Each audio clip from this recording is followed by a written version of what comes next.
Welcome, viewers, to LATAM League Stage 1 Play Day 4 here. Things have been getting wild in LATAM so far. Big plays, big stops, big performances from some of the rising stars here in Rainbow Six Siege. I'm Corbeck, and alongside me here to dissect some of this chaos are two of the best casters in the business, Flynn and Jay's Wills, here with me as we take a look at the last Play Day, get an idea of what matches happened, and I'll start with you, Jonah.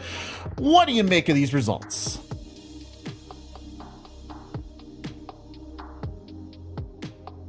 The board, it was brutal for some of these teams. Hawks, Malvinas, Maycam, they did not stand a chance against their respective opponents. Things were a little more exciting in the north, though. A lot more closely contested, and kind of the game of the day that I think all of our eyes were on, that 6 Karma Cruelty game. Good match for 6 Karma to win. Yeah, absolutely. I think, unfortunately, we're starting to see a stronger divide in the south in terms of the top-end contenders and the lower end talent on the standings. And I think in the north right now is still wide open. We got no idea really who that top 2 seed fight is going to be between. There's a lot of intrigue in even the 3 through 5 in the north right now. There's a lot up in the air in the north. I think unfortunately in the south, we're starting to get a much clearer picture of who the real contenders are and who's going to be fighting for that 4th spot to get into the deciders. It is true, and as we go over to the standings here for LATAM South, I think that divide will become a lot more apparent. I mean, Flynn, you said it yourself. There's a big gap growing, and at the top of that gap is Vasco Esports. Definitely, and I think this is starting to look like a team that could be the clear contender, not only out of the South, but maybe out of LATAM as a whole. It's hard to say because the level of competition that the North are fighting with each other maybe skews how strong those teams are relative to a team that is just bowling over every single opponent they run into.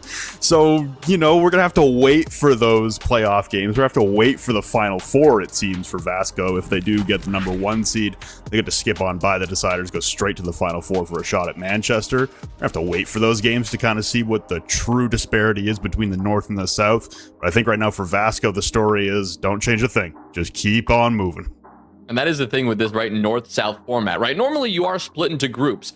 We aren't playing as many games, as much siege as we're seeing right now. We are very isolated within the north and south region. So Vasco, as they just steamroll everybody with no sign of stopping, their true strength, right, tested against teams like Cruelty, 6 Karma, NXT, Revan, that won't happen until the decider or the Final Four phase.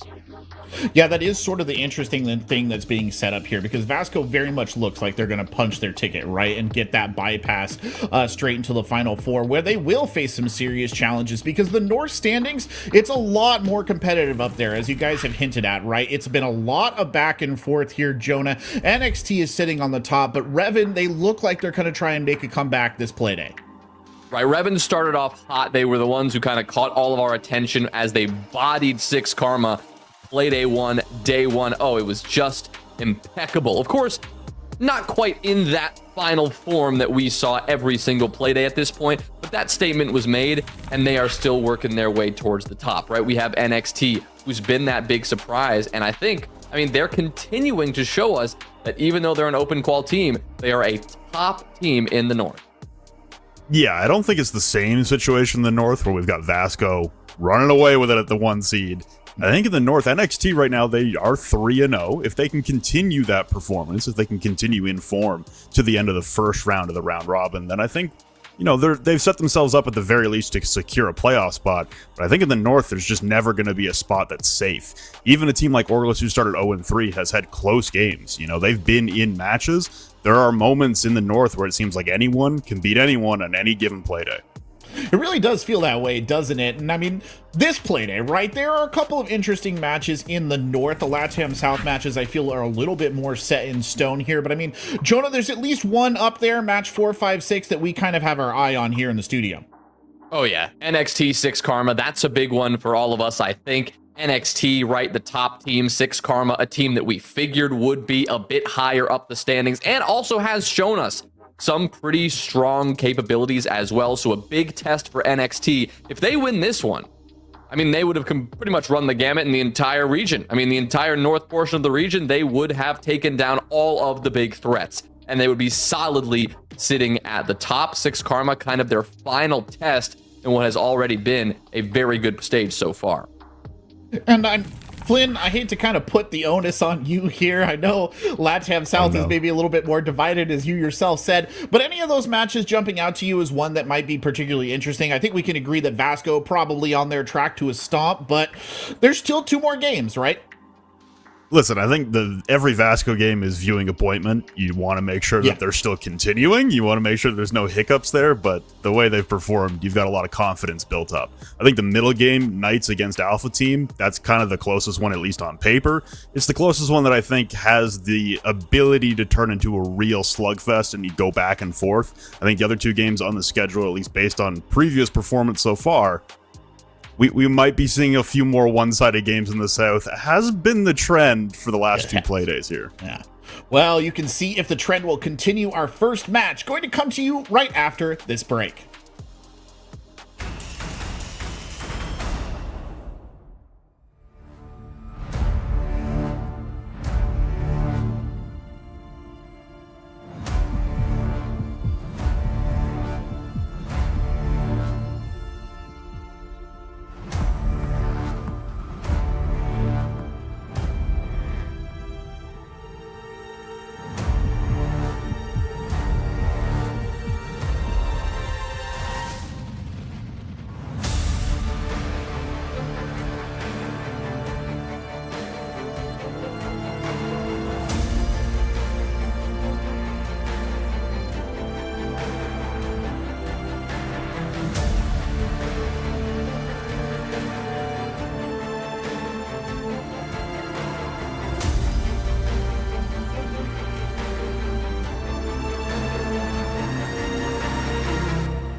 Welcome back, viewers, as we jump into our first match of LATAM South here on Play Day 4. I'm Corbeck, alongside me, Flynn and Jay's Wills, as we get ready to jump into Maycam Evolved versus Hawks.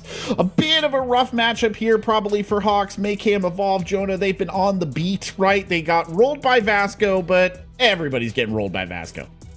Yeah, I don't think we could say, oh, they got rolled by Vasco, so they're not a good team. As you said, everybody's getting destroyed by Vasco. That's kind of the exception to the rule. Or I guess we could say that is the rule here in the South. This Maycam team, though, they were one of these teams that emerged right away as one of the top contenders. 2-0 after the first two play days. Then they go toe-to-toe with Vasco, and then, yes, things do change. But this is one of the teams that has established themselves as one of those front runners. You have someone like Infame on your team, and he has been making headlines left and right. Yeah, and I think the main story coming in this matchup is, does Infame get back on track? Because he still does sit at the top of the rating standings, even after a relatively quiet game on Monday. That was kind of the storyline, is that Maycam just were never really in that match. No. 7-0 loss, I mean, there's not a whole lot to talk about on the Maycam side. I think on the Hawks side of things, this is a team that has looked competitive in one of their matches, and I think right now the story is try to at least learn a little bit from what you saw from Vasco heading into this game against Maycam. Try and implement a little bit what we saw in terms of extending a roam and wasting some time, because that seemed to kind of throw Maycam a little off tempo. But other than that, man, it's a game of trying not to drown here. It does kind of feel that way, and I mean, if we hone in on Hawks just a little bit, it has not been a particularly good start for them, which is maybe a bit of an understatement. I mean, Jonah, situation bad when your best player from Playday 3 was a support sub.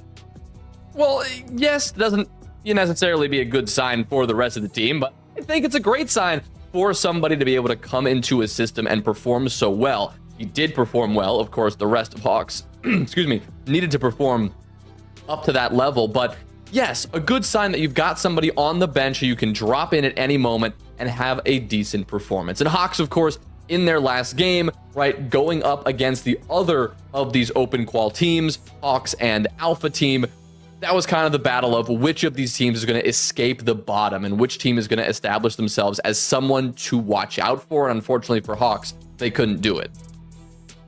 Yeah, that's fair. And I mean, Flynn, does there come a certain point in time? I mean, you've already alluded to, right, the struggles of the Hawks roster. Like, well, let's be honest, they're struggling. Does there come a certain point in time when you're more of a developmental team here, staring down the barrel of an 0-3, probably an 0-4 coming out of the day, where you're just sort of like, hey, let's just learn what we can? Or is it you keep fighting and maybe see if you can claw your way back into that fifth spot somehow? Well, you're never going to give up on a stage. I mean, with how long the offseason is, this is kind of your only opportunity to be playing for a very long time in 2024. And I think for a team like Hawks, the number one focus, if I were in that room, would be focus on learning everything you can on the first go around against these teams. And then when you come back around for the second round of the round robin, then you have an opportunity to kind of counter a little bit. You know how they play. You've experienced them in the server on game day before. There's an opportunity to take a lot of lessons learned in the first round of games and apply them to the second round of the games. The question will be, how well can they do that? How well can they implement some of those mistakes that they made in the first run into the second run? Well, let's take a quick gander at the maps here, see if we can find a place where maybe the Hawks can spread their wings. I mean, Chalet, Border, they're already gone, Jonas. Some decent maps right there. Yeah, so we're not going to see another bank. We've seen a good bit of bank so far. We've also seen a good bit of skyscraper. It's a shame that both Chalet, Border taken off the board, two maps that, you know, you always love to see, especially here in LATAM, teams showing us a lot of different variability with how they want to approach those maps and a lot of different speed, right? We see teams attack those maps quickly. We see teams get more aggressive. Not the case here. Cafe and Labs taken off the board, so still Consulate a possibility, Clubhouse a possibility, and Skyscraper a possibility, but Clubhouse is where we'll end up. Yeah, it'll be Mayhem actually deciding to take Sky off the board in favor of Clubhouse, so little bit of a variation compared to the previous matchups that we saw, especially for Hawks on Monday. I think right now, Clubhouse starting on the defense, we've said it a few times before, but it's worth repeating. This is a map that is very standardized at this point. It's been in the comp pool basically forever. It has very little innovation left to be done on the map. Everyone kind of knows how to play it. This is kind of your 1A other than like an Oregon. And this is an easy map to kind of just feel comfortable on. Whether or not that they're able to, you know, kind of propel that into successful defensive rounds, that is kind of the question of this matchup. Because starting out on the defense, you would think they have a slight advantage statistically. But when it comes to dealing with that Mayhem Evolve attack, and if Infame's on his game, this could still be a recipe for maybe not the most successful endeavor. Yeah, and I mean, I don't want to kind of put the doom upon them so early on here, just as we talk about map vetoes. But Jonah, I think this is the second time that Hawks have gone to Clubhouse. The only other map they played is Skyscraper, and they went to Clubhouse against Knights, and it was not a good look. I think it was a 7-1 against Knights. I mean, that's going to happen against a team like Knights. It's not too surprising there. And again, we'll see Knights in that second game today and kind of dive into them a little bit more. But for Hawks, overall, even though, yes, they had that shaky performance, I like this map in general. It's a good kind of even playing field for the most part. And it shouldn't be too unexpected. You kind of know what you're going to be walking up against your opponents. You know how this map is played. And yes, there may be an imbalance, right? You may have somebody popping off, but this map generally depends on your ability to be coordinated as a team. Yeah, and I'll throw the last question here, I guess, to you, Flynn. You are starting on the defense if you're Hawks. Is that a benefit on Clubhouse anymore, or do we not really put that in that category? Again, statistically, you would like to see the defense follow the trend globally that Clubhouse is a little more defender-sided. That being said, we said that heading into Skyscraper like 3 times, and a couple of the times the attack came away very, very successful. So this really comes down to, I imagine, shutting down Infame on the entry. The ability to win your defensive rounds is going to stem from being able to slow the clock, make sure that teams aren't executing on you with 60 or 75 seconds on the clock, and make sure you're not surrendering the first pick constantly to a guy who has shown some very explosive power in the 3 previous games. Well, it is off to Clubhouse to see if Mayhem can clip Hawks' wings. Take it away, guys. Thank you, Korbeck. As always, a pleasure that you are with us on the desk this stage. And yeah, I would say a pleasure to dive into this first one. Flynn, I'm really hoping so, trying to will this one into existence and hope, and just hope, that Hawks can put up a good showing. It has not been the stage for them so far. They sit at the bottom of the leaderboard currently, and they go up a Mayhem team, yes, who had a shaky performance a couple days ago, but who also have proven themselves at one of these teams to beat. Yeah, I think for Mayhem, you know, this is the opportunity to kind of right the wrongs from Monday and just kind of course correct a little bit. Vasco, again, they dominate everyone. So are we really going to hold it too hard against Mayhem for losing to Vasco? Probably not. A 7-0, though, you know, there's a little bit there. There's a little bit in a 7-0 where you're kind of thinking, okay, maybe the first couple games were maybe a couple life performances out of Infame. Does that continue on? Do we see Infame get back on track? Does the rest of the roster follow suit with him and get back on track? Because there were a lot of score lines in that 7-0 loss that don't look very favorable in terms of being able to stack up against some of the heavy hitters, especially when you get to a playoff scenario against some of the LATAM North teams. So I think for Maycam, this is the opportunity to get back on track, show everyone that, yeah, no, if we're not going to beat Vasco, then maybe we can still fight for that 2 seed and have preferential seeding in the deciders. And I think for Hawks, again, this is the opportunity to learn as many lessons as you can, try to see what works and what doesn't against this team and every team in the first go around. And then when you come back to rematch them later on, hopefully apply those lessons and have a little more success later on down the road. Right, just one game isn't going to break a team apart, and shouldn't, especially because this is a double round robin, I'd love to mention that, it isn't going to define their stage.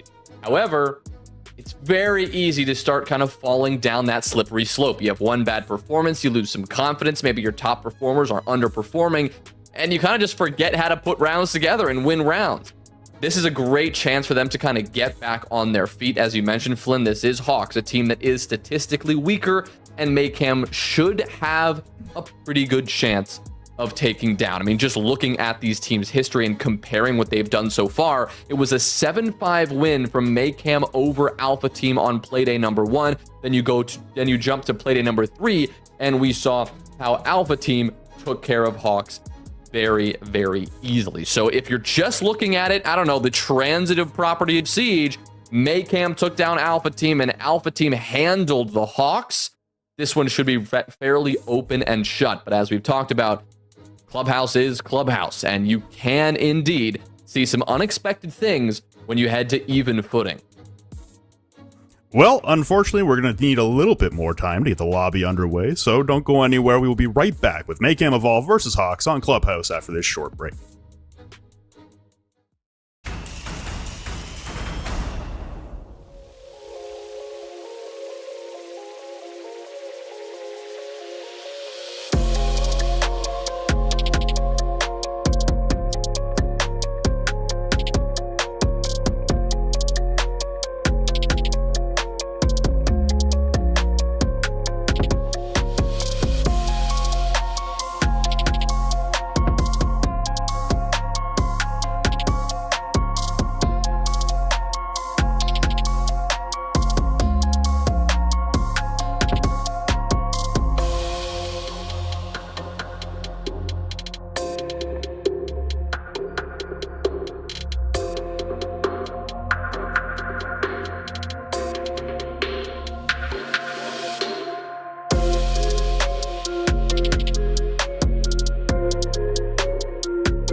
Well, everyone, thankfully, our break was somewhat brief, and we can head straight on into Clubhouse between Maycam Evolve and Hawks, as both teams look to recover from some tough losses just 2 days ago.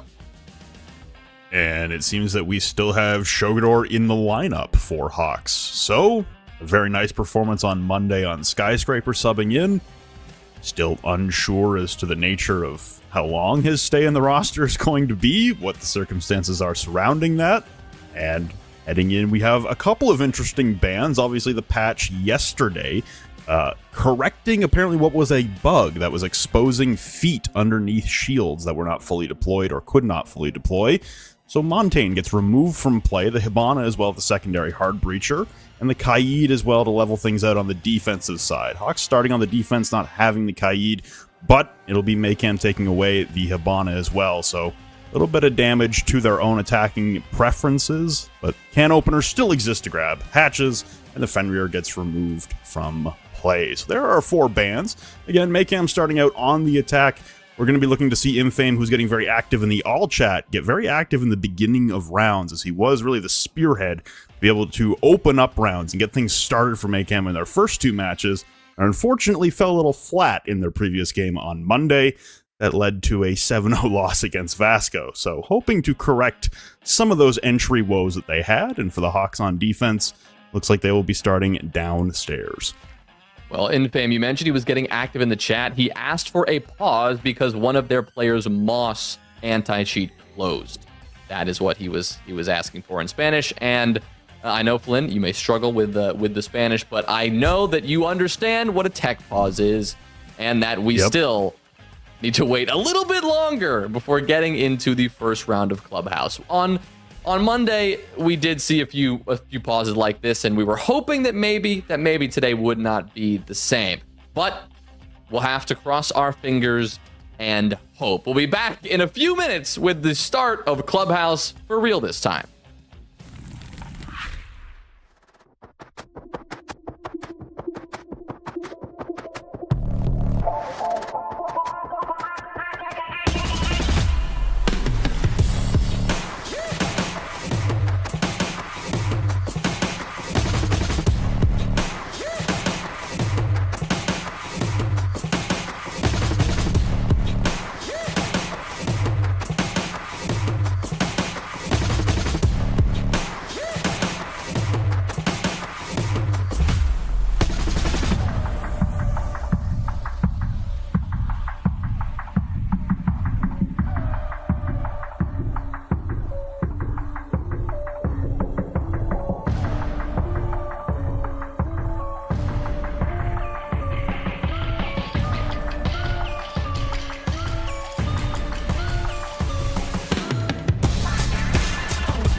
Thank you for your patience. We are also sitting on the edge of our seat, hoping to get into this one, and hopefully round number 1 will be upon us momentarily. We return to Clubhouse. Maycam Evolve and the Hawks. Our operator bans already completed a few minutes ago. Hopefully our anti-cheat issues sorted out, and now we can dive into the first round of Hawks defense, as that's where they'll be starting, and it is down to the basement we go.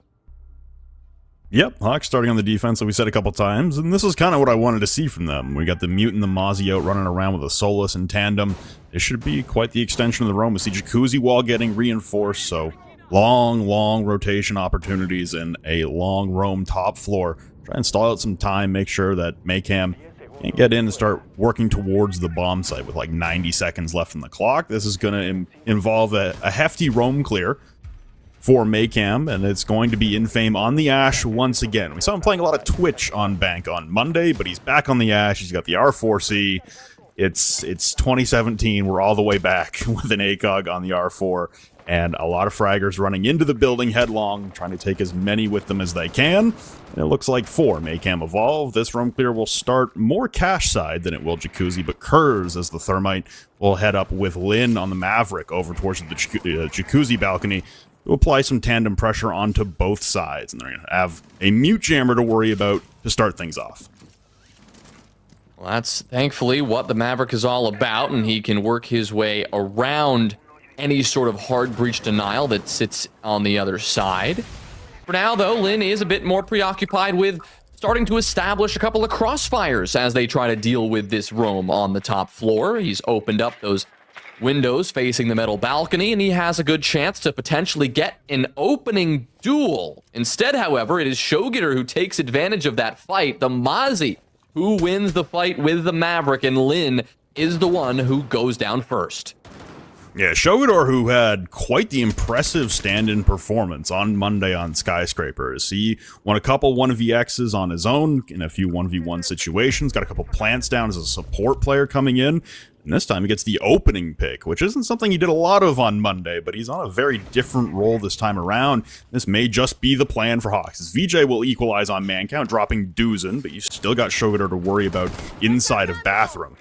Redder trying to apply some pressure from the con window, worrying about a CC wrap and a peek from that window, as well as Infame is taking his time over towards Garage and turning his attention towards Blue.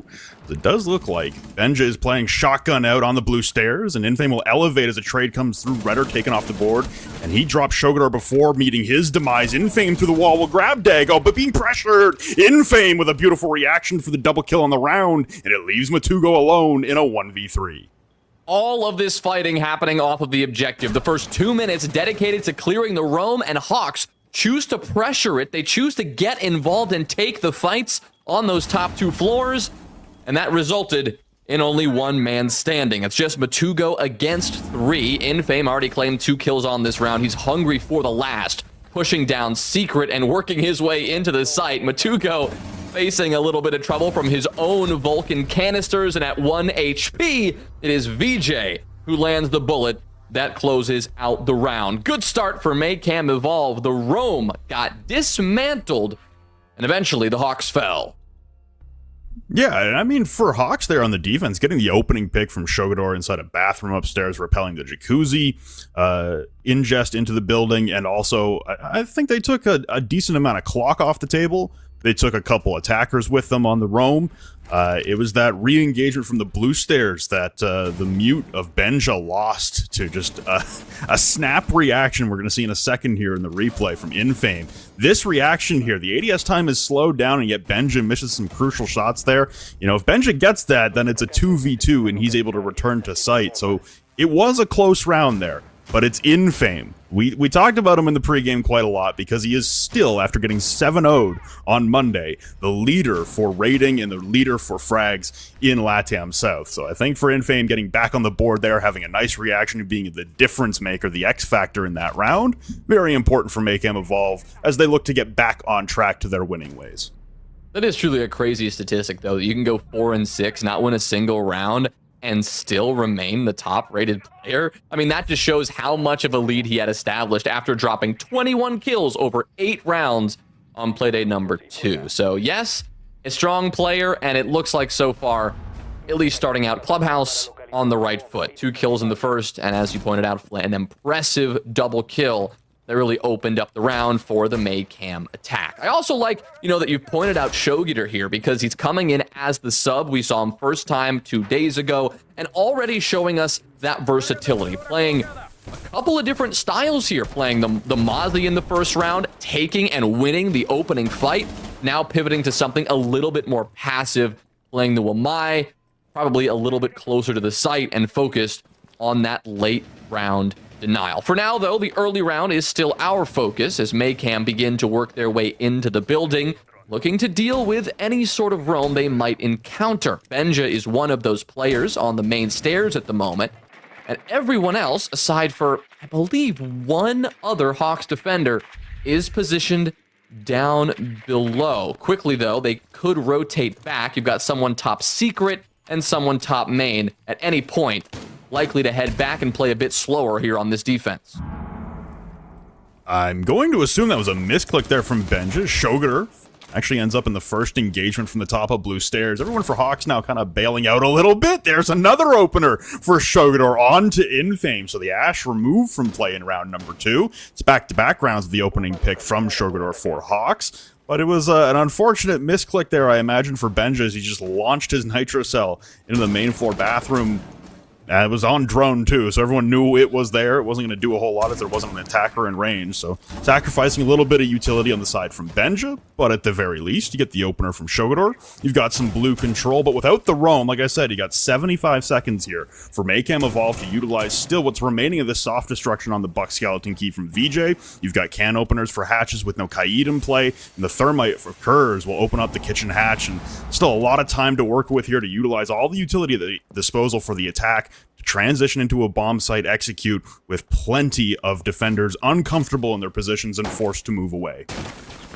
Crazy though, Shogitter involved in one opening gunfight in Playday number 3, and he lost it in the very first round. So far, through 2 rounds, involved in both, and he's won them both.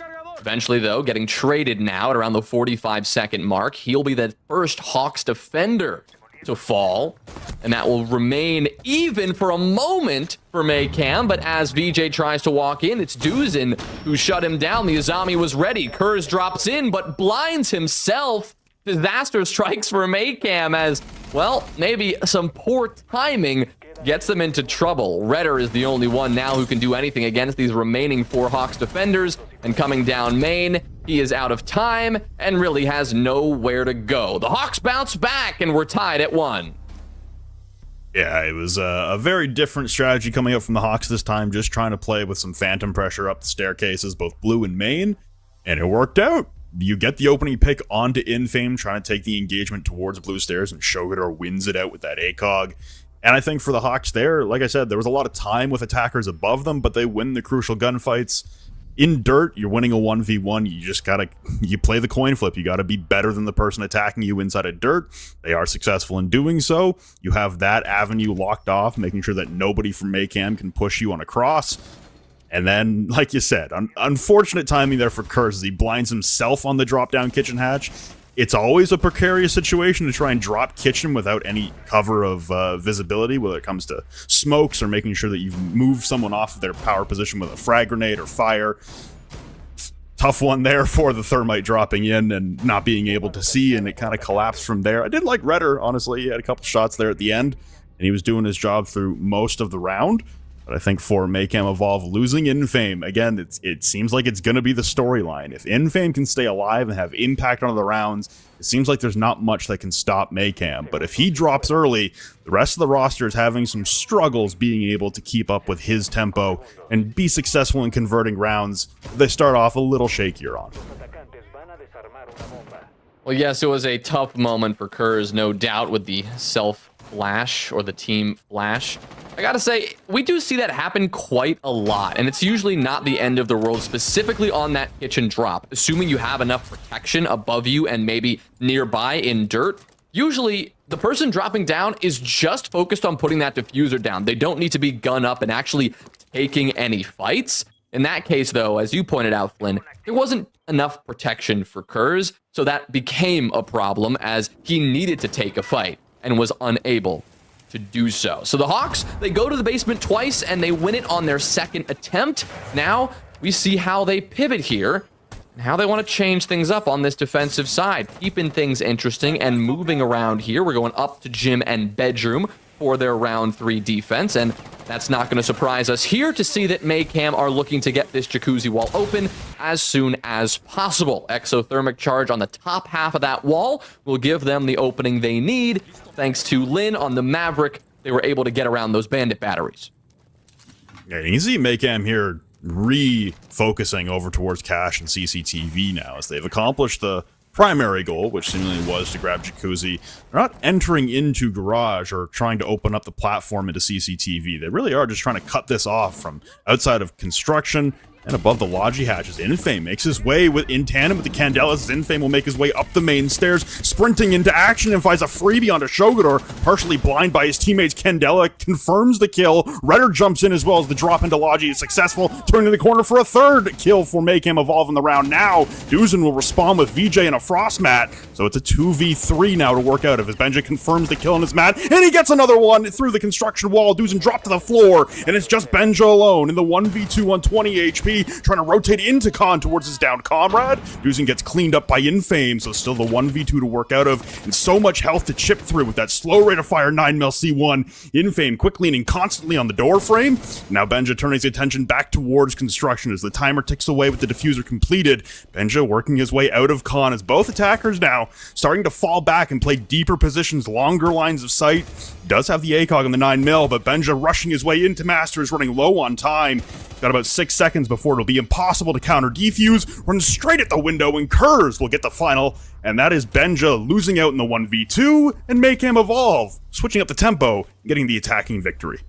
Well, a play we've seen 1,000 times in every level of Siege, the good old Ash up the main stairs. You can say that on pretty much every map, from casual to ranked to professional.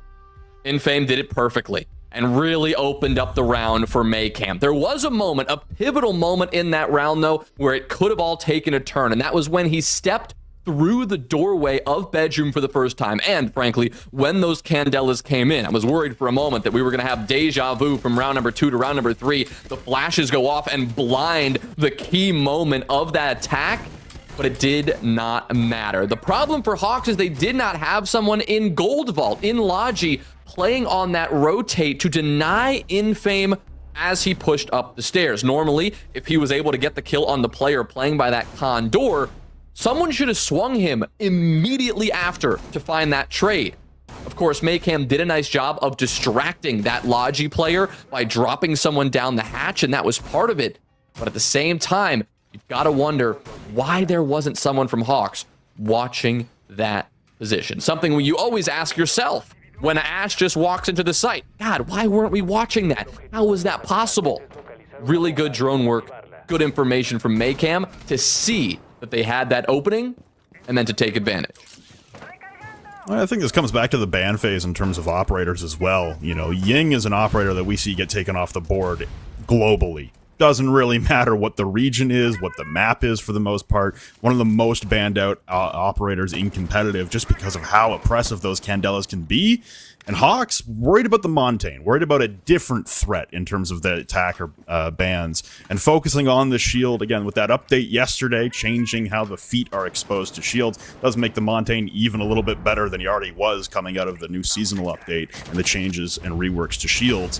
But I think for Hawks, focusing on one problem, but they allowed another one through that seems to be the focal point for the Maycam attack now, as Redders on back-to-back rounds on the Ying. They were successful the first time around with that Logi drop, and even without the main stairs push, those Candelas flying into Logi, it's gonna be challenging to try and fight against that. All you've got is Duzen on the Warden. Wasn't really in position even last time, as the Candelas look like they come flying in. It's gonna be up to Duzen on the Warden to try and stall it out. Already sending some Candelas in, no movement to follow it up. The fear of God, though, surely instilled in the Hawks now, as they have to be wary of a push coming at any moment, but still a full 90 seconds. So Maycam don't have to do all that just at this point. They have a little time to work with here. They don't have to get ahead of themselves. Still one Candela in pocket. We'll likely see Redder save that for the actual execute. They do seem pretty concerned with that Logi player, with Matugo, who is repositioning. There goes that final Candela, and the set piece, it's the same play again, and it works again. Infame, a couple. Dago trying to fight back here. You've got Redder and VJ, two standing for Maycam. Hawks doing a little better this time, but no. Denied by Redder in the end. Maycam run the exact same attack, and it is just as good as the first.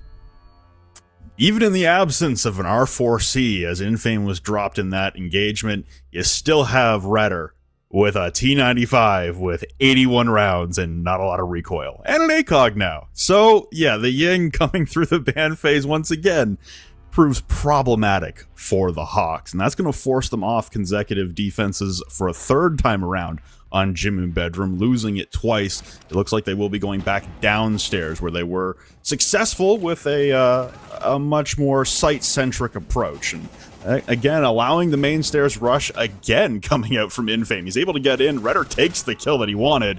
But at the end of the day, still not watching that main hole in the setup on main stairs. And again, not really much of an answer to contend with the Ying dropping through Logi Hatch. It's the same playbook. Back-to-back rounds for Maycam, and it nets the same result in back-to-back rounds. The Hawks struggling a little bit here to get some traction in this matchup on the defensive side of Clubhouse. And I think that round we had a bit better perspective on why Maycam were putting so much focus into Logi and how much focus they had actually put in that previous round. When I talked about it in that post-round breakdown, right, we saw those Candelas used not just for the execute, but for that Logi player. It was Matugo on the mute who really was the focus of the first full minute for Maycam after they got those walls open. They decided that he was the most important player standing in their way between getting Infame up the main stairs. And they were right. Once they distracted him enough, his back was turned. Infame was allowed to walk up and secure that kill from behind. Same concept we talked about, and this time, sure, maybe they had to do one extra step, take one extra precaution, but it worked just the same. So a 3-1 lead now on the Clubhouse attack. They are set up very well right now. Hawks, where they were hoping to get that 4-2, they could settle for the 3-3 split, but if they go down here and go into their attacking half in the disadvantage, there probably isn't much coming back from that. Pretty much the identical setup here for the Hawks. You got Benja and the Valkyrie playing towards main stairs, constantly trying to shoot away drones and cause a distraction for the attack, but again, he falls back. Shogador doesn't get the opener this time onto Infame, as he was playing the top of blue stairs, but instead elects to fall back. Almost had a nice pixel onto Redder's head. Instead hits the shoulder with that ACOG on the MP5K. Redder lives to fight another day with 3 Selmas in the pocket, and I imagine those will go straight to Church Wall later on in the round. But everyone for the Hawks falling deeper and deeper into the depths of the bomb site, not applying basically any pressure to the attack anymore. You can see Duzen maybe debating going for the fight through the floorboards into Kitchen from inside of Armory. You've got impact tricks coming out from Matugo to stop the Selmas onto the Church Wall, but you've only got 2 impacts and there are 3 Selmas, so it sounds like the third one will be successful. Dago, though, will get the opener again onto Infame. Looks like that was inside of blue, just judging by where he's looking. So right now for the Hawks, again, at least an opening pick onto the man who's caused you so much problem, and Matugo will double up now. 2 kills for the Hawks, 1 back for Maycam, trying to make something happen now in this 3 versus 4. Kurz will step into Church, go for this defuse. Lin, he's got this long angle. Good cutoff here if anyone wants to swoop back in. Oh, and around the Kiba barrier, he finds the head of Duzen. A very important kill. The diffuser goes down, and it's a 3v3. Now a retake for the Hawks. Benja through the ash wall has an angle, but as long as Maycam do not expose themselves to that, oh, they should be fine. Kurz, great coverage. He got the diffuser down. Now he's getting the kills himself. Benja out in the middle of the hallway. He's been taken care of, and a pre-fire from Lin gets the job done. Another swift basement attack. This time the emphasis on the church site, and it worked perfectly for Maycam.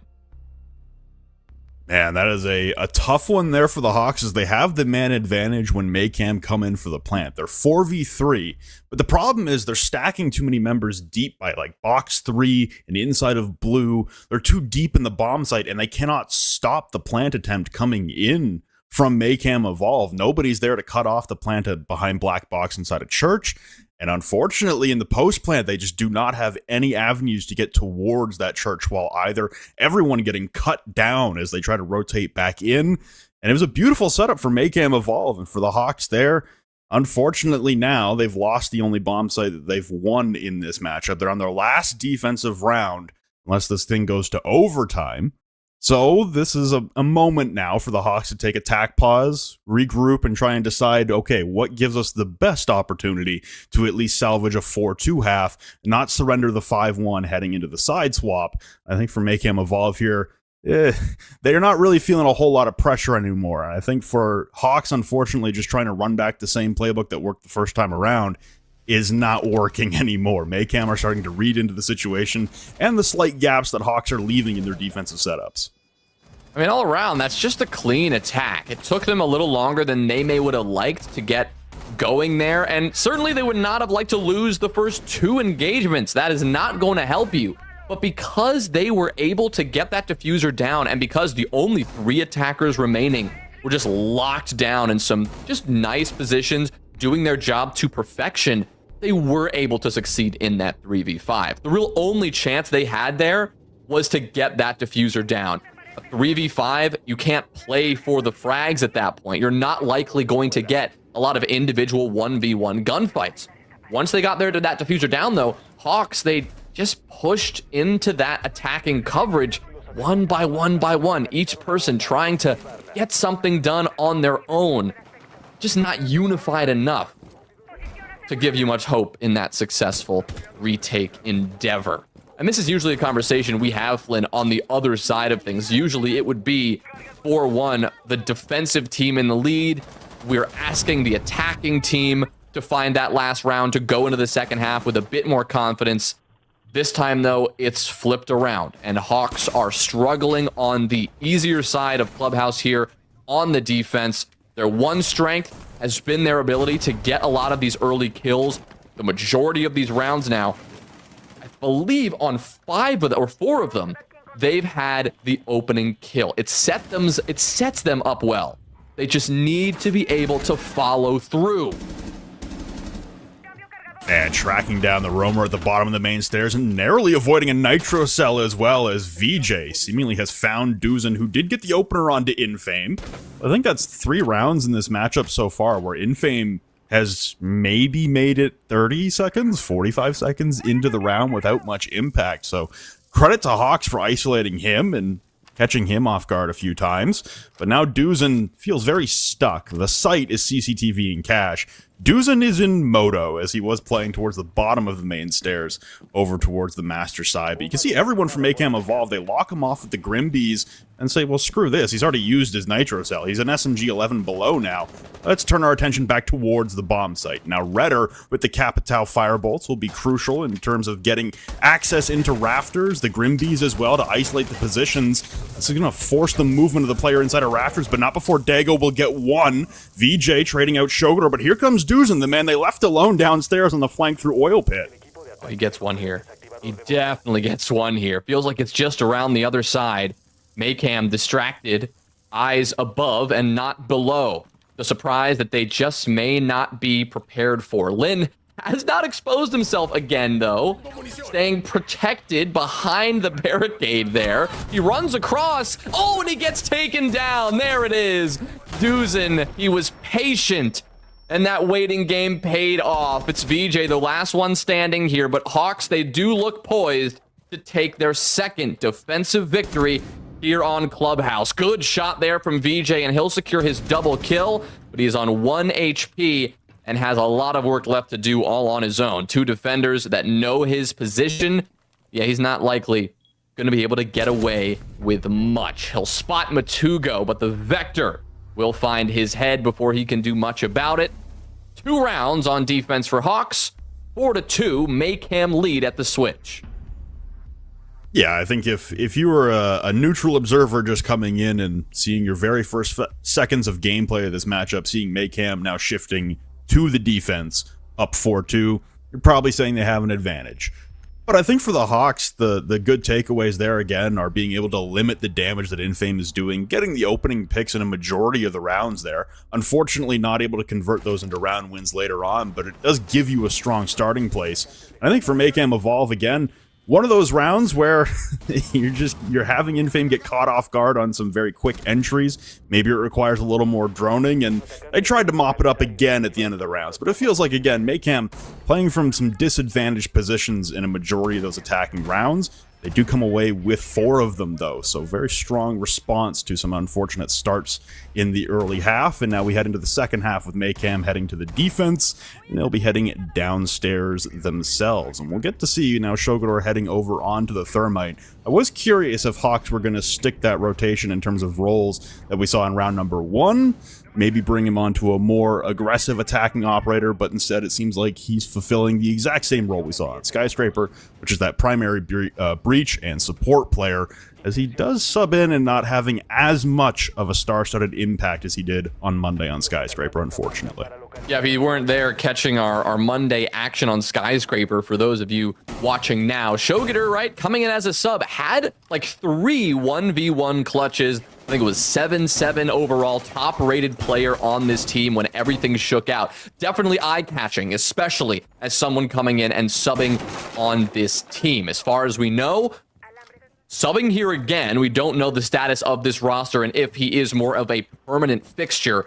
But the one thing that is certain is that he is going to be in that supportive capacity, even if on that defensive side, he had that more flex kind of role, playing a bit more of those aggressive defenders we saw, the Mozzie we saw, the Azami, both definitely showing us that he was willing and interested in getting into those opening engagements. He was 2 for 2 overall. Started off strong, two kills for him, and then the next 2 rounds, he ended up dying first, and 2 and 6. Those were the only kills that he actually has found this map so far. But here in round 7, things do switch sides, as we mentioned, and Hawks now, with Shogator on the Thermite, their responsibility is to attack. And Maycam not running with a full roam setup like we saw from Hawks on their very first basement defense, just applying a little bit of pressure, shooting out a couple of drones about the midpoint of this map. But you look at that drone count in the top right of your screen, Hawks, a lot of information at their fingertips still. 8 drones still up. Yeah, I think for this clear for the Hawks, unfortunately, they just did not have anyone in a position to cut off rotations. A lot of pre-planned rotations set up by Maycam on the defense to constantly fall back. It seemed like anytime there was some action in front of a Maycam defender, their first and primary response every single time was, okay, I'm going to bail out. I'm not going to try and take the fight. I'm here to clean away some intel gathering objects, and I'm here to maybe prod at an attacker if I get the opportunity. But really the focus is fall back to site, waste a lot of clock, and now with a minute left, now we're seeing the Hawks start to turn their attention towards the bomb site. And right now for Maycam Evolve, the defense is still in a very strong position. They've wasted a good amount of the time available to the Hawks in the attack and clear. Infame will get the opener as well on to Shogador, so there's the Thermite removed from play. Seemed like he already used his exothermics though, and the impact trick coming out onto the kitchen hatch. This is going to stall out Hawks. This is going to be a very last second flood into the bomb site, and if they can't open up the kitchen hatch, that's a big avenue taken away. Well, they just were able to pop that open, so with 20 seconds, they now have 2 different ways they can approach this, but still, 2 Nitro cells on the Maycam side to deny them. Redder still up with the Solus scanner. Hawks, it really feels like they're walking into a death trap here rather than making a good execute. There's Redder right on cue. He finds 1, he finds 2, a double kill for him, just playing stalwart in church. Infame, he secures his double and leaves Dago, the last player alive, and simply out of time in Dirt Tunnel. A late rotation, but far too late to really make any difference in the round. Maycam start off strong on the basement, and the struggles continue for Hawks. Yeah, the X factor on that round really being Redder, playing that church wall position pretty much to a T. He was able to impact trick off the Selmas off of his own mirror multiple times. and he was able to win out 2 gunfights while being marked by the Grimbees. So his live ping being relayed to the attackers, and yet all it takes is 1 shot from that P90 to be the life ender for the attackers trying to collapse onto him. I think, again, the unfortunate hiccup there for the Hawks is the timing, is he's just giving them 2 1v1s from the bottom of main stairs, and then the drop into Moto comes out after the attacker on main stairs has died. If you're pushing them together in the midst of a crossfire while you have a live ping on him, again, maybe he still comes away victorious, because Redder has been shooting in this matchup and honestly looked pretty good on Monday as well. Again, even in a 7-0 loss, there were a couple performances for Mayhem that still stood out as notable. But I think right now for the Hawks, just a little disjointed on the attacking side, not as efficient as they'd like to be on the clear, sacrificing almost 2 minutes on the clock. Like you said, they were able to retain a lot of the drones, but not able to make a whole lot of progress to the bomb site until the timer really started affecting how they were approaching the round. And for Mayhem, very clinical, very clean, nice fall off back to the bomb site and able to hold out in the end. And now they turn their attention to CCTV and Cash with probably a similar philosophy. I mean, if you're able to stall out Hawks for that long away from the bomb site, get back safely, and still have all your utility at your disposal to stop a plant attempt coming through, you're in a very strong position. So for the Hawks, looking to speed up here in round number 8. An interesting choice here for Mayhem to go to CCTV and Cash, a site that I'm not going to say rarely see nowadays, but a site that has quickly fallen off to the least preferred site that this map has to offer. At the very least, the tertiary site. You're typically going to see gym and bedroom and basement before this site comes up. Hawks on their defense waiting to bring this one out until the very last round, even with all the struggles they had.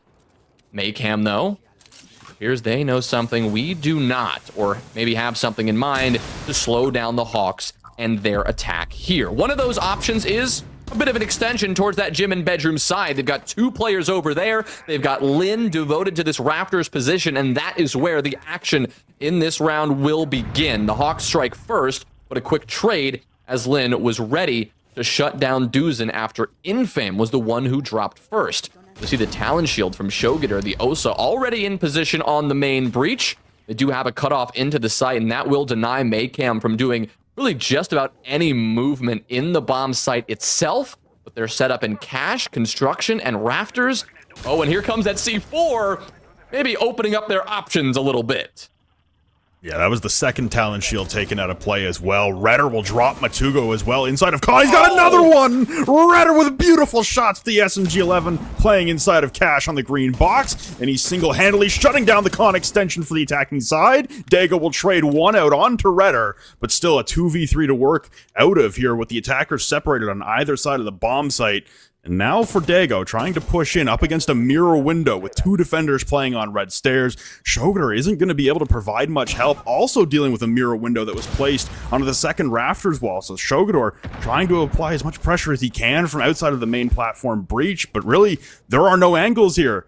Everyone, and everyone being 2 remaining members for the Hawks, just praying for a swing to come out from a Mayhem Evolved defender, but no swing is coming. They're not affording them the opportunity. They're not going to make a mistake. And as I say that, though, there comes the swing, but VJ walks away with his life. Kurz drops Dago, so it's just Shogator falling off the platform. He'll get VJ getting a little aggressive, running out the platform breach, but now turning his attention to where Lin has lived for the entire round, inside of the Rafters, eating an impact. Kurz comes in for support, just so they have a crossfire in the very unlikely scenario that Shogator gets the first pick, even as he's dropped to 5 HP. The timer starts ticking away, and as the timer will hit 0, Shogator will take 1 more gantry into the garage door. He will not die, so he'll save the KD, but it is match point for Mayhem Evolve.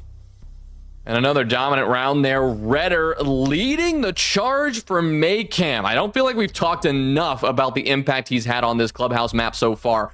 14 kills to his name, and it feels like he's just getting started. A couple of very nice shots in that round that absolutely turned the tide in Mayhem's favor. It was still, of course, leaning that way as we reached that back half of the round, but shutting down the Hawks push from the back. They tried to go for that 2-pronged approach. You've got some players working on that platform wall and opening that up. You've got some players working their way into construction and trying to pressure Cash from behind. But Redder, as you see here, single-handedly denied any hope that Hawks had of coming from the back. Kurz as well. You see him there. getting a nice kill for his third of the map. But Redder with 14 leading the way for Maycam as they are up 6-2 now. A chance to close this map out on Gym and Bedroom.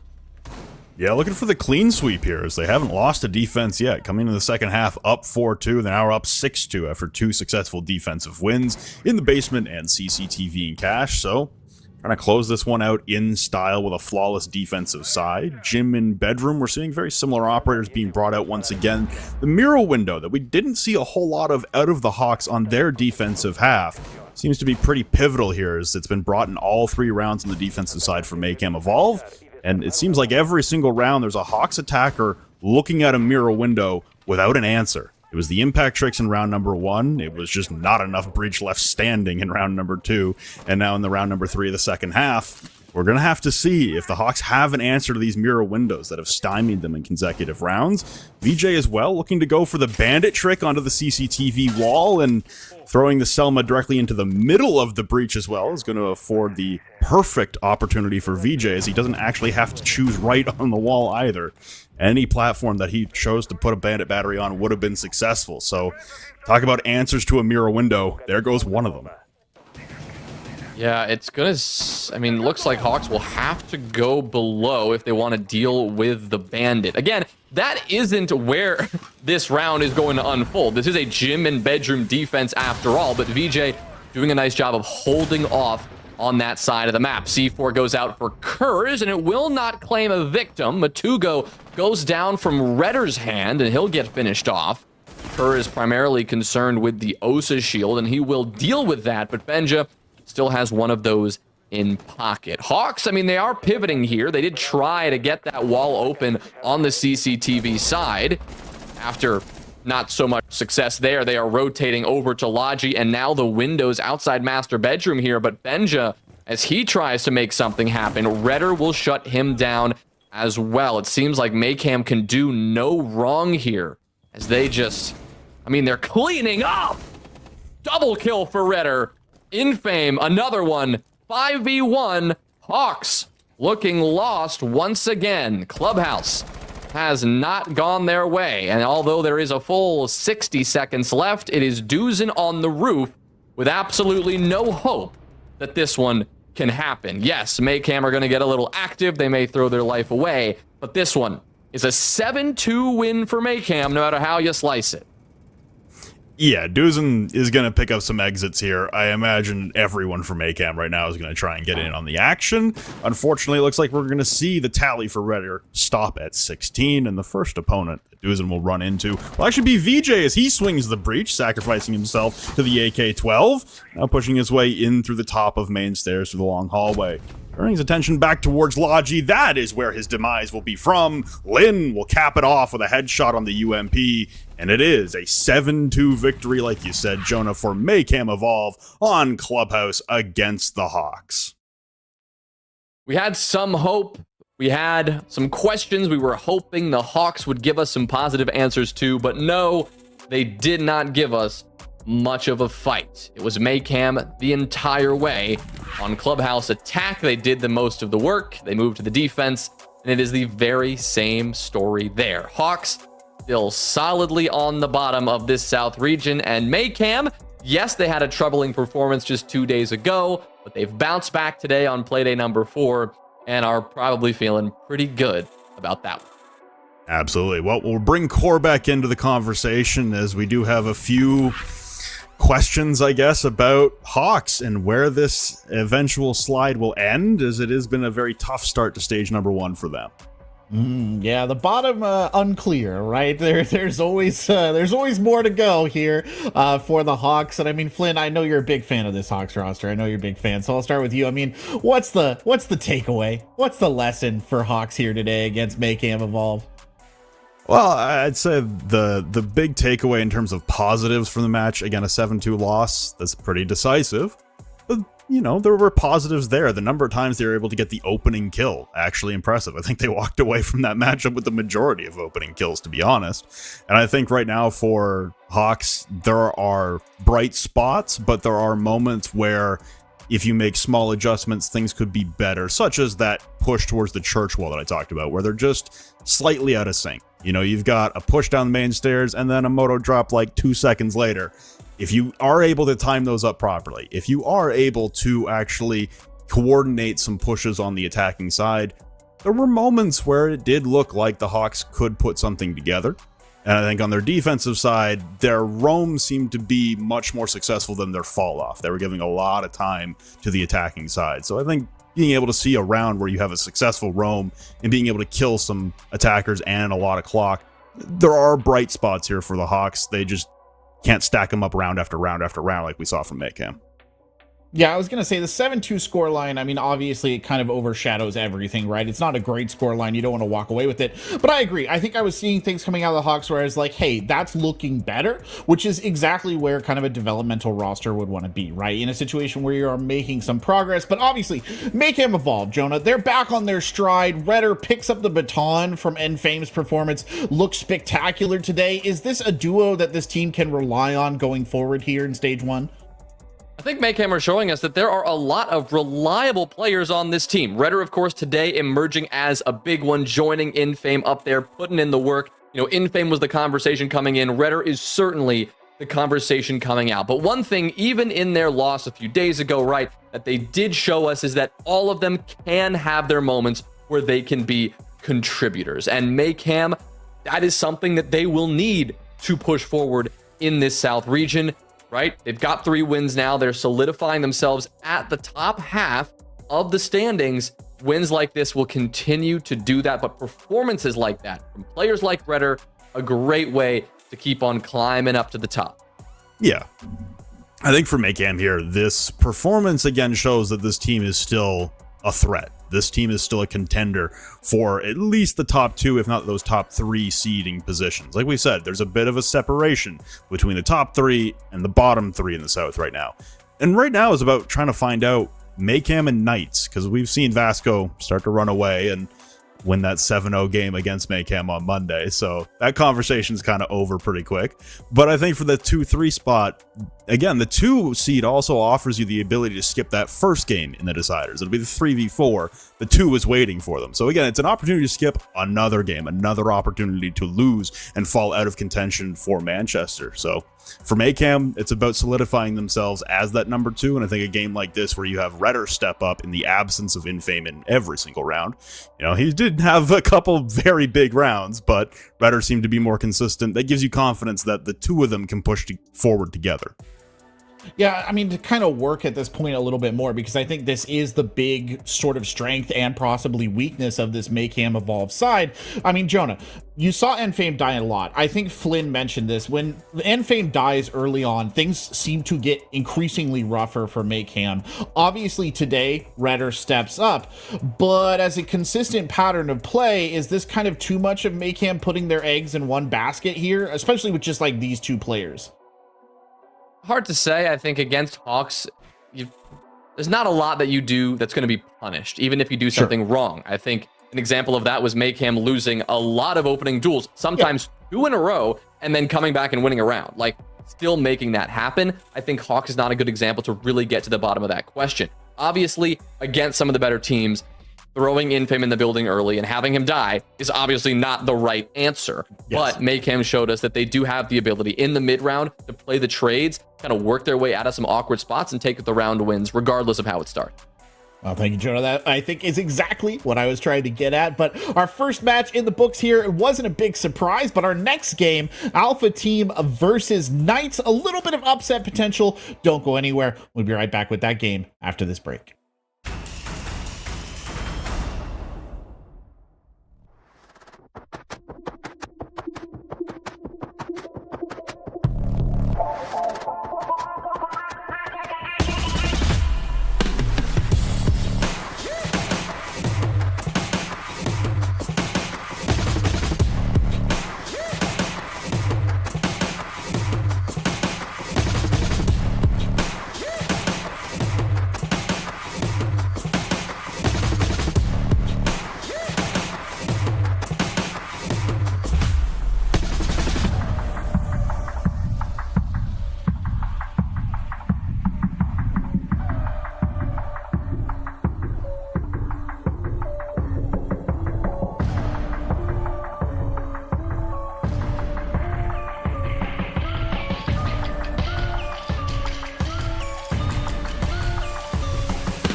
Welcome back to LATAM South here, play day 4, our first match of the book, and we look ahead to our next game, Alpha Team versus Knights. I am Corbeck. Alongside me on the desk are Flynn and Jay's Wills as we get ready to bring you our next matchup, one that I think, Flynn, you thought this could be interesting, right? First game, no surprises. Second game, a little bit more interesting. Alpha Team, I think we can all kind of agree, has been a bit of a disappointment, right? That's just what we're seeing from them, Flynn. They got their win over Hawks, but everybody gets a win over Hawks. Yeah, I think this is kind of the first game where we're going to have to figure out, do Alpha Team have a shot of rebounding and getting back into the conversation and maybe making this less of a chasm between the top 3 and the bottom 3 in the South? Or are the Knights back on schedule? And is this going to be I guess, an unfortunate stage for a team that had a lot of hope coming in? I feel like the stage is set for a potential upset.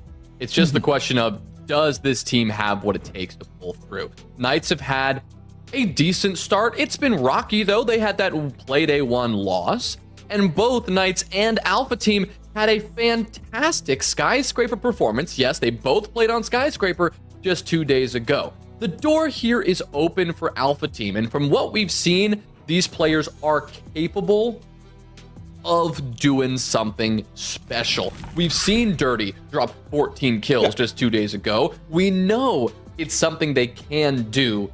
Knights is a tough opponent, the toughest they will face so far, though, and that is where things will get a little scary. Yeah, I think that is probably where it gets a little scary. I mean, Ragnar and Dirty, yeah, they've been stepping up, but we expect them to step up, right? Like, they are the core of this roster. And if you look at the Knights side, Flynn, I mean, Jonah said it, bit of a rough start. It wasn't a good first day, but they've had 2 kind of easy wins under their belt after that. I imagine that confidence is running pretty high in the Knights camp. Yeah, I imagine so. And I think that this team, losing like they did, 7-3 to Vasco on day number 1, it might have been a bit of a wake-up call, but that might also just be what Vasco is now. That might just be Vasco being that far and away better than everyone else in this southern portion of LATAM. I think right now for the Knights, again, every game is about answering that loss and making sure that, much like Maycam, the fight for the second seed isn't as close as Maycam would like it. We see a team like Knights. We've seen them at the major in Atlanta. This is a team that we have high expectations for, and we do expect to be fighting for that 1 seed in LATAM South. And I think if Vasco's got that locked up, then you're fighting for second, and you want to make sure there's no doubt that you are the 2 seed. I dug back through the map results just a moment ago, and I did realize that Alpha Team has played Vasco, and they've also lost to Vasco, so that technically the toughest opponent they've had to play so far. Knights a close second. Both teams lost to Vasco. Both teams great performances on Skyscraper. There are some things here that we can compare. Of course, you still suspect that Knights, a team that did make the major, are going to perform stronger than a team that came in through the open qualifiers, regardless of the organization they represent. So this is going to be likely one that Alpha Team is going to be fighting against the grain the entire time. Right, and well, you mentioned Skyscraper. Could we see it come up again? I mean, both these teams may be a little familiar with that. Our Matt Vito's will probably give us that answer. And hey, after the first 4 are out here, Flynn, Skyscraper's still around. Oh, baby. It could be a run back on Skyscraper for both of these teams. And, man, I don't know that I necessarily want to see them run back Sky. I think I want to see them on some new territory. I think it makes it a little more of an even fight. You don't have VODs on each other for Sky. It's still up for grabs. I think, in LATAM as a whole, at least in the South, I'm pretty sure we haven't played Labs yet at all. I don't think we've played Consulate yet at all either. So those are 2 maps that seemingly are ending up on a lot of teams' permaban lists. And Sky, like you said, it's still up for grabs. I would like to see something new for both of these teams, though. Right, we would be doing a lot of talking about the direct Skyscraper comparison from 2 days ago, if that does happen. But yes, hoping that maybe something else can sneak through. I mean, we've got Bank taken off before. That's been another one of these staple maps is kind of snuck through the whole banning process here. But Skyscraper, I think you described this well, Flynn, several times over the last couple of days, Skyscraper is one of these maps that it seems like everyone in the region is okay with. Not necessarily their first choice, but letting it slip through because they're comfortable enough there, and that's why we've seen this map a lot. Yeah, I think Oh no, go ahead, Flynn. Sorry, I didn't mean to cut you off. Naturally, we're going back to Sky. Oh, okay, we are. I think the reason that teams are more inclined to let Sky through is it depends on the ban order, right? So we can see here on the overlay that the Knights banned away Cafe. They chose Skyscraper, which means that Alpha Team has choice of side to start on, which they're obviously going to choose defense. Statistically, that should be their favor. I think both teams are always feeling that, like, okay, we feel like we have a better attack than what they should have as a standard defense on Sky. So we should win the first half, and then we go to defense and win the second half. I think a lot of the teams in this region so far are feeling that way. And there's only really one team so far that's come out on attack in LATAM on Skyscraper and said, no, we are better. Everyone else has kind of fallen a little flat in that department. It's true, right? There's Vasco. But there's only one team that's really made it look good. But I mean, this is probably an opportunity for Knights to do that, right? I mean, Jonah, you said there would be a lot of talk about comparisons. If we got Skyscraper, we got Skyscraper. Compare, my good man. Compare. I'm prepared to dive into the depths. I think we'll probably do that more during the map itself, right? But we can look at the site selection and down to the operator selection of both of these teams and how they fared against their opponents, right? Of course, Knights, this is a team that has showed us a little bit of everything, right? They've showed us that they also have the ability to go frag heavy and go crazy, in addition to that more strategy-focused kind of grindy mentality. But Alpha Team, literally 2 days ago, showed us that even though they are a team that we would expect to be lower on the totem pole, that they can absolutely roll over their opponents on a map like this. Yeah, I think that Alpha Team, they show that they can attack. They can be the difference maker. They can be a team that has the advantage on a map that teams seemingly are just always allowing through. And I think for a lot of these teams in this region, it will come down to who can attack the best. We saw this from NXT as well, just a different attacking philosophy than the norm, was able to catch their opponents off guard on Skyscraper on day number 1, I believe. And I think for a lot of these teams, it's going to be who has the best fundamentals when it comes to the attacking side. Because that's the nature of Skyscraper. That's the way it plays out. And I think for Knights in this game, starting on the attacking side, they chose to do this. They chose to put themselves in this situation. So it's that same conversation of, can you actually have the better attacking half?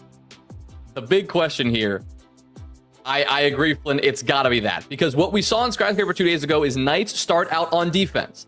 They won all of their defensive rounds, a clean 6-0. We saw Alpha Team start out on the attack. They won 5 of their 6 attacks. So, 2 very strong teams on opposite sides. A team that's proven their attacking capability, a team that's proven their defensive capability, and now they go head to head. This could be good. This could be good. Well, hopefully it will be. You got your diving suit on there, Jonah. You're diving in deep here. Skyscraper. Have fun. Thank you, Cormac, and I certainly will. We're going to get into this one in hopefully just a few moments here. And Skyscraper, a map that I think is surprising to see as much as we've seen it so far this stage, Flynn. Not across regions, specifically here in LATAM. This has been a map that everyone seems to want to play. And now these two teams kind of challenging each other head on. Kind of an ego peak, so to speak. Just saying, I watched your Skyscraper and I'm confident I'm better than you. One of these teams is wrong. One of them will be happy with that decision. The other, maybe not so much. Yeah, again, I think it comes down to every team seemingly in LATAM right now feeling comfortable allowing it through. And I wouldn't be shocked if it is because of the defended-sided nature of it. If you feel like you have the upper hand on a map that a team is going to let through, there's no universe in which you're taking it off the board. You're going to let them have that false confidence and then come in on the attacking side and go, hey, by the way, no, you don't have the defensive advantage that Skyscraper usually brings with it. Interesting bans being taken away, though, so we don't get the ying that we saw in Clubhouse that has been a staple ban for basically every region on every map. The Montane as well, though, gets taken out of play, which we've seen a lot of on Skyscraper so far. So two key attackers that have been disruptive forces, and honestly, really the point of most spears of attacks on Skyscraper taken off the board at the availability for the Knights.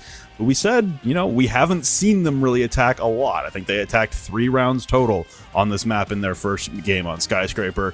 We saw Alpha Team attack a lot. We didn't see them defend a whole lot. So this is some unusual territory for both of them, at least based on what we've seen so far in 2024.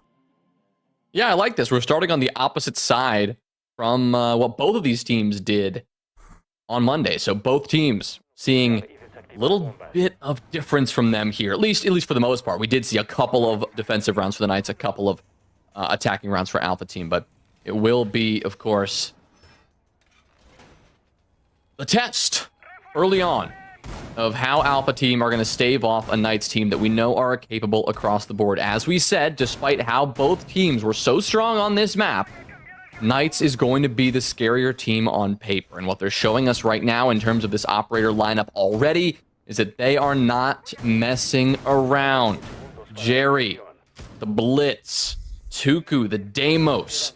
Combine that with the Osa, and it's pretty clear what their plan is going to be. Yes, you might see a clear from that, that west side of the map working their way, rather the east side of the map working their way all the way from that house side, but we very well could see something a bit more direct. That's what the Blitz is all about. That's what the Osa shields might be for. Just putting them right outside that black stairs doorway to get active in this map early. We'll find out how Alpha Team want to go up against that. They do have a lineup that is a bit more passive. You could put someone like Dirty more active on the roam. Same thing goes for Creeves. They'll hold this extension on the other side, but Haste, he may be the one who has to worry about this attack first, as he is on these black stairs, and this is where the attack is brewing. Yeah, for Alpha Team, a lot of focus on the black stairs and the defenses. Haste is going to be locking this down on the smoke, and you can see the drones disseminating downstairs for Knights, trying to make sure that there is no roaming contingent. Now there is, but it's upstairs, over towards Office and Exhibition from Alpha Team, anticipating a far side clear and none such coming. So every defender now slowly making their way back towards the bomb site as the second Toxic Babe goes out, with still 2 minutes on the clock here. Haste having to utilize a lot of his personal utility to try and slow down the advancements for Knights to the top of the exterior balcony door and the bottom of the black stairs as well, as here comes Jerry sprinting up, eats the shotgun shot into the shield, blinds them fully, and gets the opener onto Haste. So there's the smoke removed from play, and again, the Knights focal pointing the top of black stairs to get into karaoke. They got the Ace Selmas to do that as well, and the Oster Shield and the Blitz to cover their cross towards the top of the black stairs railing. Such a well-executed early push. Jerry knew that he is not going to lose that 1v1 engagement. Tom and Tuku, their responsibility outside the doorway, just ensure that it was going to be a 1v1 engagement. Don't let anybody cross over to support the smoke. That means Haste goes down first. You already lose those smoke grenades for the remainder of this round, and now the door is open for Knights to make the move, and they're not wasting any time. Dirty with a spray will take care of Soko, but this diffuser, it is already on the ground. Jerry finished off, so is Tom. Alpha Team so far a decent retake, only 2 more players to find, but on the rappel, that is easier said than done. Tuku's got the protection of the Osa shield as well as this doorway. He can play this passive Atlas on the rappel, actually relocating to the black stairs, and that's going to catch Martin off guard. He now has a strong position, and now a crossfire to shut down this retake. Only 15 seconds. That means 8 seconds for Alpha Team to make this move and get on the defuse, and they are taking far too long looking for these attackers, and they cannot find them. Out of time. Tuku can sit back and relax. Knights, a swift execute. They take round 1. Yeah, a very tough retake attempt there for Alpha Team, just taking forever. And even before the plant was completed, you had Martin inside of T staring at the shield of the Blitz, but he was powerless to stop the plant that was going down in front of his eyes. They get 2 quick kills out of a 4v4 before the plant is completed to a 4v2 in favor of Alpha Team on the defense after the plant is completed. But they're just taking forever forever to make any kind of advancement back towards Karaoke, get towards the diffuser, and ascertain the location of the remaining 2 attackers. Like you said, it was an evacuation behind the Osa shield for Tuku out onto the balcony, and the relocation from Atlas, getting off the Karaoke rappel, relocating to the Black Stairs position. There was really no answer there from Alpha Team in terms of being able to get into the bomb site and pressure the attackers to make the first move. It was really Knights setting the tempo all the way through that round, and they come away and capture the first attack. So for Alpha Team, a team that we saw attack very well, and they did bring out a very similar strategy on one of their own attacking rounds on Skyscraper.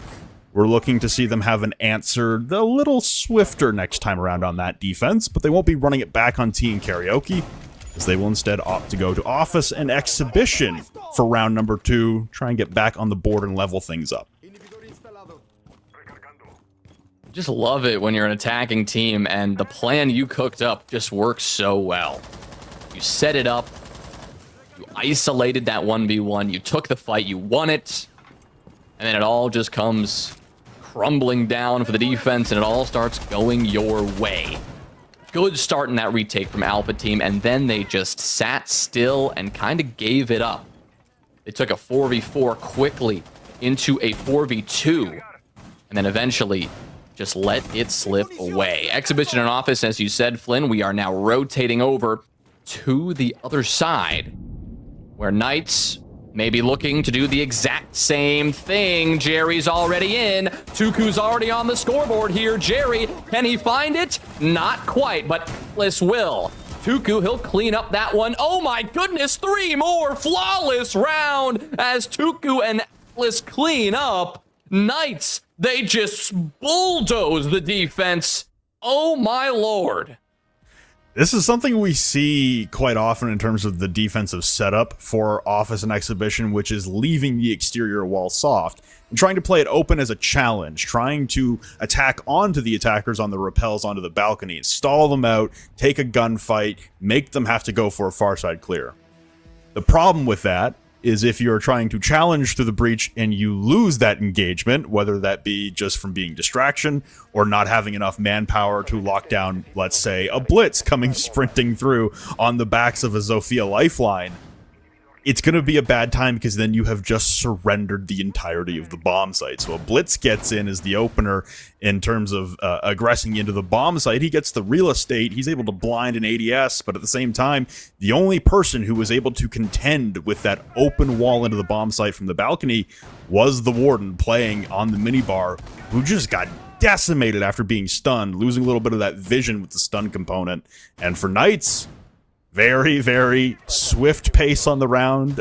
Honestly, identifying the exploit and taking advantage of it perfectly, knowing that there's only one guy to stop them, and if you can remove him from play, it's lights out as they all flood into the bomb site. They collect back-to-back attacking victories. And now for Alpha Team, going to go back to Team Karaoke. Again, starting to lose some ground here. We've seen the Knights who put up a very near-perfect defensive performance. Now their attacks are also looking very strong on Skyscraper, so it's up to Alpha Team to respond. One of those blink and you miss it type of rounds. Lightning fast for the Knights. Safe to say they will slow things down a bit.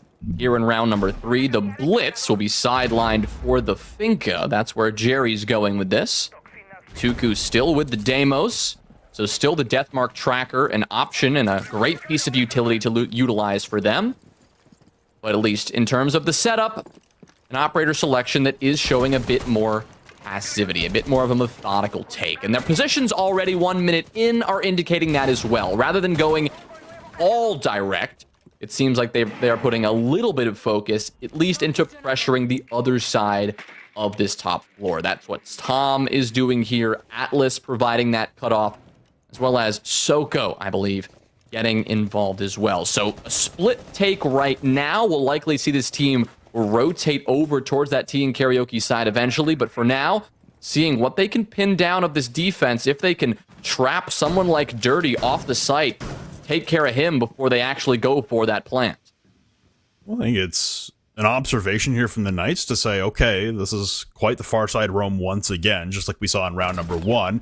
Trying to contend with it momentarily as Haste goes for a shoulder peek around the top black stairs balcony door. Does it again, sees the head again, but doesn't pull the trigger in time, and shoulders being thrown back and forth. Haste down to 1 Toxic Babe once again, but nobody on the side of Knights really in a position to push him out. And as I say that, though, Tuku comes flying up the black stairs. Haste will get stunned out and have to go sprinting down the hallway back towards the bomb site. But quickly, that is black stairs control established for the Knights as they look to push into the bomb site. Now, he made it out. Creeves won't. Soko will take care of him, but 50 seconds. You know that Knights are rearing to go. Dirty, he also knows that. He's keeping an eye on this rappel, seeing if he can deny the rappel into the site, if that's possible. You've got someone like Atlas, though, for the Knights, providing that support from the other side, and thanks to a couple of pings, they know exactly where Dirty is. He's now been down, I believe, from the below. That's Tuku using the Deathmark tracker to perfection. Haste goes down. Martin now cut down within 1 HP. Same goes for Ragnar. Alpha team falling apart again. Dirty's back up. Their only possible saving grace. It's a 4v2, a 4v1, and now it's over. Knights swarm the site again, and once more leave no doubt. Yeah, it started to get a little worrisome at the end, just because of the time that was taking away. There was about 7 seconds left on the round timer when the final kill was grabbed. But really, just so much control. They had T control, they had karaoke control. The last 2 defenders were reviving a down member inside of Geisha and trying to get back on 5 to 20 HP between the both of them. And realistically, there was just nowhere to go. So this is going to trigger a tactical timeout from Alpha Team, as they have lost 3 consecutive defenses on a skyscraper map. That proved to be very powerful for them in their last playday on the attacking side. And we didn't have to see too many defenses from them because they wrapped it up pretty quickly.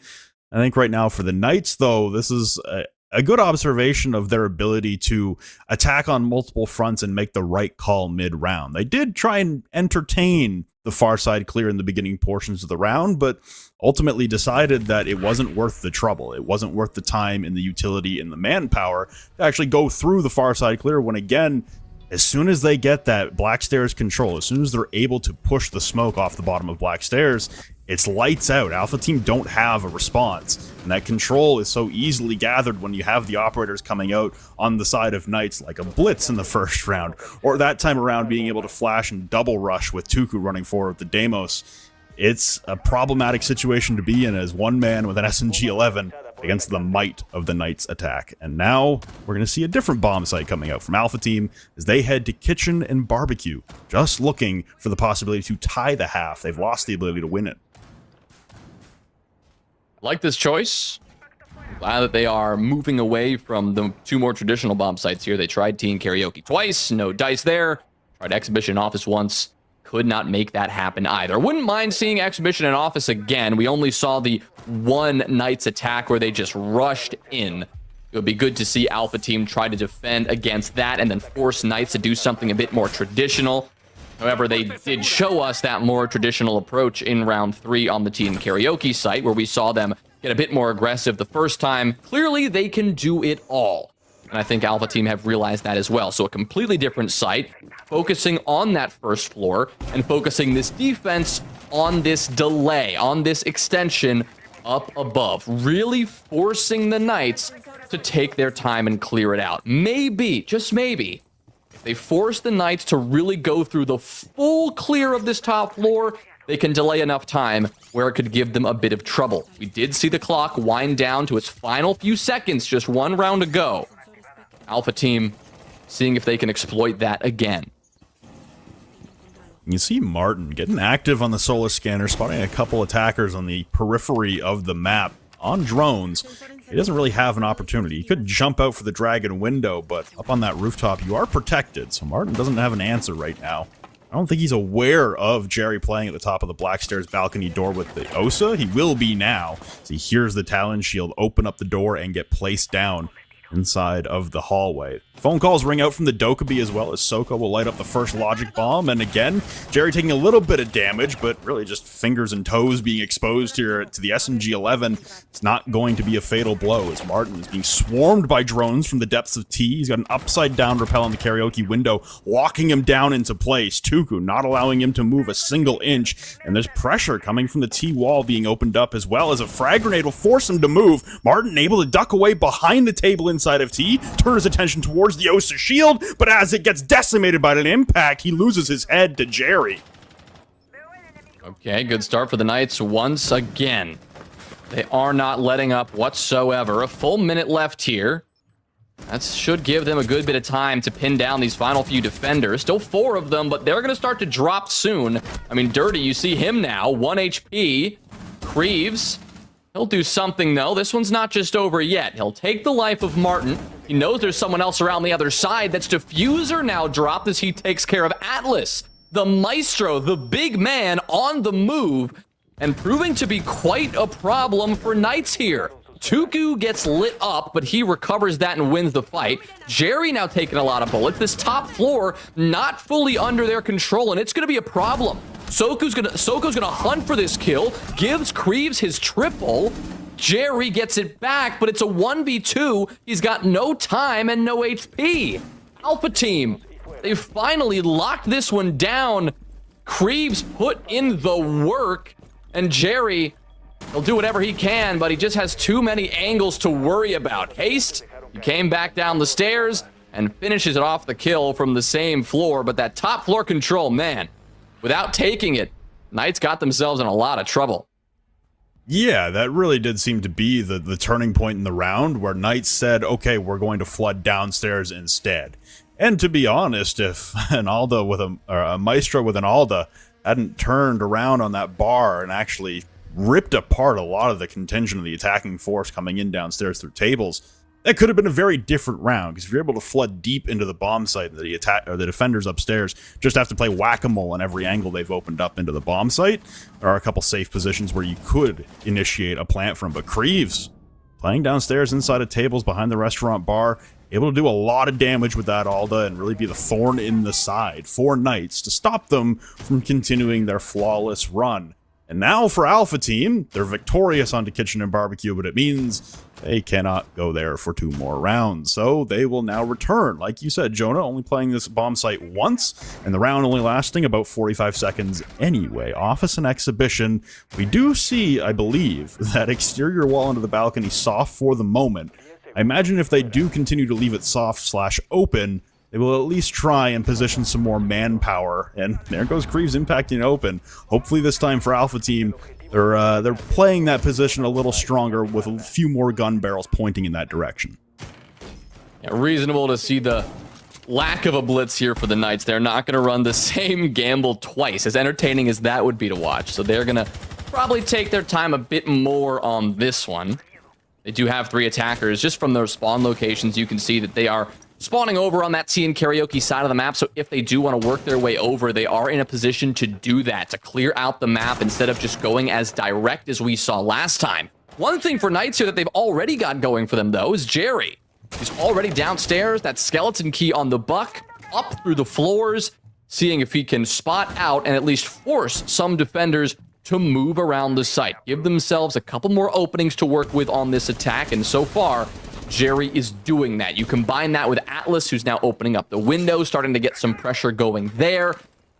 Opening up their chances here, giving them some options as they work their way through the first 60 seconds. A lot of drones left. Only 2 of their drones have been taken out at this point. And so for the next minute, you can expect that that's what we're going to see a lot of. A lot of information gathering, a lot of patience here from Knights as they try to find out what Alpha Team are throwing at them this time. You can see the Defender Detected Outside banner has popped up a few times now, and that's Ragnar going for a lot of runs seemingly outside of the office balcony, looking for anyone to get close to that soft wall that they've opened up from the exterior. Now Dirty getting droned out inside a Geisha, and he's being pushed by Tuku, occupied with the drone. A good response from Haste. He gets dropped down to about 25 HP and has to retreat back through terrace towards the objective. So they've sacrificed the positioning over on the far side of the map towards Geisha, but at the very least you've killed a lot of clock and you've taken one attacker with you. The big worry will be the pincer attack in towards the bomb site, as the Knights, like you said, Jonah, pushing from multiple angles. They've got a lot of map real estate covered by themselves. That skeleton key from Jerry is still ringing out downstairs, trying to dislodge any of these defenders from playing power positions. They got yellow pings coming out now, and this is going to force every defender in the bomb site to continuously be on the move, and the Knights will look to catch them in that motion. Well, they caught Dirty lacking there as he, got distracted by a drone and just got absolutely demolished. But for Alpha Team, they got the trade. Going into the final 30 seconds, this will be that even 4v4. Soko, he'll lurk his way up the house stairs. He has a ping here, some info to work with, but you can see tentative to make the first move. Waiting for his team. Now together they push. This will lead things off with a kill. Tom tries, so does Jerry, but he gets shut down. A lot of HP now missing from this attack. A 3v2 as Creeves is on his back, but Ragnar putting in the work. Knights stalling out, not getting into the site here. Soko with the diffuser in pocket is only now gonna try to get this down. Where's the coverage from Tom? It's nowhere to be found. The diffuser easily denied from Alpha Team as they take their second round in a row. Yeah, unfortunately there, the coverage for the plant not in position to be able to stop the peek around the door frame.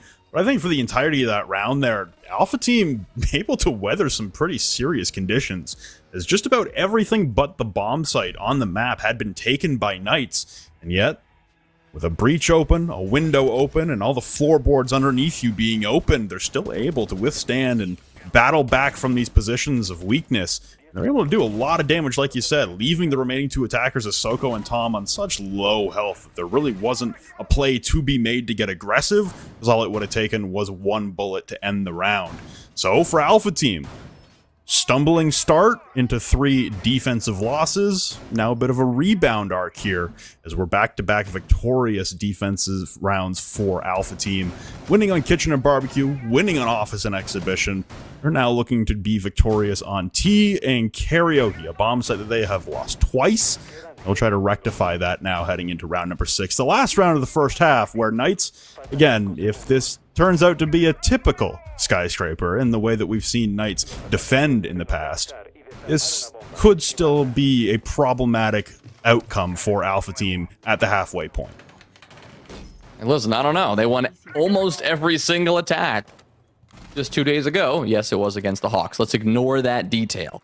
And let's just look at the success they had on the attacking side. Only losing one defensive round, rather only losing one attacking round on the Exhibition and Office site. Everything else they took successfully. Tea and Karaoke 3 times. Barbecue and Kitchen twice.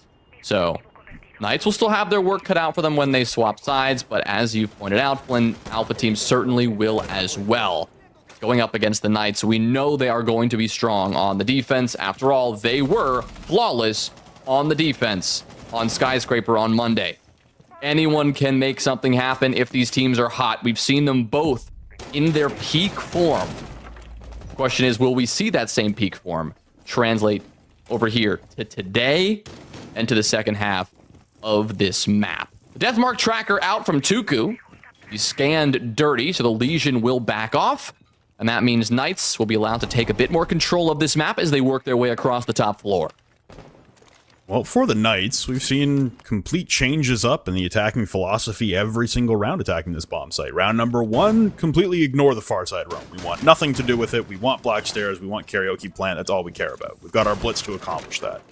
Round number 3, they do investigate the far side roam coming out from Alpha Team, but at about a minute into the round decide it's not worth the trouble. It's not worth the investment of utility. Let's throw that on the back burner. Let's just re-attack towards the bomb site, and it works out perfectly for them.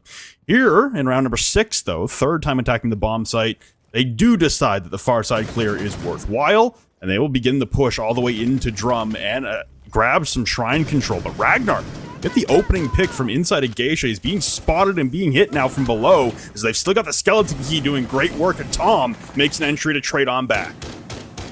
Can't believe Dirty took that fight for so long there, at least just a moment ago against Tom. He landed a few bullets, but then Dirty just kept holding the angle. Tom happy to come out of that gunfight on top. Full HP for the Twitch, and, well, just above 1 bullet for Dirty. Tuku on the other side here will spot the feet of one through the drone hole. Creeves, oh no, he goes down. The trade quick behind for Martin, but Atlas finds one too, taking care of Martin and keeping the advantage in the hands of the Knights. But keep in mind, there's only 15 seconds. Knights have been struggling with their pacing, so they're really going to need to find these kills. The diffuser is out of pocket, and Haste, he's down below, working his way up top, and just now the diffuser hitting the floor, but Haste, a big kill from behind. Atlas 000. Tom, there's the coverage from him we missed last round. In the right place at the right time, and able to shut down Haste to guarantee the 4-2 round differential here on the swap. That was a terrifying moment, honestly, for the Knights, as Atlas was already planting while Haste was making his way up the main stairs, and then, with like 3 seconds left on the clock after his cover died at the top of main, he had to pull off the plant and relocate. So he starts putting down the bomb, I think with half a second left in the round in the re-engagement of the diffuser. It was a slim margin there. If he wasn't able to get that back down in time, that could have been a very unfortunate clip, a fumbled round for Knights, but they do save it in the dying milliseconds of the round. And like you said, the cover there from Tom, perfect. And it's Knights taking a 4-2 lead, able to win out on the attacking side multiple times. They win attacking Teen Karaoke 3 out of 3 times. Very impressive, as it is continuing to be, if not the primary, then at very least the secondary bomb site for most teams globally on this map.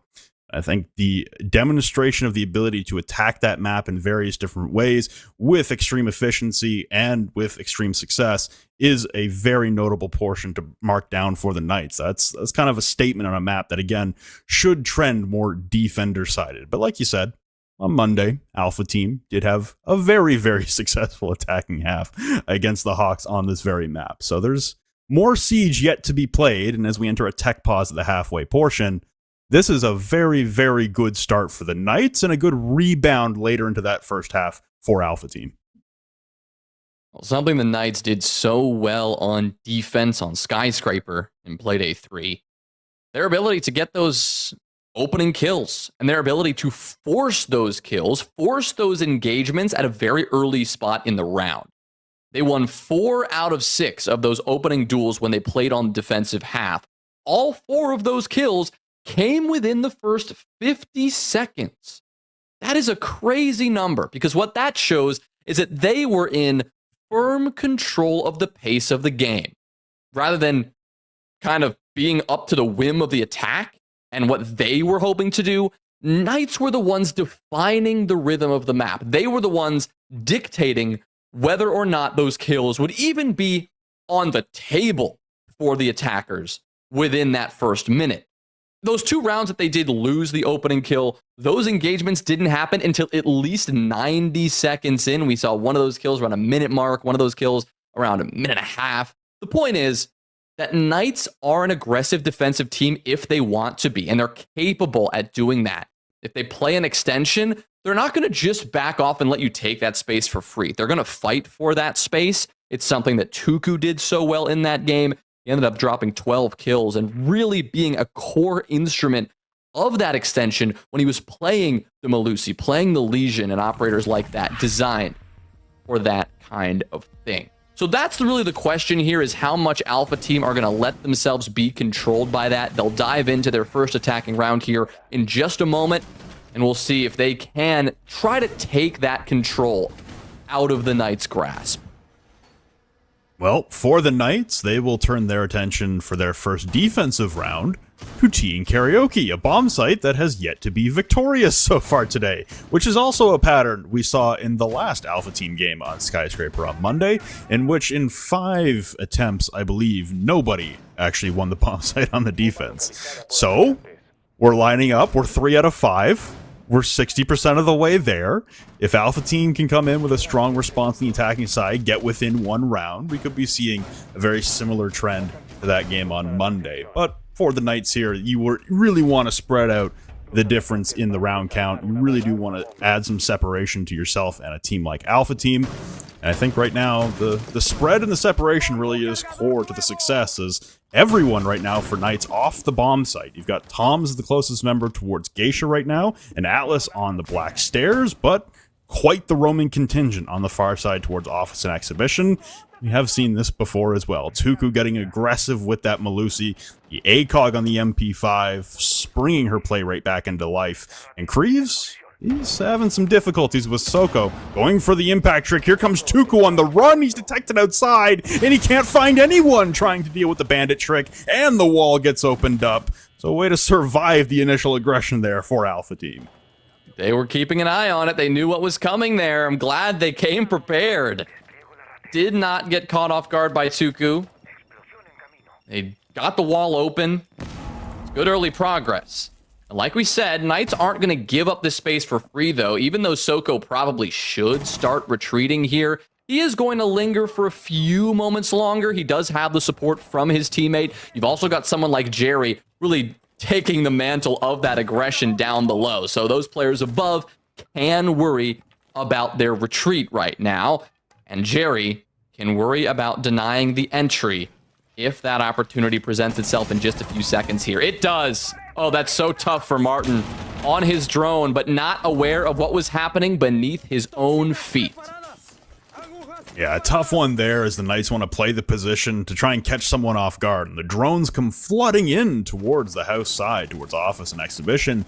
But they don't look below. They only focus the drone power up top and see that the floor in front of them is clear, but not the floor below them, like you said, Jonah. So the opening pick onto Martin, Zofia removed from play. They did at least deal a handful of damage and then some onto Tuku on his retreat back through Shrine and Dragon towards the bomb site. So at least you've got 1-3 armor on very low HP at the moment. 1 or 2 shots will drop Tuku to the floor. You can see the far side clear. While it has taken over 2 minutes for Alpha Team, they are getting into a strong position to be able to attack towards the bomb site from Shrine. Setting up, but oh, just as Dirty makes that peek, he gets shut down. Soko, he's dead. Good trade for Alpha Team, but they are running out of time here. The utility still ever present for Knights. The kills still going their way. Atlas and Jerry both do it. And Creeves, where is Creeves going? There's 15 seconds and he was running the wrong way. He's got the diffuser in pocket. It looks like he wanted to go for that big retreat, that big wide flank. But as you can see, Knights read that like a book. Jerry closes it out after starting off the round, and Knights will start off the half with a win. Yeah, for Alpha Team on the attack there, just a couple of missed opportunities, to be honest. Not spotting out the Legion playing down below at the bottom of main stairs inside the mudroom entrance and playing underneath the exhibition window. That's a tough one to surrender on the opener, and then you're doing a lot of chip damage. You're hitting Tuku on the retreat back towards the bomb site on the Malusi at least 3 or 4 times while he's sprinting back, but you're unable to secure the trade to level up the man count. And then Tuku comes in, plays bomb chassis in towards Shrine, and I think gets another kill, possibly 2 more on the round. It was a tough one to deal with if you're Alpha Team. I think right now for them, not the start you want to the second half, especially when we saw how powerful their attacks were at avoiding going for a far side clear on Monday on Skyscraper. This time they entertain the far side clear and they get caught up quite a lot. A lot of casualties in terms of utility, manpower, and time taken on the Office clear. This time around they'll be attacking directly to Office and Exhibition as the second bomb site that Knights will go to, trying to put us onto map point. Well, the Skyscraper challenge was issued. Both teams, they said, let's do it. Let's go to a map that we've been to before, that both teams have seen each other on. And it seems like right now, Knights are coming out ahead in that gamble that they both took. Of course, still a lot of siege to play here, but 5-2 and the momentum firmly in the hands of the Knights after that last round. Alpha Team, they now know what they're going up against at least. They saw the spice, the flavor that Knights like to bring, that aggression, that real refusal to give up any space for free. So now with that knowledge in mind, Alpha Team maybe they'll be able to pull something out here. Soko nearly had an opportunity early on in this round as he is playing aggressively outside that terrace door. Instead, though, it is Jerry. Oh, and then Soko. He gets 1-2. Dirty and Haste done for within the first 50 seconds. That's a tough one. That is an attacker deleted off of an angle. Beautiful pre-aim there.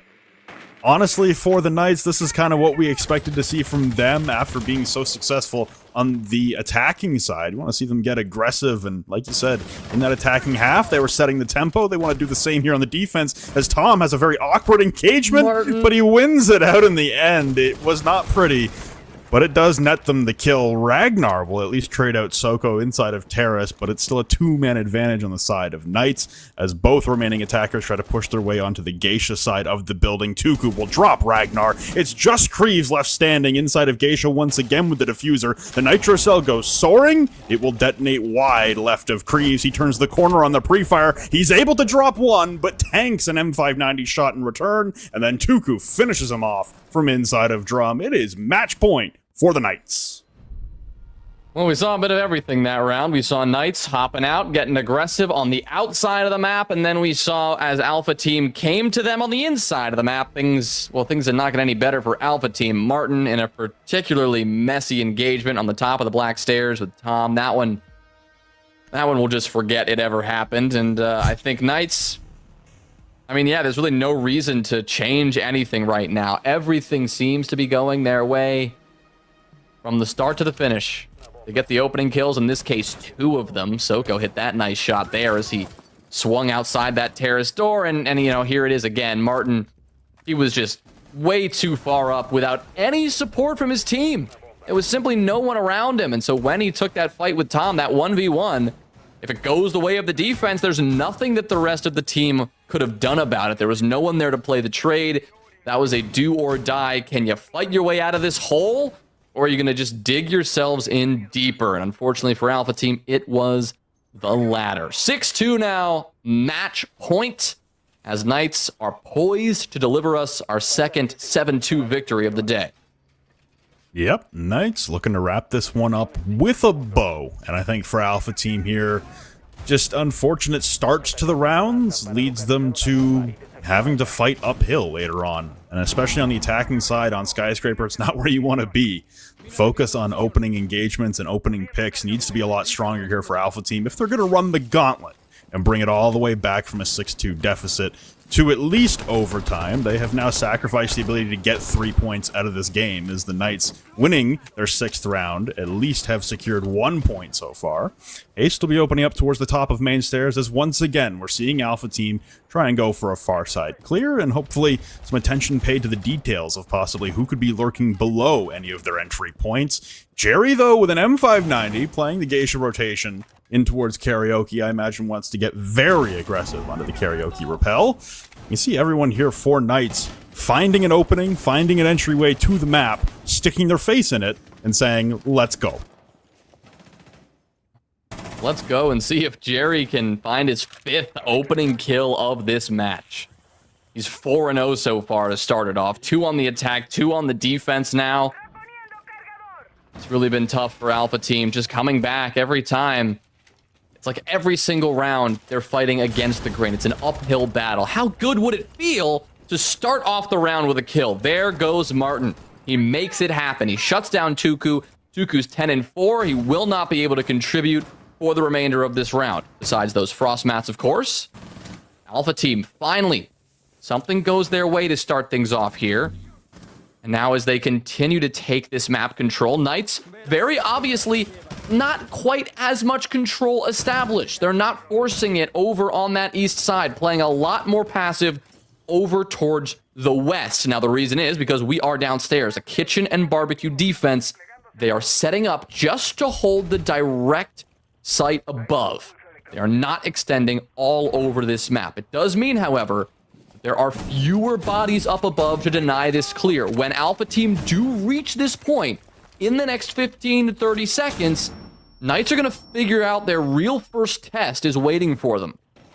Yeah, absolutely. And you can see this is taking a long time for Alpha Team to get into position. 40 seconds against them on the clock now, as everyone for Knights is still in a comfortable position. Haste and Ragnar taking damage as they try to make their way in. Creeves, though, will get the second one on the round for Alpha Team, making it a 5v3. Dirty still trying to push his way in through Drum. Still so little time. At least they have the Geisha control, but you have not cleared out Soko inside of delivery. And anyone dropping down this hatch is going to have to contend with him, and Atlas with an ACOG on the UMP, and Tom has completely eluded visibility upstairs going for the flank. There comes the first drop into the bomb site. Creeves on 50 HP going for the plant. Outside of the bathroom hallway, Atlas missing crucial shots. The plant is being completed, and the flank gets shut down, so the plant will not be successful. No, at the dying second, Atlas puts him on the floor, and it is Knights winning 7-2.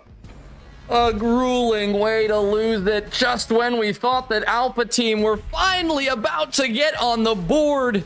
A 7-2 delivered by Knights, as all they had to do was prevent the diffuser from going down. They knew it, we knew it, and Alpha Team, as much as they knew it, they had hoped that they might have been able to get away with one there. Such a significant advantage, and they just let it slip away. Brutal for Alpha Team, but another quick victory for Knights. And Korbeck, I know, lurking in the wings there, keeping an eye on this one. I'm sure that you must have been pulling for Alpha Team a little bit to make that comeback. And I'm sorry to report they just couldn't do it. You think you know me, Jonah? No. Listen, we all wanted the comeback. We all wanted it. It's true. Everybody except for the Knights fans, of which there were many in the Twitch chat, wanted to see Alpha Team make a bit of a run back on it. I think I am a little disappointed, and I think I've said it multiple times, right? I think the Alpha Team roster, considering the legacy they're coming from, right? Half of the Alpha Theris team, which was always one of my favorites. That's the org, at least half of the Alpha Theris organization, different team. But, you know, there was a legacy there, and they haven't really fulfilled it. And I think after this match today, Jonah, it's safe to say that they're probably not going to fulfill it in this stage, right? Knights just didn't look fussed. They didn't look fussed. It was an easy game for them. Yeah, Knights cleaning it up. I mean, we said that, yes, they both had good skyscraper performances, and we were hoping for this kind of back and forth. But Knights, yes, on paper, they are the better team. This is a major ready team in theory. And yes, you mentioned the organization, but a fresh roster, an open qualifier roster, and very much still in that learning period for Alpha Team. Yeah, I think for Alpha Team right now, again, this is about getting back on pace, getting back on schedule. Unfortunately, they run into a Knights team who, as the days go on here, I'm starting to think that Vasco game might have been an oddity, and that rematch is going to get spicy. Because every game we've seen from Knights since that Vasco game to open the stage, it's a very different Knights team. It's a very impressive Knights team, and I'm liking what I'm seeing out of them so far. That's interesting. I'm going to push back on that a little bit, Flynn, honestly, because I've seen Knights, right? And they had the big loss against Vasco. Everybody a little bit shocked. Then they played Hawks, right? Then they played Hawks, and then they played Malvinas Gaming. And now they have played Alpha Team, which happen to also be the three teams that are at the bottom of this group of 6. I mean, how much do you think we really take away from these games? Like, in terms of the strengths of Knights? Because these are not peer opponents. Like, I think it's safe to say that after this game. Is it coming to me for that? Oh, it's coming to Flynn. Sorry. Sorry. No, I was like, yeah, Flynn, you gotta defend your point there, my guy. Yeah, I guess. Slam Korbeck. I guess. Slam him. He's crazy. Take him down. Please don't. So, the one thing I can say to that is, yes, they have played the bottom 3 teams in the standings. You can only play the teams in front of you. You know, you don't make the schedule dictates who you're going to play. And I think that first game against Vasco, while disappointing for Knights, at least was a bit of a wake-up call, and we've seen a team that just seems much more confident in themselves, even barring that first loss. You know, this is a team that seems very well-oiled. This team impressed me quite a lot in Stage 2 last year, and I think this is the team that's slowly becoming another version of that team last year, where you just see the synergy between the team. It's no one individual standing out and carrying it. It's kind of like a Maycam situation. This is a deep team with a lot of chemistry, a lot of flexibility, and honestly, a lot of gun skill that is very impressive to see on a day-in-day basis. Yeah, I think that's a fair assessment. I mean, I'm pushing back on you a little bit, but you're hitting the notes right there. Well, Knights moisturized, relaxed in their lane. They take this map, and we'll be on to our final match here from LATAM South right after this break.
You're muted, I think. Is that possible?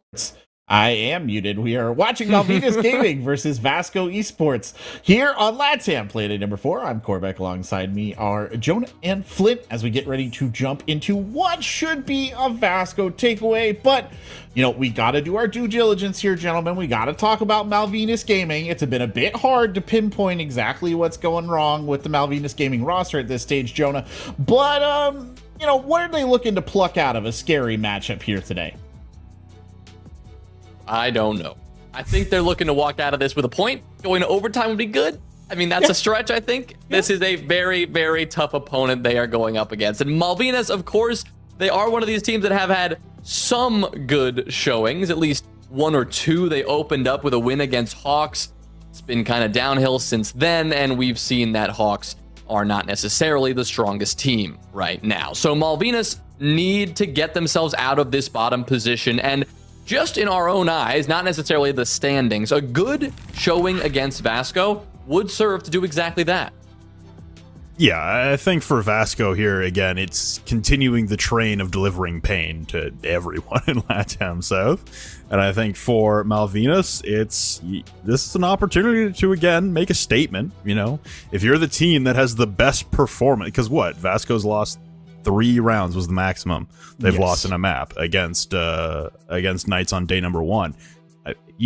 Even if you put up 4 rounds and lose, you're still feeling pretty good about that. If you're Malvinas, like, this Vasco team has decimated their opponents, and for Malvinas right now, it's an uphill battle, but there are still positives to be drawn from the matchup. Yeah, the name Vasco has probably not been this hot since 1498. So, I mean, I got to ask you here, Flynn, or I should say Jonah. Let's say Jonah. Anybody can beat Vasco. Can anybody beat them in LATAM South? I think that's a legitimate question now going into Play Day 4. Is there a team that can beat them? No. The answer is absolutely not. Like, I think we established this. I thought we established this 2 days ago, to be fair.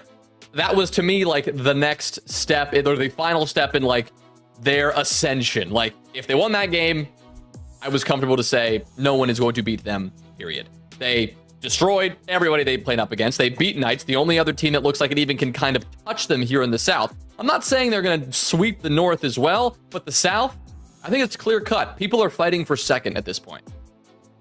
I'm not that sold. I don't know. Maybe I'm a Knights believer. Maybe I'm on the Knights copium or something, man. I do think the Maycam conversation ended on Bank. I think the 7-0 loss there.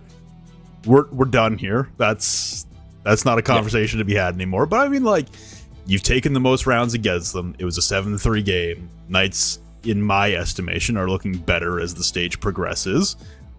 Listen, maybe it's some copium. Maybe I just want some entertainment and some action for that number 1 seed.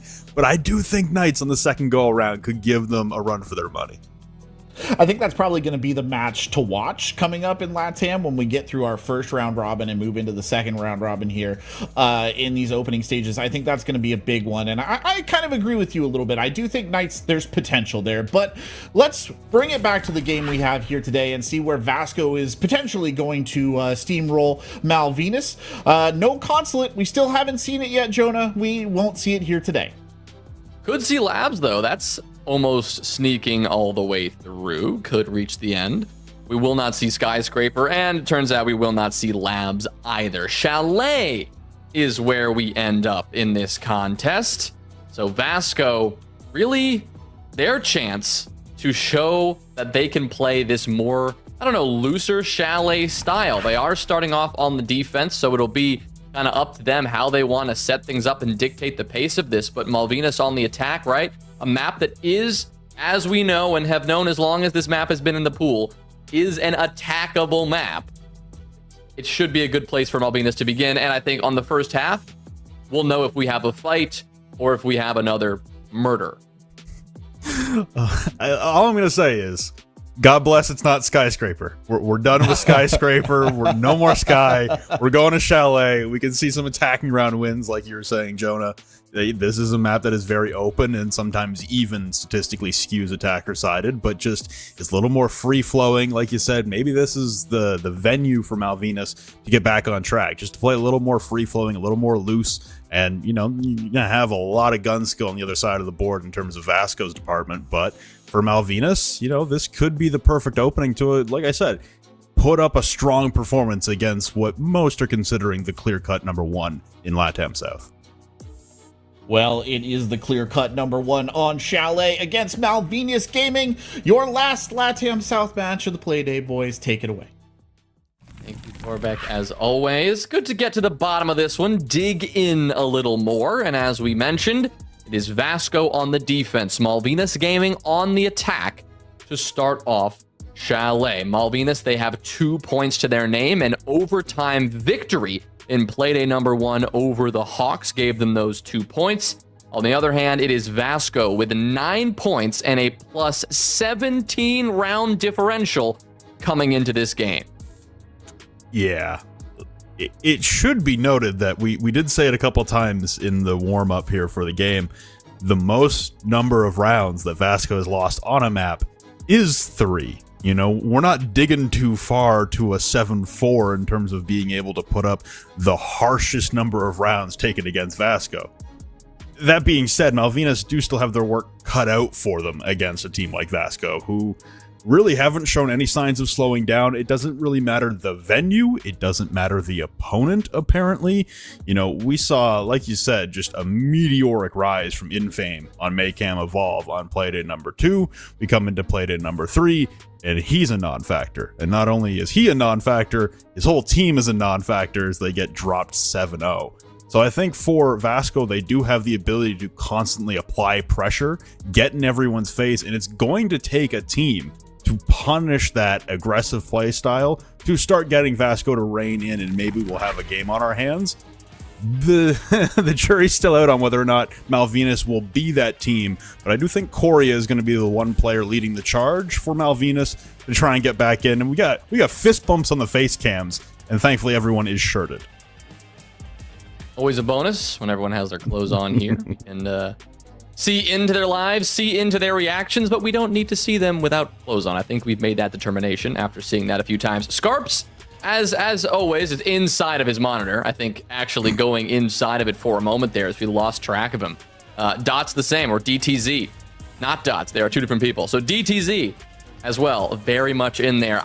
Ideal resolution. You get the most possible accuracy if you're looking at every single pixel right up close. But all jokes aside, we do move into round #1 here on Chalet with Malvinas needing to set the tone early.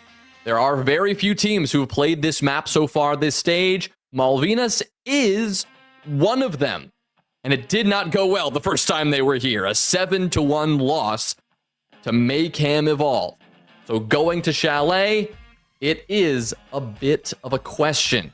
Why would they walk into this potential trap that Vasco seemed to have cooked up? It's very likely, though, that Malvinas have made some changes. It's very likely we do see some constructive improvements here. Otherwise, they probably would not take us to this territory. So Vasco on defense, they'll be the ones to first experience what Malvinas has reworked on their attacks. And for Vasco, interesting bans coming out. The IQ and the Goyo in terms of operators removed from play. So that is going to open up the opportunity to play an operator like a Valkyrie, keeping those cams up for a prolonged period of time. Still a lot of droning utility that can be brought out from the side of Malvinas. It's just going to be a lot more difficult to find those cameras. And I think a team like Vasco, more intel they have at their disposal to pin down your location, more aggressive they're going to be. So this really will be bit of an onslaught to start the rounds, most likely for Malvinas, having to contend with their positions being revealed from those Valkyrie cameras, from the Solus, from the Fenrir Dreadnought mines. Like, there's a lot of utility to be had here, and as I say that, Luca is going to be ripping down the door. An impact run out from Nitro, and it won't be successful on Nitro's side. It will be a trade, actually, as he had tandem help there from Luca, who stays alive inside a big garage, but it's an opening trade, most crucially with Coria the Ace taken out of play from Malvinas. You know, very good kill to find. I suppose for both teams, really, the Solus, a very key defensive instrument, just as much as those Selmas. Of course, the only source of hard breach, though, now gone. It's going to hurt a little bit more for this attack. Certainly a bit more than Vasco are feeling it. They still have 2 Nitro cells, 2 impacts, a lot of utility. Still a good bit of information, and, well, a good bit of kills to speak for, too. Luca getting the kill onto Dirt there, so the Dokkaebi, who did find the trade onto Nitro early, will get shut down relatively quickly as they work their way into the map. Still a minute 45 here, so plenty of time, but Malvinas already losing bodies. That's not going to help them at all when it comes to making this push. Oh my, Luca. Talk about being ready for it. Someone watching the camera and a pre-placed, perfectly timed Nitro cell. Dante, he's got one too. It's just DPZ last alive. Yeah, on the Flores pushing in. He will get one onto Dante, but Pano will trade him back out with an ACS. Another weapon that seems to be coming back into play, more into play. It had its moment in the sun like 3 to 4 years ago when the scope changes first came out in 2020. And it really fell out of favor very quickly after that. It had a moment and then it was gone. And it seems like, again, with another adjustment to the scopes available, it's resurfacing as a potential primary weapon. Because it is very devastating, and I think it's a 31 round drum magazine. A lot of ammo before you need to be reloading it. Nonetheless, for Vasco Esports, again, like I said, dominant oppression of any entry into the building. There's just aggression at every single orifice. There's no possible way for Malvinas to get into the building. They're losing gunfights left, right, and center very early on in the round. You said there was a minute 45 left on the clock. They lost 2 bodies, about to be a third. On the opposite side of the map from the objective. And that really is just speaking to Vasco's nature of absolutely relentless aggression and pressure in the early portions of defensive rounds. I said maybe, you know, Chalet could be the map to open things up and give you the opportunity to fire back in those engagements. We saw an opening trade, but really nothing else beyond that first 10-second engagement from Malvinas being successful. So Vasco, they win barring gaming without really having to defend barring gaming itself all that much. Now they'll turn their attention over towards the master bedroom and office bomb site. And they move aside to the other chunk of the top floor here. Not to say that Barn Games is above, but that's really where the defense makes its final stand. And in the case of round number 1, that's really where the entire round transpired, away from the objective itself. We did actually never see the site itself come into play. I don't expect the same trend to exhibit here. Of course, yes, Vasco will play an extension, and it is very likely that Malvinas are going to try to enter in this top floor, maybe even down below. The buck is in play after all. But with this Vasco team, it is shown that they are very likely to contest your early entries. If all the fights in round number 1 happened away from the objective, you can expect a similar trend as we move bomb sites for the rest of this map. Malvinas will need to get that under control as soon as they can, and that means just pushing together with a bit more coordination, a bit more info, so that they don't get caught off guard and exposed by some of these early peaks. Forbido trying to battle up through the floorboards to eliminate the player playing out on mezzanine. It is Pano to fall. Luca down to about 50 HP, but all of Vasco flying into action as Dante ascends the basement stairs, and he's able to grab Forbido. Luca peeking out onto the office balcony, and a second on the round, a third for Vasco as Luca decimating with the ACOG on the MP5K. It once again leaves DPZ alone in a 1v4. Similar shades of the previous round, and again, a minute 30 on the clock, and he's left alone. Scarp will drop him, and it's a quick, emphasis on quick, 2-0 lead for Vasco. Keeping it snappy, like you said. Wasting no time to get out to an early lead and to look good while doing it. This is the start we expected, but for Malvinas, this is not the start we had hoped for. All right, we don't necessarily want either team to win here. It's just a close game. That's all we're asking for here in the South. Really been robbed of those close games. Now, every single week, it feels like. Playdate number 1 was the closest, most contested matchups that we saw. The North, we're seeing a lot of parity. We're seeing a lot of back and forth. Most games going to 4 or 5 rounds. At least that's the losing score. Today we've seen 7-2, 7-2, and on pace for another one, unless Malvinas can get us can get things started here on Chalet. First two defenses, though, the two primary sites for Vasco. Nothing too scary just yet for Malvinas, but it is about that time where they need to find their stride. We move to kitchen and dining now, the third site for Vasco, to see if the same pattern continues or if Malvinas can finally get a win under their belt. I think the troublesome fact that we continuously point out so far is that Malvinas have had, like, the bomb site has played basically no part in these defensive rounds. The bomb site could have been basement both of those rounds, and the outcome looked like it still would have been the same with the positioning of Vasco defenders and how aggressive they were getting. The location seems to not matter for Vasco. They're going to try and go for a clean sweep of objective rotations here. That's just to satiate the rules of the game, seemingly. This is quickly turning into team deathmatch anywhere and everywhere across Chalet at the moment.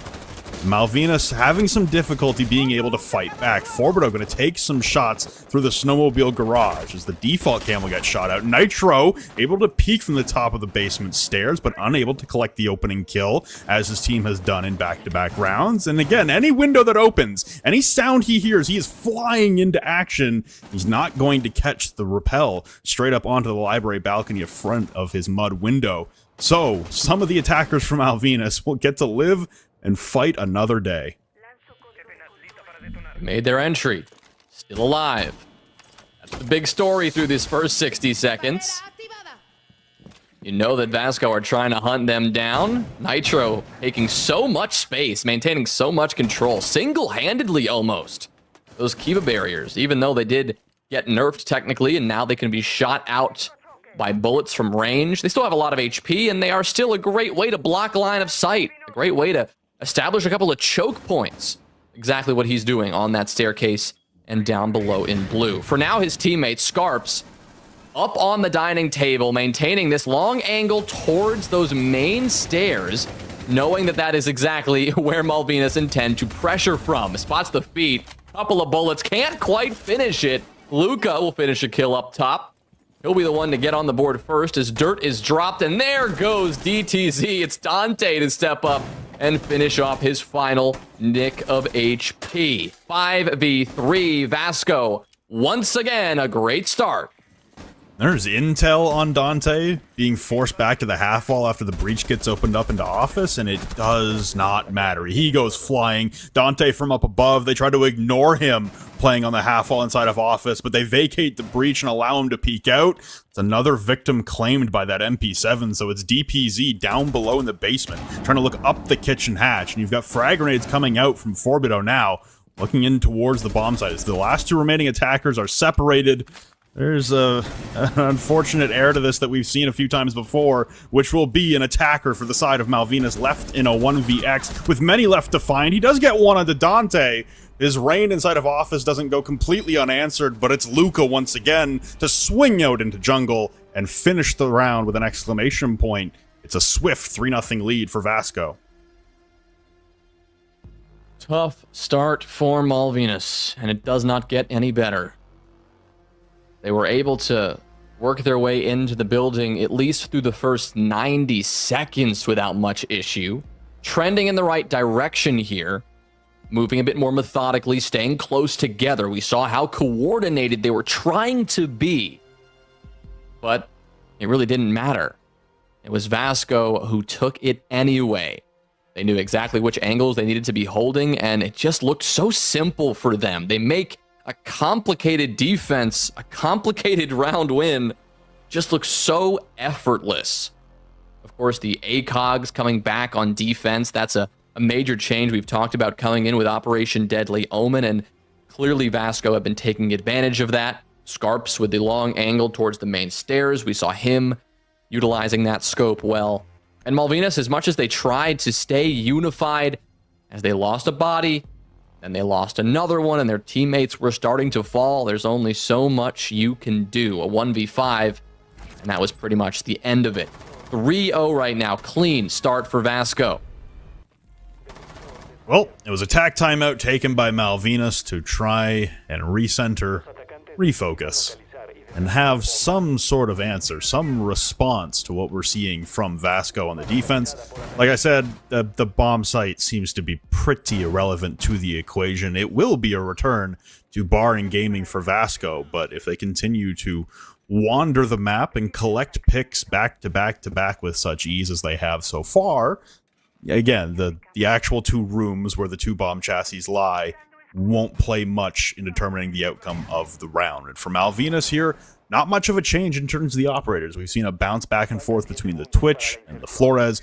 We have the Dokkaebi to try and counter some of the intel that's being gathered by the Valkyrie. Solus being brought this time around on the side of Vasco, but it seems like as soon as there's a Valkyrie up and those cams get disseminated across the map, Vasco have all the information they need to be successful in the rounds, regardless of if there's a logic bomb coming out from the Dokkaebi or not. And again, you can see how hard that Vasco will be holding library. I think with the Goyo ban that Vasco themselves brought, that does open up the opportunity to try and get a little more sight direct here from Malvinas. We've seen these far side clears and these roam clears essentially result in no success, no real estate gained, no manpower advantage. So this could be an opportunity, if you're able to dissuade anyone from playing the library hatch itself, for Malvinas to try and turn their attentions directly towards the bomb site earlier in the round. Dante waiting, C4 in hand, it goes up. Oh, and he gets it. I thought Korea just might have been too far, but no. Well within the range, full 100 HP gone. The ace, the first to fall. Not the start Malvinas were looking for. Forbito now taking a good bit of this damage. The Buck as he makes his entry point, not doing so uncontested. Vasco pressuring every single possible entry point on this map and doing so successfully right now, dealing damage and having none dealt their way in return. That Nitro Cell, the second one of the round, will miss. Oh, but the bullets from Luca will not. Headshot onto DTZ, another 5v3 for this defense. Yeah, DPZ is going to try and bring out the Flores drones to try and deal with this deployable shield, but they're not going to be long for the world as there's not enough distraction. There's no pressure coming from the exterior windows either. Everyone's trying to take them on point blank. Forbito goes drop a door with a nice win under the deployable shield. Scarp, though, will shut him down, and it's an easy lockout once again. The crossfire from Mezzanine and top blue stairs shut down any advancement for the Malvinas attack, and like clockwork, it's 4-0 Vasco. That one really stings. That one really stings for Malvinas, and it really just came down to their inability to do the simple things right. And you really do hate to say something that, I don't know, brutal when it comes to an attacking team on bar and games, the most common defense on Skyscraper. Yes, you can chalk up these first few entry kills to just not having the information or just not knowing that somebody is there ready to shut you down. But the shield on the top of the library stairs, somebody playing top mezzanine right in that fireplace hall, the most two common positions on Chalet that will be there every single time without fail. As an attacking team on this map, when you load into the lobby, you know of all mini games, power positions, whatever you want to call it, of all quick time events, so to speak, that you need to deal with when you load into this game, the top library stairs shield is the number one. And if they couldn't deal with that, I hate to say it, but I have very little confidence in their ability to do much of anything on the attacking side on this map. That utility game, that coordination that's required to take care of that shield. Yes, it can give the best teams out there trouble sometimes, but right now we're seeing Malvinas just come up far too short. Well, this could be problematic. Malvinas, seemingly aware. We saw a silhouette debate climbing the rock off spawn, but it's a double spawn peak towards the cliffside spawn for Vasco. There won't be any takers on the side of Malvinas. So at the very least, we get to go a little bit deeper at a 5v5, but Dante, as his first target, ascertained outside in the library balcony, is for a pre-fire and then completely evacuates the position. Okay, Vasco applying some early aggression, some phantom pressure, some shots through windows, but here comes Luca to refill the position immediately from mezzanine outside of library walls. So this is Still a challenging position for Malvinas to try and dissect and work their way through, as Nitro's come in for support as well from jungle. He's got Kiba barricades to reinforce his position. So for Vasco, very well anchored upstairs, and Pano debating going for the jump out the bathroom window. Nobody out there outside on the piano balcony itself at the moment. So a moment of reprieve as Pano does go for the jump. Watching from the rooftops is DPZ. And suddenly, we have actually eclipsed the first minute of the round, and it's Korea to get the opening pick on to Luca. Signs of life for Malvinas. Signs of life. There goes that utility.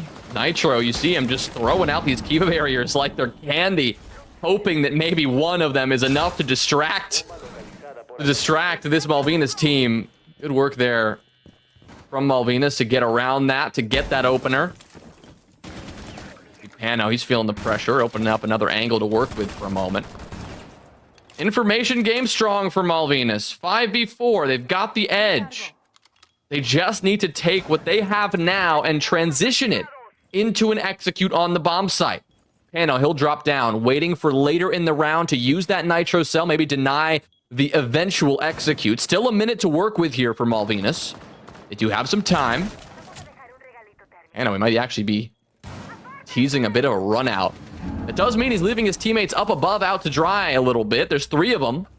Ooh, Pano, he does get a kill though, so providing that support that he needs. 4v3 up top. Kind of a 1v2 down below. Malvinas, they really could take either of these fights and have an edge. They just got to do it soon. Yeah, you can see the 4 remaining defenders for Vasco well positioned to be able to repel any entry towards the bomb site itself. The flashbang will come out into Piano, as Nitro still has his deployable shield to work off of.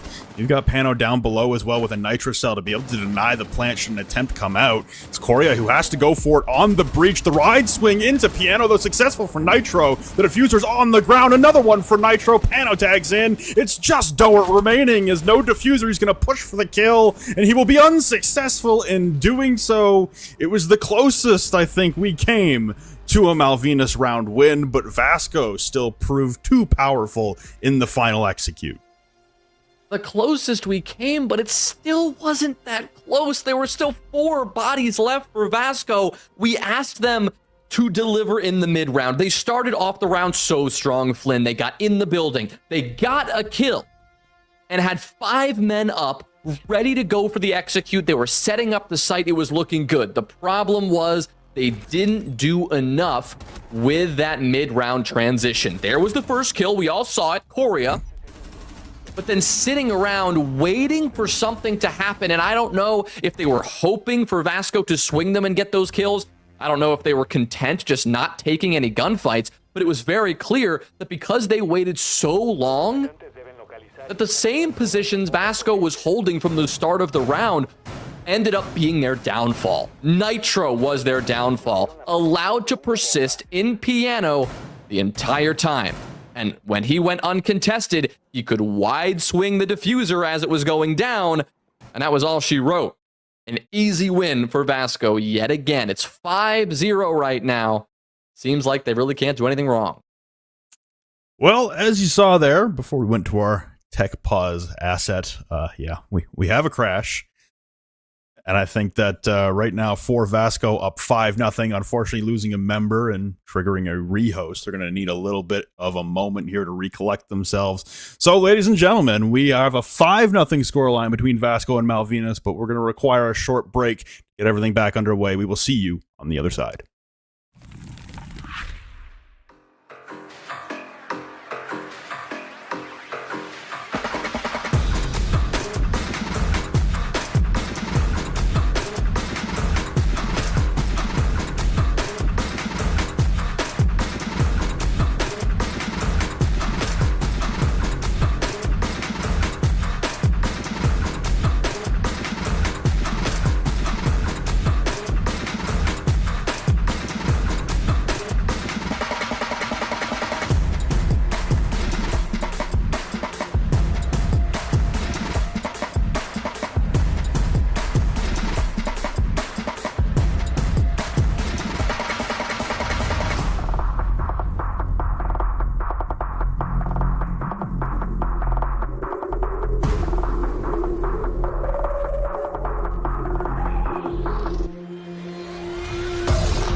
We return, resuming action on Chalet between Vasco Esports and Malvinas Gaming.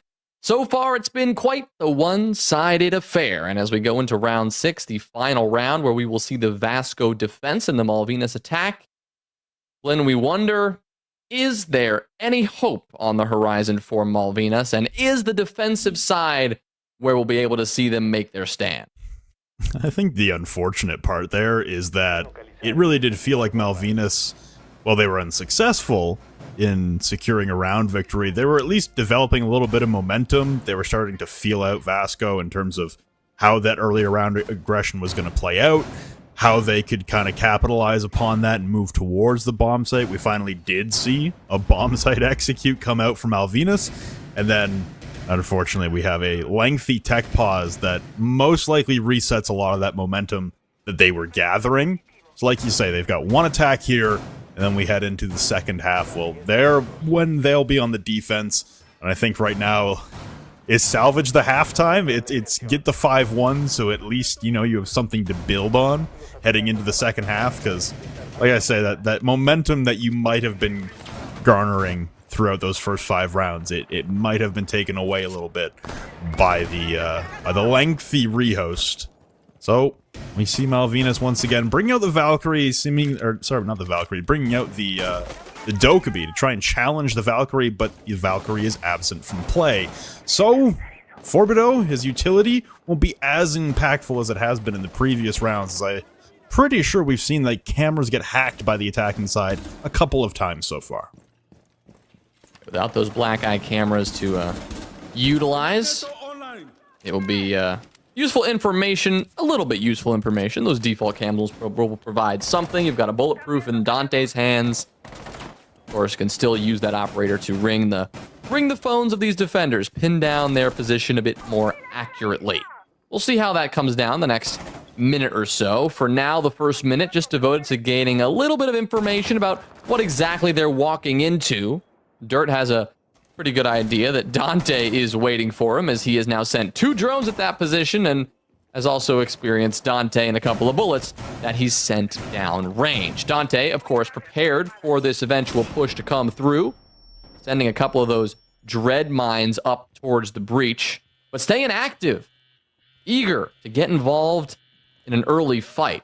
30 seconds, though, have passed us by without much issue as Vasco remain calm and Malvinas taking this one slow, and so far, keeping all 5 alive. This is a good start. Yeah, you can see the mute jammer getting removed from down below, so the breach will be successful once again. But it was Dante who refused to vacate this position behind the half wall and now elevated on top of a shelf with a Kiba barrier in tow. Try and support the position and repel anyone from entering from the breach itself or from the office balcony, being constantly droned, but Doert on that balcony down to about 20 HP. The flashbangs come in, all getting caught by the magnets. That'll cue the rotation for Dante as well to move back on over to the half wall as he's lost his Kiba barricade. But DTZ taking more damage than he's dealing on the piano entry, and Dante gets the final damage dealt onto Doert. Dante still looking for more aggression towards the balcony. Scarp will go down though, as Forbido has made a very silent entry up West Main stairs, but everyone from Malvinas now falling at the hands of SMGs, ringing out for Vasco Esports. It's Forbido once again in the basement, and DPZ trying to challenge onto the breach, as that's where the diffuser has been surrendered as well. The reaction not strong enough, as more shots rain in from that MP7. Forbido shut down on the flank of West Main, and now DPZ, you will get closer to the diffuser, but there won't be enough time. It'll be Dante again, who refuses to leave this position on half wall inside of office. It's 6-0 Vasco. Dante. Wow. Just refuses to move. And for Malvinas, they spent 90 seconds, you could argue 2 minutes, trying to remove Dante from that spot. Not only did Dante refuse to die, he then got 3 kills and was the key for that Vasco hold. Could they have been fine without him? I fully believe they could have. But was it possible for Malvinas to push into the site without killing Dante first? It was absolutely not. They knew it. That's why they tried so hard to force him out, but he refused to give up an inch. And that's why Vasco were just so utterly dominant. Wow. What a way to hold that. And yeah, the 6th round, maybe the momentum was going to shift coming out of that tech pause. Nope. It did not shift. Vasco remain the Goliath. And Malvinas, or David, staring up against an insurmountable hill. Seeing a lot of operators getting thought about being brought for Vasco, but realistically it seems like aggression is the name of the game. That's the constant theme coming out here. Did have the Monty selected initially for Scarp, but instead he swapped over to the Sens. You got the Finca and the Lion with Nitro on Ash. And again, the bomb site did not play too much of a role in determining the victor of the rounds for Malvinas when they were on the attacking side.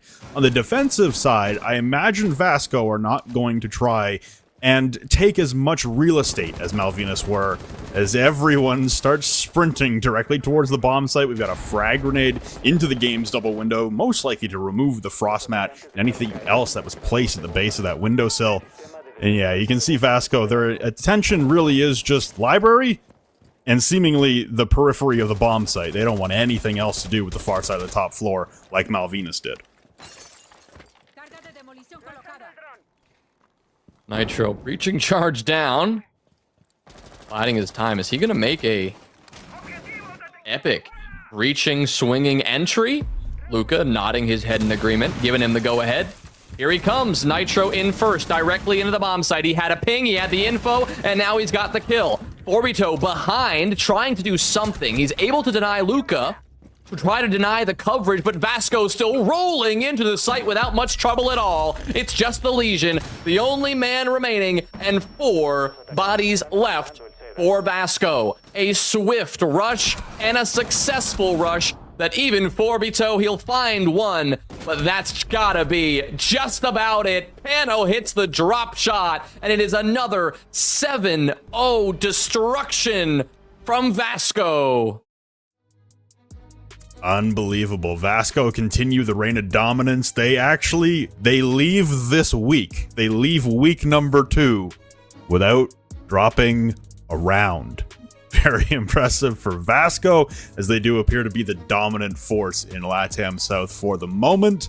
And I mean, it's the same conversation we had about Maycam, but with Malvinas. I'm not sure what you pull away from a 7-0 loss. Horbeck, we're going to have to bring you in to ask you the question, what do you take away from a 7-0 loss? No, you don't want that? Okay. You don't want the hard-hitting. You ask us the hard-hitting questions. Why can't we do the same? Oh, no, don't do that. Reverse Uno. You know what? You know what you take away from a 7-0 loss today? You showed up. You played the game, right? That's what matters. You're in T1 Siege, baby. Be proud of that, because there's not a whole lot else to be proud of. So, oh man, it was rough. It was rough. I don't think anybody's gonna say that was nice, right? Like Vasco just doing what Vasco does, and I mean to focus the direction a little bit more positive, right? Like Flynn, what stands out to you about Vasco's performance? Like, what is the best part of this team right now? What is driving the engine? Well, I think it's just the pace that they play at. It is just relentless. It's every entry into the building, and again, said it a few times during the game, it just had nothing to do with the bomb site. It had everything to do with the entry into the map itself. Any square footage inside the building is not accessible according to Vasco. You are not allowed in, you're not allowed to have any control, you're not allowed to have any time to breathe. We're going to be up in your face every single second of every single round, pushing every single engagement, and they're winning the majority of those engagements that they're forcing as well. They did not lose a round this week, and they have lost 4 rounds total over the course of 2 weeks. That's a round a day. This is an absolutely ridiculous team. And like, yes, we talk about some of the problems their opponents are having, but Vasco is incredibly strong to come into any region at any tier of play and then to wipe the floor with everyone in your group. But to do it in LATAM T1, competing for a major spot is something else. I mean, the difference here is so severe between them and their competition. Like, I honestly worry that they're not going to have a true test until they meet up with the North teams. And at that point, who knows how well they're going to perform? They haven't faced a real contest yet. Yeah, I was actually going to jump into that because I think it's probably one of the most interesting talking points here for Vasco. I mean, the North looks much more competitive, right? I don't think there's any doubt about that. I mean, Flint, some people might say Vasco, strongest team in LATAM. Do you feel like they can't claim that title until they've been challenged by a LATAM North side? 100%. I mean, you can't make that claim until they've played at least the teams that make it to those deciders. You know, if they get to skip by the deciders and make it to the Final Four, similar situation. I mean, you can't really say they're the best in the whole of LATAM until they've played the whole of LATAM. So I think for Vasco right now, they'll settle for the 1 seed. They'll take a free ride straight to the Final Four, because at that point, you have a 1 in 4 shot of going to Manchester just on numbers alone, let alone how you actually stack up against the competition. For Vasco right now, I think the 1 seed, like I said, I have some hope for Knights, but it's looking more like hopium and copium than actual chance right now, as every game that passes for Vasco just ends in a destructive manner. Yeah, destructive is a good way. It was a dismantling, right? Like, if it wasn't for the tech pause, that would have been over pretty quickly, and you guys would be on your way to your meals or your beds right now. I mean, Jonah, to kind of follow up, though, let's look at Malvinas Gaming real quick. I mean, I don't want to be too hard. I've already been very hard on them. I don't want to be any harder. they just have to hold 5th spot, right, to get another chance to play in the group that comes out of this. They're obviously not in standing for first place. Do you think they're a better roster than Hawks? I do. Yeah. I do think it is just 2, 3, and 4 though that move into that decider phase. So Oh, they is it do really? need to get out of 5th. 5th That's and my 6th will misunderstanding. not make it through. So it is 2, 3, and 4 from both groups. They go to that decider phase. The 2 seed gets that bye. Then they join. The winner of that joins the final 4. But I get your point, right? Do they have what it takes to either maintain or go up one position? I mean, you look at some of the other teams here. You see Alpha Team on the cusp. And I think that's really going to be the target for Malvinas. Yeah. Their job is not to win the region. Their job right now is to just get into that 4th place spot. Give themselves a fighting chance. Because as Knights showed us last stage, you don't have to win the region to go to the major. The LCQ was the thing for a reason at that time. And of course, we're only sending 1 team from this region to the major now. But the format still allows for that unpredictable factor, for that kind of snake in the grass to sneak on through and make their impact felt. I'm not saying that it's going to be them, but they should still have a chance to make that decider. They just have to stay strong. Well, there you have it, ladies and gentlemen. Last game of the day, and it is Vasco doing Vasco things here in LATAM South. We're on to the LATAM North side after this break. Flynn, Jay-Z, thank you so much for your casting today. Look forward to seeing you guys back on our next play. But for now, get ready for the first match of LATAM North after this break.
Hello and welcome back, viewers, to LATAM Playdate number 4. We're on to LATAM North here. I'm Corbeck, and two fresh faces joining me here on the desk and for the cast. It's Gibson and Whippet. Welcome in, boys. Happy to have you for our first match here of the night, which will be NXT, or Next Player, versus 6 Karma.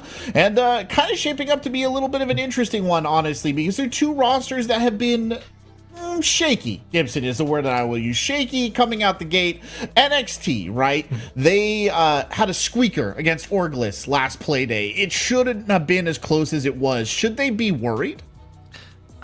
You know, you could say they should be worried, right? But you look at the leaderboard and they're on top. They've played 3 games. They've won 3 games. Doesn't matter how you win as long as you get it done, and they're getting the job done. At some point, they are 100% going to have a breakout game where they dominate from start to finish.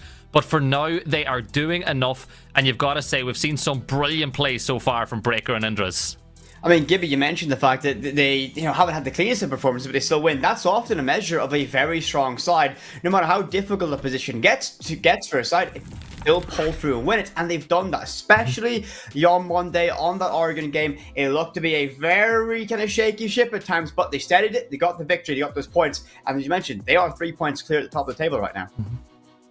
They are, but I mean, again, it's the most points Orglis has gotten so far, like the most rounds Orglis has gotten. So that's something we can talk about a little bit later when Orglis gets their chance in the spotlight. But NXT, maybe a little bit shaky, but of course, if they're shaky, their opponent, 6 Karma, 6K, they're not on the best of standing either here, Gibson.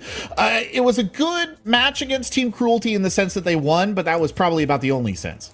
I think I described it to Whippet after the game as they threw all the ingredients for a cake into the oven and out came a lasagna. It's still a filling meal. It's not what they wanted, but they got the win, right? This is a team, they're a full import Brazilian roster. They're a roster that thought that they would come here and dominate, but they really didn't. The very first game that they played, they got beat out the door by Revan. It was a wake-up call for them. They've won 2 games since. It hasn't been good watching at times. I think maybe sometimes they're trying to overcomplicate just a little bit, but you still feel like they've got to be one of the favorites in the North still to get to those finals. And I really want to double down though on what Gibby mentioned going into maybe they're overcomplicating things. If you go back and watch Chalet, they went for a series of massive extensions, making the map, I think, levels more complicated on their defense than they perhaps needed to, and it cost them round after round where they often left themselves very exposed to simple and direct attacks, and we saw Cruelty do that on Monday, really exploiting 6 Karma, and it was a very close matchup, nearly needing overtime, so they're very lucky to get all 3 points out of that one at the end of the day. So still a lot of improvement for 6 Karma to do as the stage continues. Yeah, indeed. And well, it is kind of shaping up to be a little bit of a chess match here in this first LATAM North game. Let's find out what our board will look like. Labs remains elusive, Whippet. One of these days we will see Labs. It's all I want at this point. I want to get a little cast of Labs so far, but Consulate and Bank joined it in that first wave of ban. Chalet, Club, Cafe, Border, Skyscraper all go away, and Gibby, are you surprised? To start things off in LATAM North tonight, it's time for a little bit of Oregon. And this is where we saw NXT play on Monday night, right? This is where they played against the Orglis. Orglis took a lot of rounds off them, looked very good. I think NXT's attacks were just a little bit off at times. So they're going to be taken right back here. It was between Skyscraper and Oregon. 6 Karma will be starting on defense here. I think that NXT did the right thing here by not taking 6 Karma to Skyscraper. I think Oregon is the right thing to do. I think that it should be a good game. Like, when you come to Oregon, it's very rare you get a 7-0, so I hope that these games are a little bit more competitive than what we saw in the South earlier today. Yeah, I think they will be. I think that the LATAM North just appears to be a more competitive region. I mean, it's just how we're looking here. If we break the LATAM down into 2, the North looks a little tougher. I mean, I'm going to push back just a little bit here on the idea that not taking them to Skyscraper was a good idea, because or Whippet said, Gibson, that there was some maybe 6K overcomplicating things, like you yourself, they came out with a lasagna. Would it have been better to take them to Skyscraper where they could overcomplicate themselves? Or is Oregon the call, right? Back to simplicity. I've been doing a lot of thinking about this, right? Especially yesterday. I watched back the whole map to see what they were doing. I don't think that it would have been a good idea to go to Skyscraper, because even though they were overcomplicating it, it was one little mistake in every single round that led to their downfall. Like, they had very good setups as far as what they were planning to do. The theory was really good, but in reality, they made 1 or 2 tiny mistakes that got capitalized on. And if you're watching that game from the outside in, like NXT would have done, they're thinking, you know what? They're not going to be able to do stuff like that on Oregon. It'll be a lot easier to read them, and in doing so, should be easier to try to beat them. Well, there you have it, folks. Once more, onto the prefabricated hallways of Oregon. You guys go. Have fun in your first match of the day. Thank you, Corbeck. This is going to be a lot of fun, Whippet. So, we were talking about taking 6 Karma to Oregon. What are your thoughts about what we're about to get served up? Okay, I think for 6 Karma, this is exactly what they need, right? Chalet, they went to the kitchen, and I think they kind of forgot what recipe they wanted to cook up, and now you're going to a map where you really can't deviate too far away. So I think the linearity, the sameness, the similarity is going to be very good for 6K. So I think get themselves back on this. They're still on that recovery train after what was, let's be fair, a devastating loss to Revan on the opening day of the season. So let's see how they can continue this one. But NXT, again, they played this earlier on Monday. They've got experience on it. They have showed that tape, of course. So will 6K be able to exploit that going into this one? Because it's never easy going into a week where you play twice and you have the same map both days. Yeah, it's not going to be easy. The only thing that'll be positive for them is I've been speaking to a lot of coaches in the scene lately, and for the most part, we've kind of started moving away from counter-stratting more to developing your own style of play, particularly in the early season. I think that 6K will be more focused on what they want to do than what NXT put on the tape the last time around. I think NXT are the ones that will get the most value from that VOD review, right? You saw it, I saw it. Whenever they were attacking, they did not look good. They went 4-0 down against Orglis, who at that point had barely even been leading rounds, never mind being in a position to win a game. So they'll be able to find a lot of things that they did wrong and hopefully fix them going into today's fixture. I mean, there's nothing that you learn from more than a difficult defeat. And I mean, they didn't lose, but they definitely got close in some of those rounds. And it was not a very comfortable game from them going into this. But Gibson, it's always my job to do so. So I'll give it the honors. Make your prediction now. I think this will be NXT's first loss of the season. I don't think that it's going to be as one-sided a fixture as you might have asked, or as I might have thought it would have been a week or two ago. Are you saying I can put my channel points to NXT right now? I'll do it. Go on, do it. I'll watch. I'll keep an eye. I'll watch. I'll see at some point if you're a man of your word. Looking at the community, I will put as many as I can on, and there it goes. NXT. There's my vote on Gibby. There you go. Well, I've actually looked, and right now it's really close between the community as well. 1.9 million channel points to 1.7 in the favor of NXT. So chat is split down the middle. Whippet, going into this game though, we know the players. Breaker was really good for NXT the last time we saw them play. Will we see another game like that from Breaker, or will the experience of the likes of Falls and Reduct and these, storied Brazilian players be able to bounce back? It's always difficult for me to go against experience, but we also had players like Indra and Ravs being exceptional for NXT coming into that matchup. They were always able to make a huge impact, and they were able to save a lot of those difficult rounds that looked like they were about to lose it. I mean, a big thing for me is the amount of visual plays on that filming. It's really effective. I'm really making it's time to get the ban phase for the operators. Anything wild you expect to see?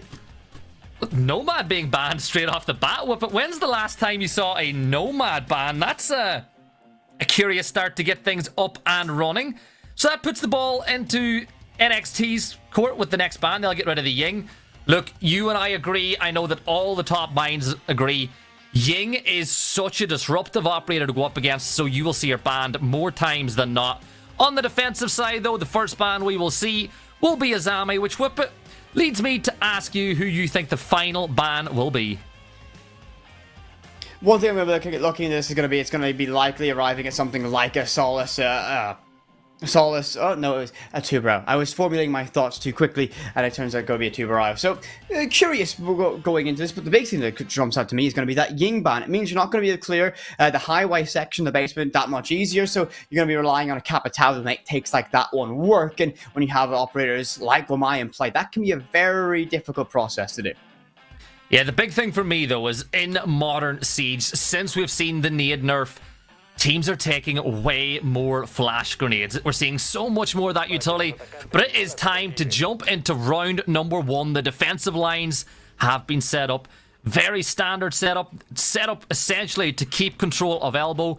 That's why you've got the Wamai. That's why you've got yourself the smoke. You've got the Fefnats of Fenrir to stop people pushing in from that construction side.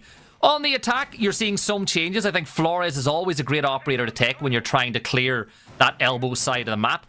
It doesn't necessarily say that you're trying to push from elbow and push from construction, but it does mean that you can get rid of any utilities there and leave the option open, and then force the defenders to be very focused on the fact that there's multiple angles that those attackers can come from. Concern point for me coming this is that we're not seeing teams commit to that clear inside of walking down lobby into those stairs and being able to work with highway. There's a difficulty to do that without the Ying. You can't bring that the Capital, as I was mentioning, with the Wamai so prevalent in play right now. The Flores getting brought out means that they're going to be likely going for a lot of utility clear, and that cutoff drone initially out by Showers Hallway has been cut out early, and that's going to indicate to Nigel immediately it's going to be a west side clear. So they're going to sweep from the west side, get as much map control as possible, and likely put early pressure on security hatch as well as down freezer stairs.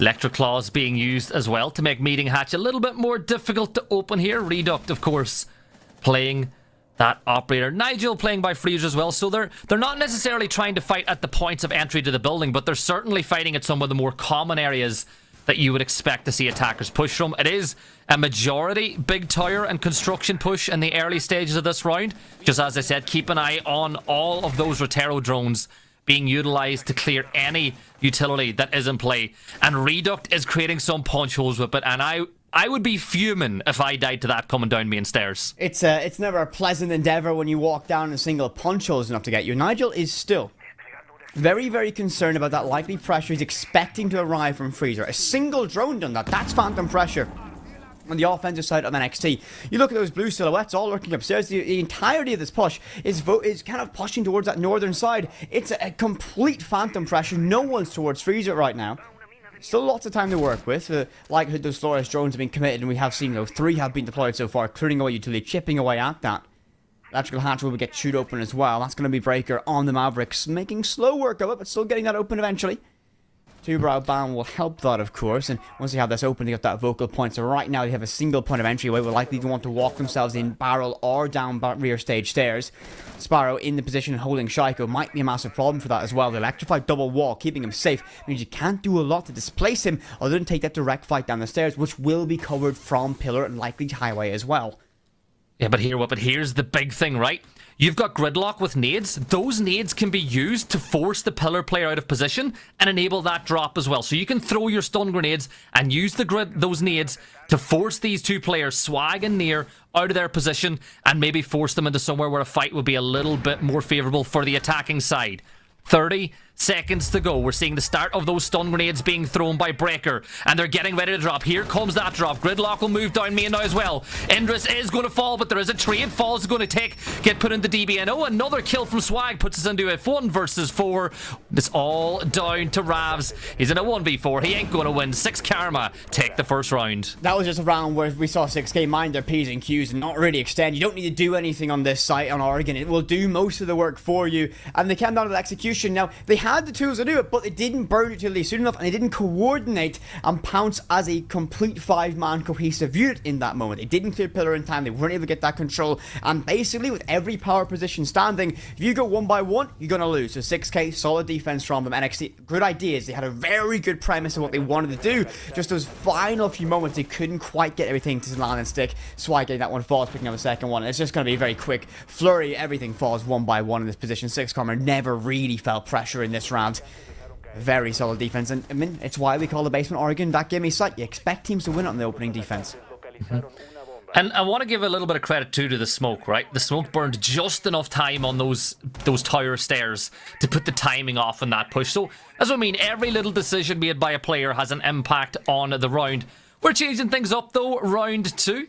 Going up to the top floor, another one of the more defensive favoured sites inside of the game. Mira will get utilised. We're seeing that setup weapon that we saw before, where it looks like they'll probably put that other Mira on the closet wall, which means that you can fight with the players pushing in master bedroom from both trophy and from that closet side, making it very difficult to push your way in from. But we'll see what NXT have to counter that pressure. Drone economy looks good from them so far as well, only losing 2 in that prep phase, but the mute jammers will help choke this one out as well. EMP will help relay some extra information as they begin to work through the clear near, hiding in the closet. Shotgun will make very quick work of anyone who's daring enough to peek that, and 3 bodies stacking out, 1 holding main door, 2 on the balcony. The invert repel might be the biggest problem so far.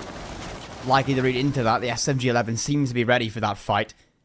Just a patience game so far. No one wanting to take that fight. The Grim will try and likely get utility in. The Jaeger ADS will be able to catch 1.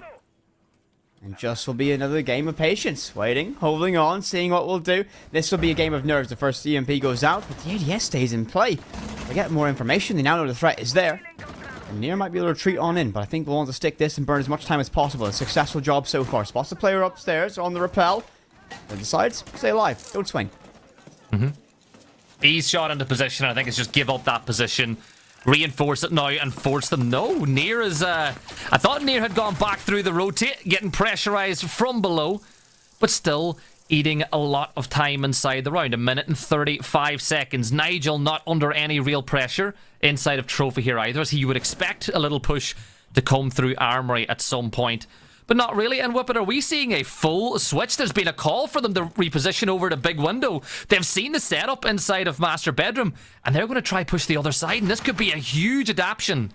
Massive pivot. The real question was 6 Karma reading this. The player down below will hold the security position, and they need to clear this. They don't know if someone's playing down below yet, and we do see that. So the jump in from the big window is being covered. There's not a lot you can do until this fight is taken, and that will be False, who wins the opening fight. Knows he'll find pressure from a second. Redux gets injured in the middle of that chaos. That Nagel buys some space, but looks like False can escape. But that means the vault in was good. That means the case can go down, but shut down by Neo. He takes the position of Hobo, leaving it in a 5 versus 2. You can vault in, but only in the Redux's SMG-12, leaving us with a single player. Gridlock will ascend the white stairs. We'll put a 1 onto the shotgun, but we'll just be swarmed and shut down. 6K find a second round in a very concise fashion. A great decision for NXT to pivot, but 6K too quick on the reaction and too experienced when that chaos arrived.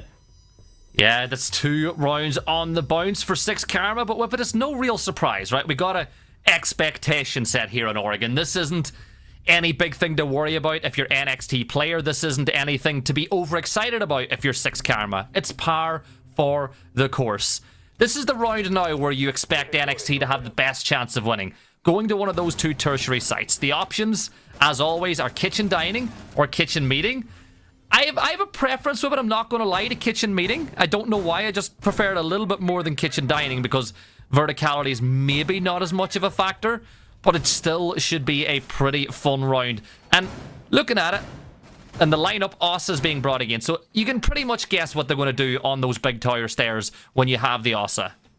Yeah, this is going to be a situation of get your sentry turret, place it on the Osa behind the shield, essentially acts as that massive line of sight, massive cover. This will be a completely committed to getting that stage plant down. That's the exact intention for NXT.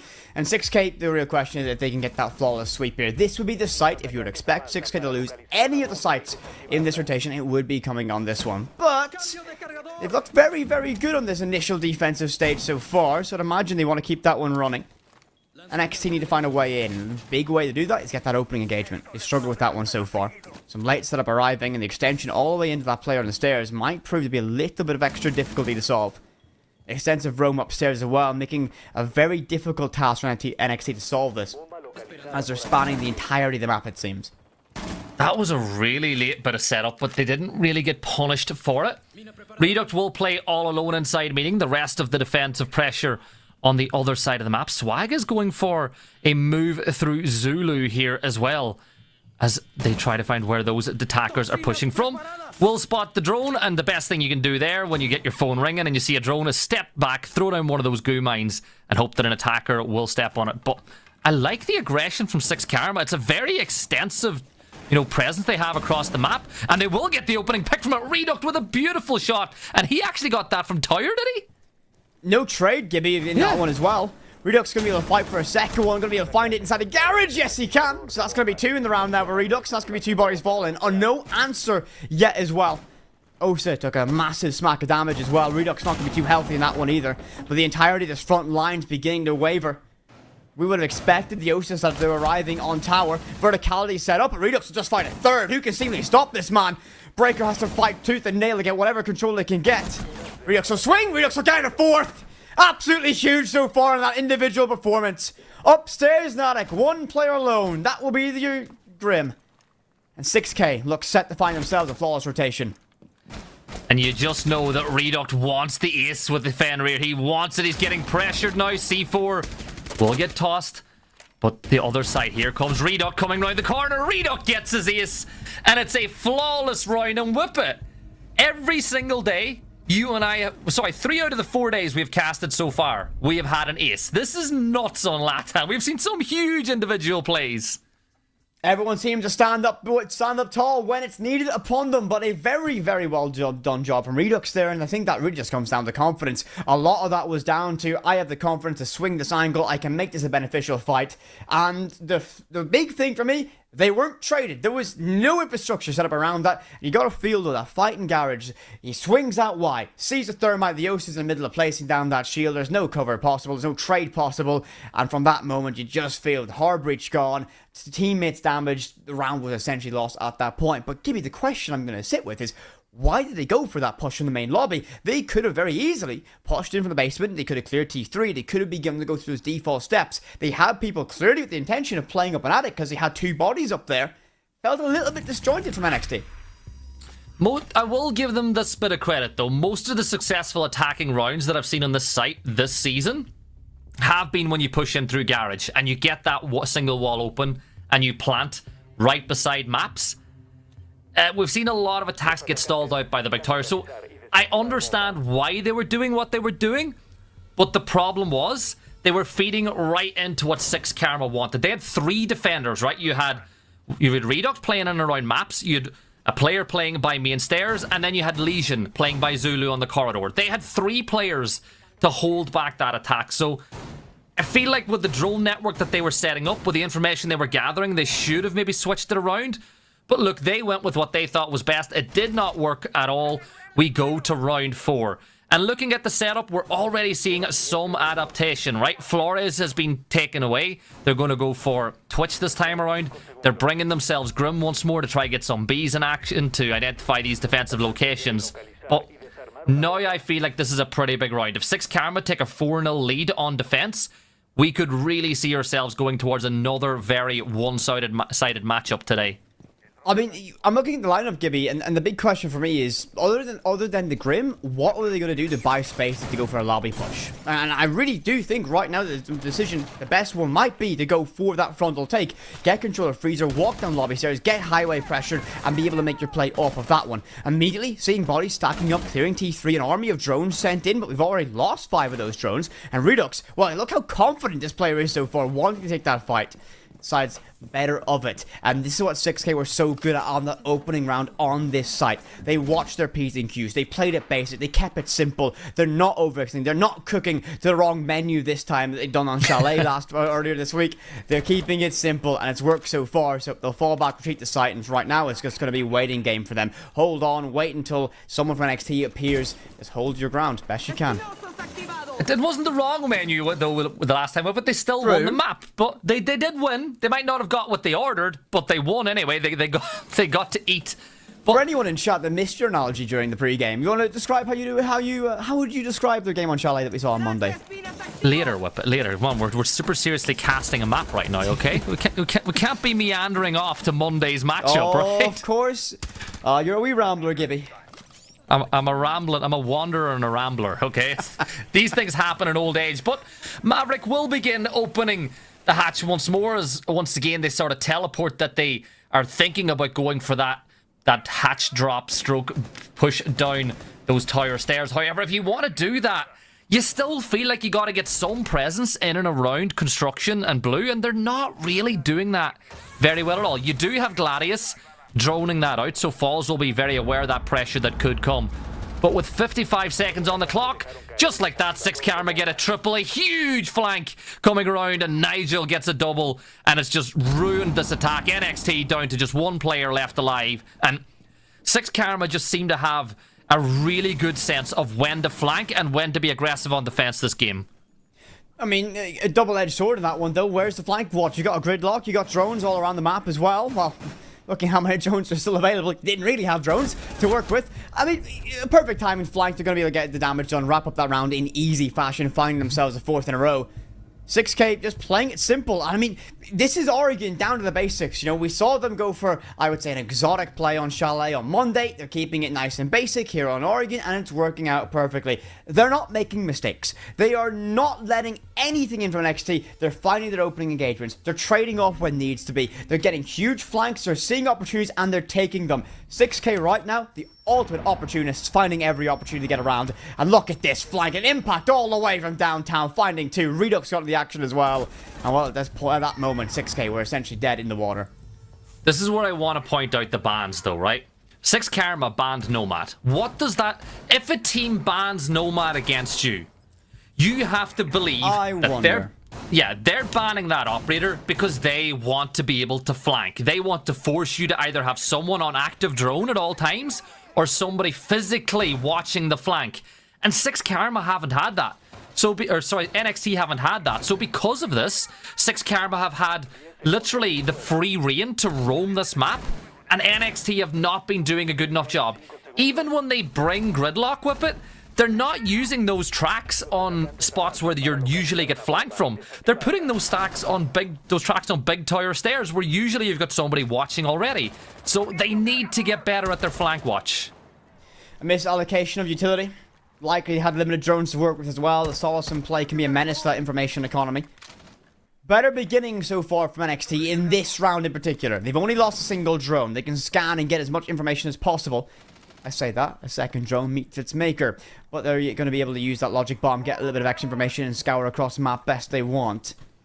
But for NXT, they need to win that opening engagement. That's what they struggle with time and time again. Will they be able to find it? Big concern, though. Massive moment for me, I'm pointing out here, Gibby. There's no one here for that trade. Two players playing completely individual. No buddy system in effect. We saw that so effective from 6 Karma when we saw that aggressive play. Drone hunted out in Big Tower as well. Redux upstairs on the hatch. Falls down below in security. A great defensive network so far from 6 Karma. What do NXT have an answer for? Well, they need to find an answer soon. Reminder, this is the team that's top of the leaderboard right now. They've played 3, they've won 3, they've just not got up and running in this game so far. And that's a massive credit to 6 Karma. 6 Karma are playing a very good game so far. But as we see what the attackers are doing, they've already got a little bit of presence. They've cleared out over by Shire. They've already got some presence in around the white stairs. And this is the big thing. They've been caught out a few times by a player inside security. So they're checking this time around, but Nier will find the opening kill once more. Still keeping pressure in this position. Whip it. That's a Capitao. Capitao is the perfect operator to clear Nier from this position, but he's not using his utility to do so, and he's going to lose his life. Another headshot breaker will fall, and now it's a 5v3. Oh, they had the perfect tools for the job, but they seemingly ignored it. Falls to fly one more, and bit by bit, NXT begin to fall, choked out by fear. Nigel will get in the action as well. Pistol in hand will look to try and tap away the player left in armory, and it will just be a slow and casual demise. Flawless round setup. Nigel gets that final credit. The defense seemingly on an absolute stormer here on Oregon. 6K, they've just got the answer at every corner, it seems. It's 2 flawless rounds as well out of 5 they've played so far. It's one of those situations where NXT, they're picking the right lineups, they've got the right concept, they're just not executing right. And it's not a case of where I'm annoyed at I'm not annoyed at them. It's not a case where I think they're doing terribly. I'm just disappointed because I expect more from this roster. That's actually, in hindsight, when someone says they're disappointed on you, that's so much worse than them saying they're angry at you. I was about to say, you tried to soften the blow. You tried to make it not sound as bad. You made it worse. You made it much, much worse. I'm not angry, boys. I'm just disappointed. Oh, when you hear a coach say that one is the one that stings. But, I mean, the big thing is, right, they have a great overall, at least, it looks like interpretation of what the plan is. They had all the tools for the job, they just didn't use them efficiently and effectively enough. And 6K, if you've been following Siege for a number of years, you'll look at this side and you'll recognize a lot of Brazilian names coming into it, like Falls, Redux, who were massive members of that Brazilian community. They're now playing in LATAM. They've got so much experience. So much experience. You can't make mistakes against a team like this. They are opportunistic players. They will take every chance they get to punish you, and that's what's been the story. It's been micro mistakes from NXT so far, but 6 Karma have made them really feel those. Hopefully, the opening engagement will be a little bit cooler. And just look at the pace of this round, though. Actually, really trying to get control early. Much better from them. They need to play behind this drone to keep that pressure up. Yeah, and I just want to point out, Redux and Nigel and Falls have not died yet. They have been flawless as a 3 so far this game. Big up Nigel, by the way. One of my favorite names to say in competitive Siege, right?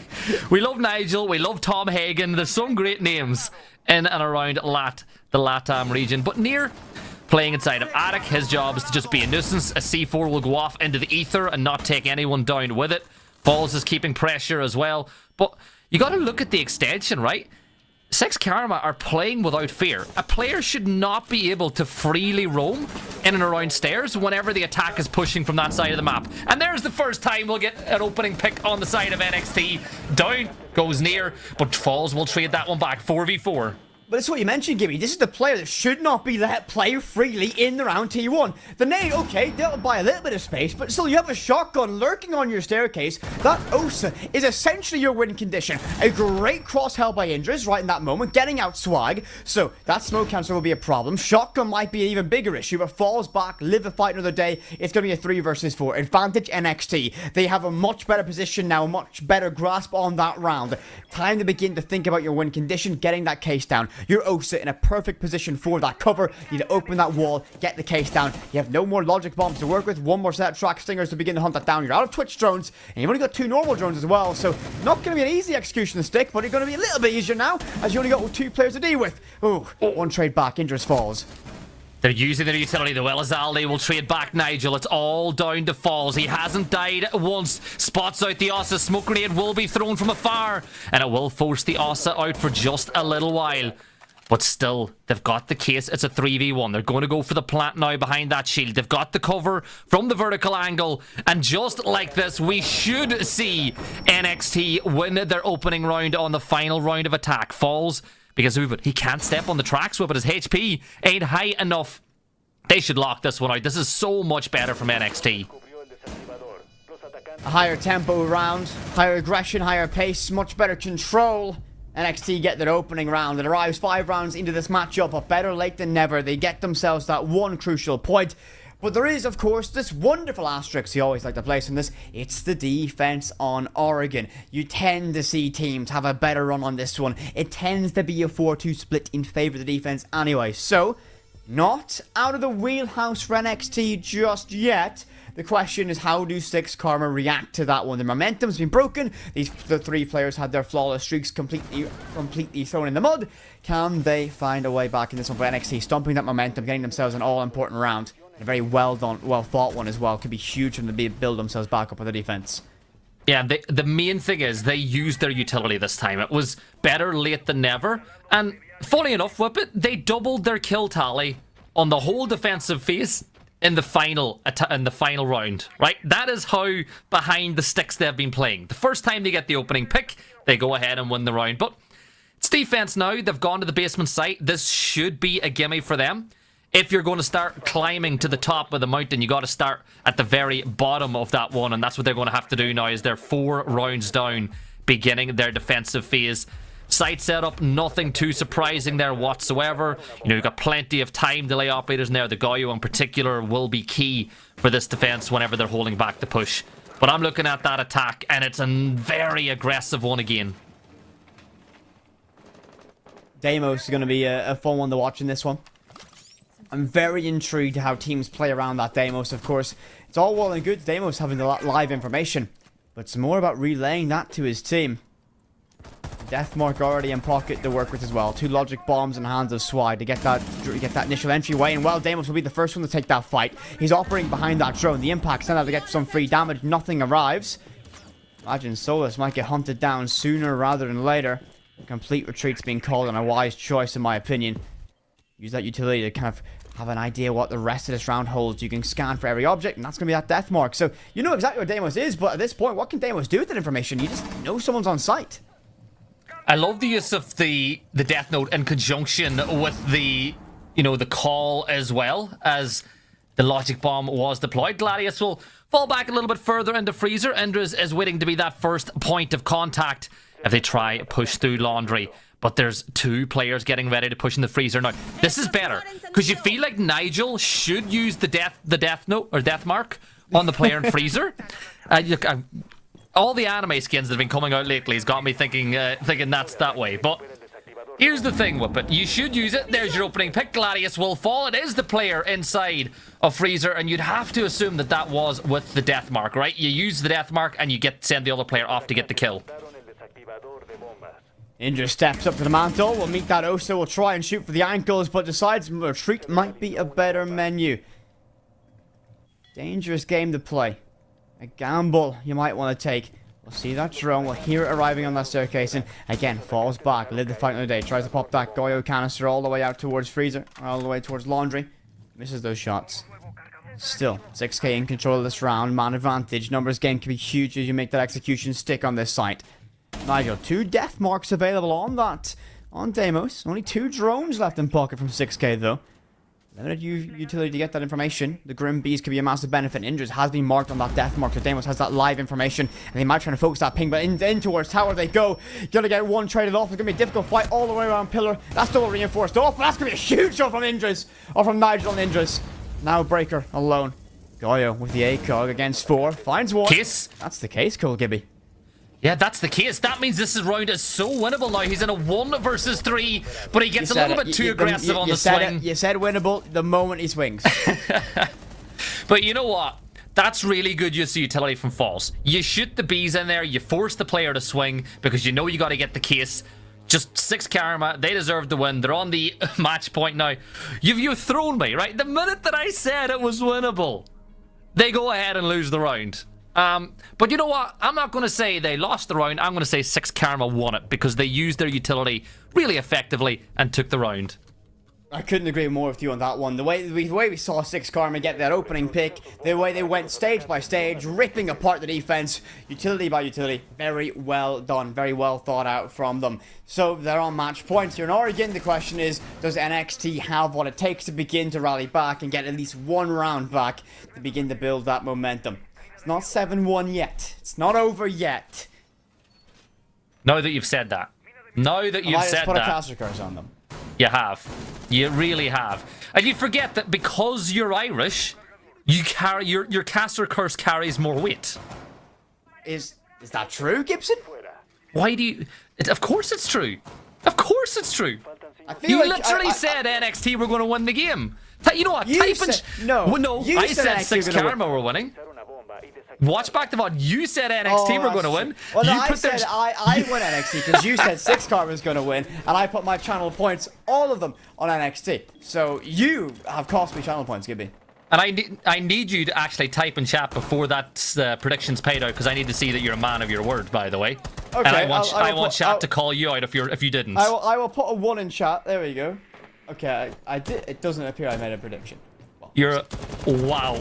Chat. I Chat. swear I did. I swear Oh, I you did. You did. Okay, you're a man it's of your not there words. for me. Woo! You did. I just got scared there for a second. Yeah. Let's get back into the round, though. It is 2 minutes and 15 seconds left. This could potentially be the final round of this matchup. Nigel's... There you go. There's the camera. He eventually finds it as he lines up and sees 3. He doesn't know this, but there's 3 angry silhouettes in the distance that want to take him down. Drone being put in place. They've got information on the player inside of Attic, and Nigel wins his 1. Down goes the player inside Trophy. That's the opening pick, and that's exactly what 6 Karma needed. But what is Gladius cooking with his C4?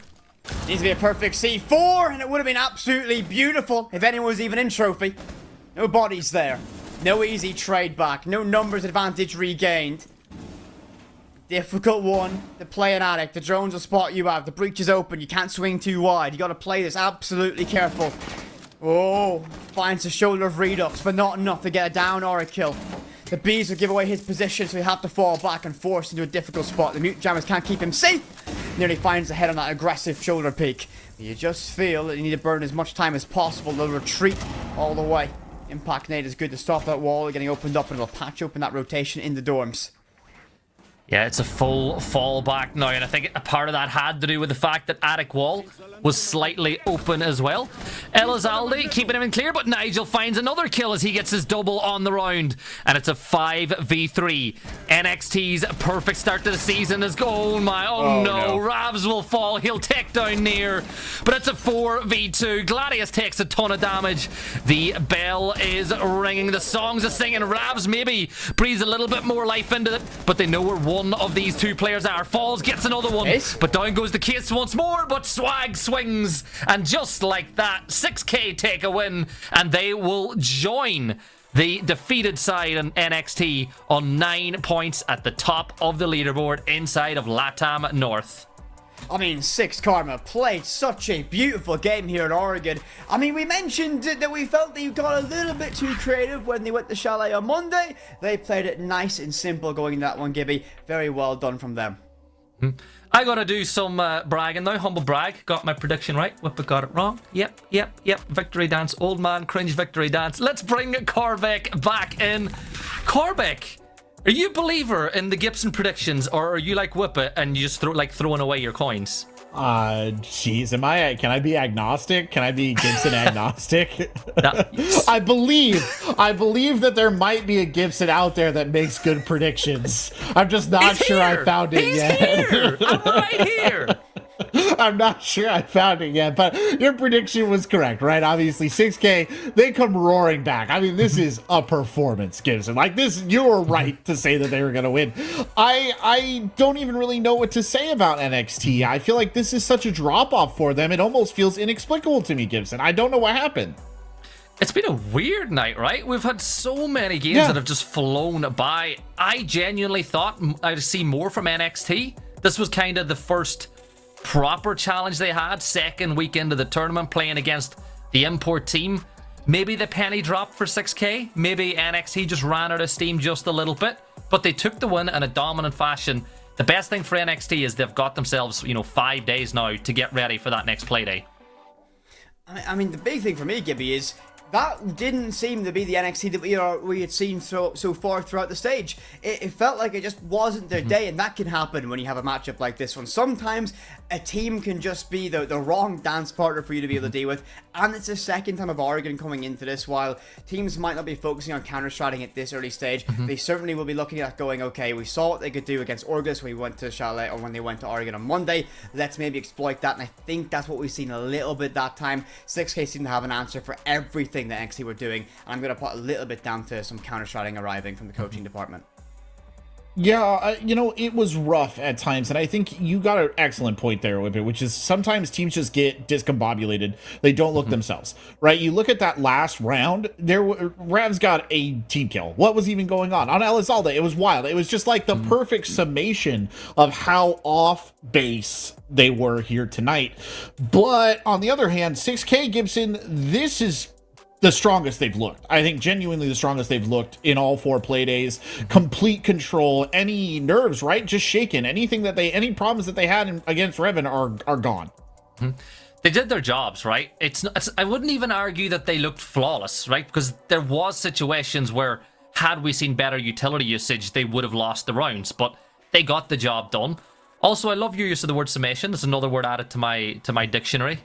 Being from Ireland, the Irish education system doesn't teach us such fancy words.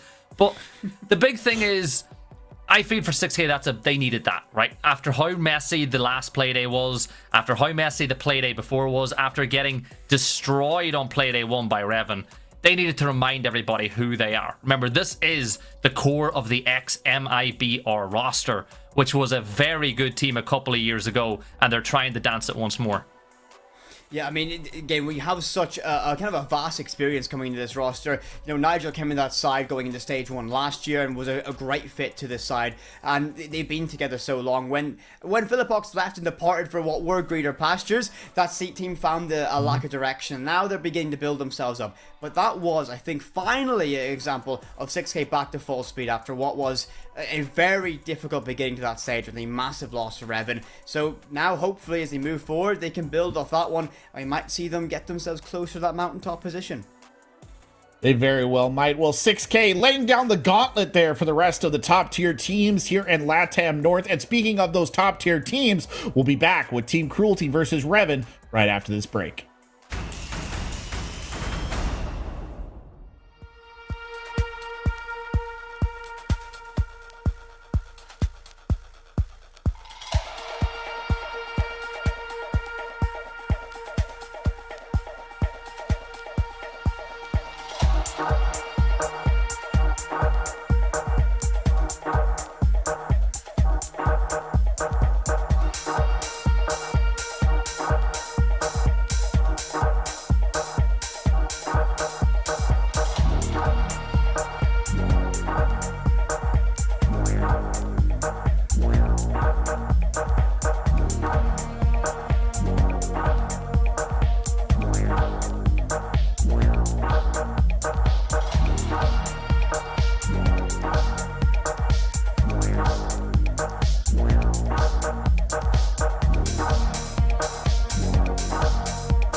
Welcome back to LATAM North Playday 4 here as we get ready to bring you our next match in LATAM North. I'm Corbeck, alongside me, Gibson and Whippet, and we are jumping into one that, again, much like our first, promises to be interesting. Hopefully it delivers this time. It's Revan versus Team Cruelty.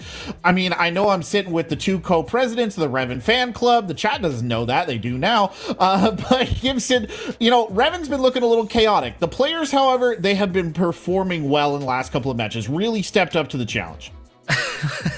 Performing well. I had a chat with our coach after the game, and he literally called me out because I said on the cast that they were throwing and still managed to win, and he agreed with me. He said it was not good by them. Really?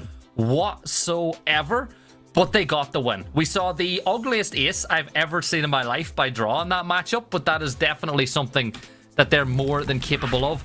I would say so far, Revan have been about as consistent as Whippet's cheesecakes. Oh, Gibby, that's...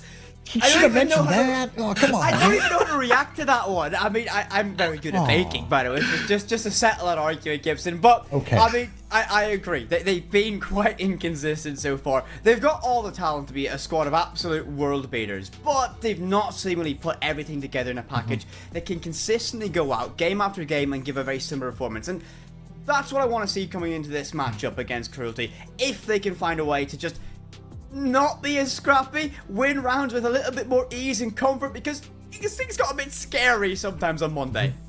I believe I'm going to step in and say, you know what, in defense of Revan, hold on. They do statistically dominate pretty much every category, right? Croxon is the best player in LATAM North right now on statistics. True. Just going to throw that out there. But speaking of scrappy, I'm going to go back to that comment because let's pull up Team Cruelty, who, Gibson, they had the scrappiest of scrappy games on Playday 3. They were a joy to watch, right? That matchup that we had between Cruelty and 6K on Monday was probably the most fun I've ever had on a broadcast, because both teams were just going crazy with what they were trying to do on both attack and defense. They're a lot of fun to watch. Matumbo, I think, was excellent the last night, but we saw something that you've got me laughing thinking about it. We saw something that you and I had never casted in Tier 1 Esports, and the sausage was brought out. Yeah, I mean, so I was actually going to mention this. This team were creatively the most adaptive side I have seen in LATAM so far. They were dealt with trying to clear Ivy stairs on Chalet with an entire Azami setup. It was a difficult fight. What do they bring as a solution? That only the Finca shotgun, a rarity at this level of play, but it worked to perfection, and they know how to get that done. So if you have a chance to go back and watch a game, as Gibby said, it was definitely the most entertaining we've ever got to cast, but they were very creative in how they solved issues. You boys and your sausage. You love it so. You do love a good sausage here. We all love a good sausage on the LATAM desk, of course. And it was fun to see one brought out there for all of the viewers at home, too. I mean, you know, in a serious tone, Gibson, let's get real, right? Team Cruelty, this has become a rite of passage for all the LATAM teams. They all want to take a run at Revan. Are they slaying dragons here tonight, or is this tilting at Windmills? I still think that this is Revan's game to lose, and it's just because I feel like on their day, they've still got the chance to be the best team in this region, right? Player for player, they're phenomenal. They've just not got things going just yet.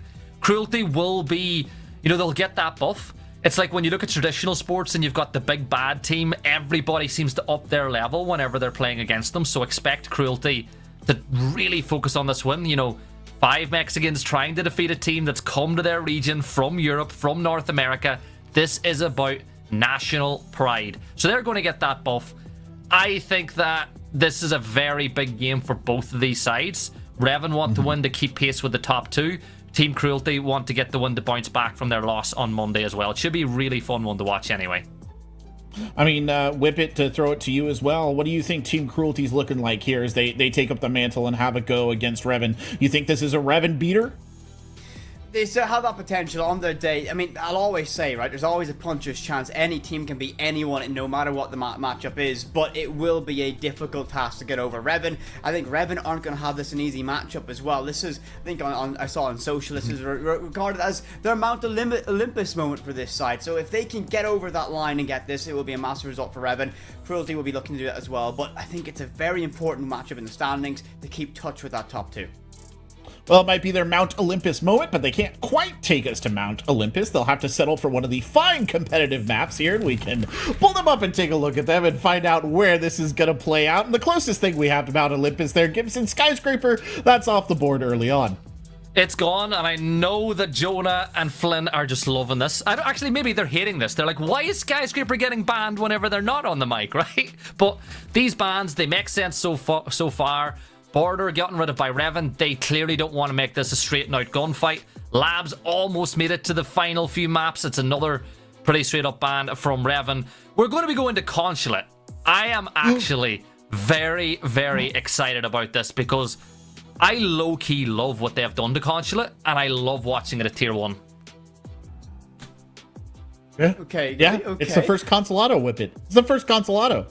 It is. I mean, it's the first time we got to cast it on this in this stage for going into it, and I'm very curious stylistically how this one's going to line up. Now, we see that Revan didn't want to bring this to Chalet, and I would have thought that would have been a map that would have suited their playstyle just a little bit better going into Chalet. There's going to be a little bit more, I think, intricacy coming into this. I'm very curious how this goes, but there is only one way to find out, and it's when these teams clash head-to-head. Yeah, I think it's actually genuinely fascinating. I audibly gasped when I saw Consulate because we had been talking about it earlier just today being like a map that has not yet been played in LATAM. I mean, a choice there to take this to a fresh map, Gibson. What do you think that applies here just in terms of strategic thinking from these teams? I think it's just, using their, showing off their map pool, going into an international event. You don't want to be that team with a really small map pool. To give an example, I know that historically, Fresh would have said that the likes of your NIPs would have had a really small map pool. So this is just them showing that there's more than just your traditional 2 or 3 that you can go for. Consulate's a lot of fun. It's a map that still is being developed a little bit by these Tier 1 teams. The strategies are being kind of fleshed out. I think it'll be a lot of fun going here in particular. I love the way it plays. As I said, it's actually sneakily become one of my favorite maps inside the pool. So it should be a ton of fun. I mean, I definitely think when you have these two teams on the other side of the server against each other, it's got all that potential for fireworks coming into it. I think for Cruelty, the biggest thing for them looking into this when they start into this is going to be able to shut down some of those key players. I mean, we mentioned how Croxon is statistically the best player in the region right now. If you can keep him quiet, a map like Chalet that gives him the freedom of movement on the defense, it can be very beneficial to your side. And kind of follow on from this general trend, though, Consulate, right? Again, you yourself, Gibson, mentioned this isn't one that a lot of T1 teams have fully worked out. Do you think that is a little bit more advantageous to Team Cruelty, just considering that we saw the, let's call it creativity, the flair that they unleashed on the last playday? I definitely think that the condensed style of the map will definitely help them. Yes, you've got 3 floors, but it does feel like sometimes to be a little bit more of a close together map, meaning that rotates can be done a lot quicker. So I feel like it will suit them quite a bit. We saw them up the tempo several times against 6K and it worked. So I feel like they'll definitely be able to take advantage of the speed of Consulate. Another thing that I think they'll need to get right is the ban phase. Like, we saw how big of a problem Azami was for them on Chalet. Like, I think if they want to win this game, they got to get those bans right as well. Yeah, and to dive a little bit deeper into your point, Whippet, and I don't mean to switch gears too abruptly here, but I think you brought up something quite interesting. Croxon, right? You said they have to shut him down. How does Consulate lend itself to shutting down a player with the dynamism that we've seen coming out of a Croxon? I mean, you have a lot of options to hold crosses and lock that down, and the big thing is you can restrict mobility on this map. If you get key control, you can lock this down and make it very difficult. Croxon loves to have freedom of rotation, loves to move around the map, but kind of to circle back to the point mentioning the operator bans, you got to think about if you can shut down his favorite picks, you might be able to very much dull the tip of the spear for a side like Revan, and they don't rely on that singular player to make all the impact, but it certainly helps you can keep Croc quiet going into this. Well, gentlemen, I surrender the helm to you, and I wish you the joy of the first Consulate. Well, I thank you, Corbeck, and I don't know about you, but I'm ravenous to see some Revan gameplay. Usually casters, they tend to not show any bias whatsoever. It's going to be difficult for us, for the viewers at home. This is a primarily EU team. You and I know the players, the coaches from Ireland. So if we say mean things about Revan, he's literally going to come to our house whenever he gets back from Mexico, and and put us in the naughty corner, I suppose would be the best way to put it. But What does that mean, Gibby? What does that mean? it means that we won't be allowed to cast again. Simple as that. Okay, You know, I this- thought you meant there was like a universal naughty corner in the middle of Ireland somewhere, just in some random corner, I don't know, in Wicklow or something. Why are you throwing out locations on in Ireland? What Nobody in goes chat on is... down there? Nothing happens down there, I swear.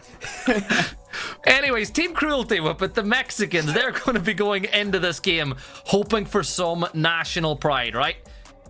All you see, everywhere you look, is Revan hate. People hate the fact that they've brought a team from outside of the region into the region to do well.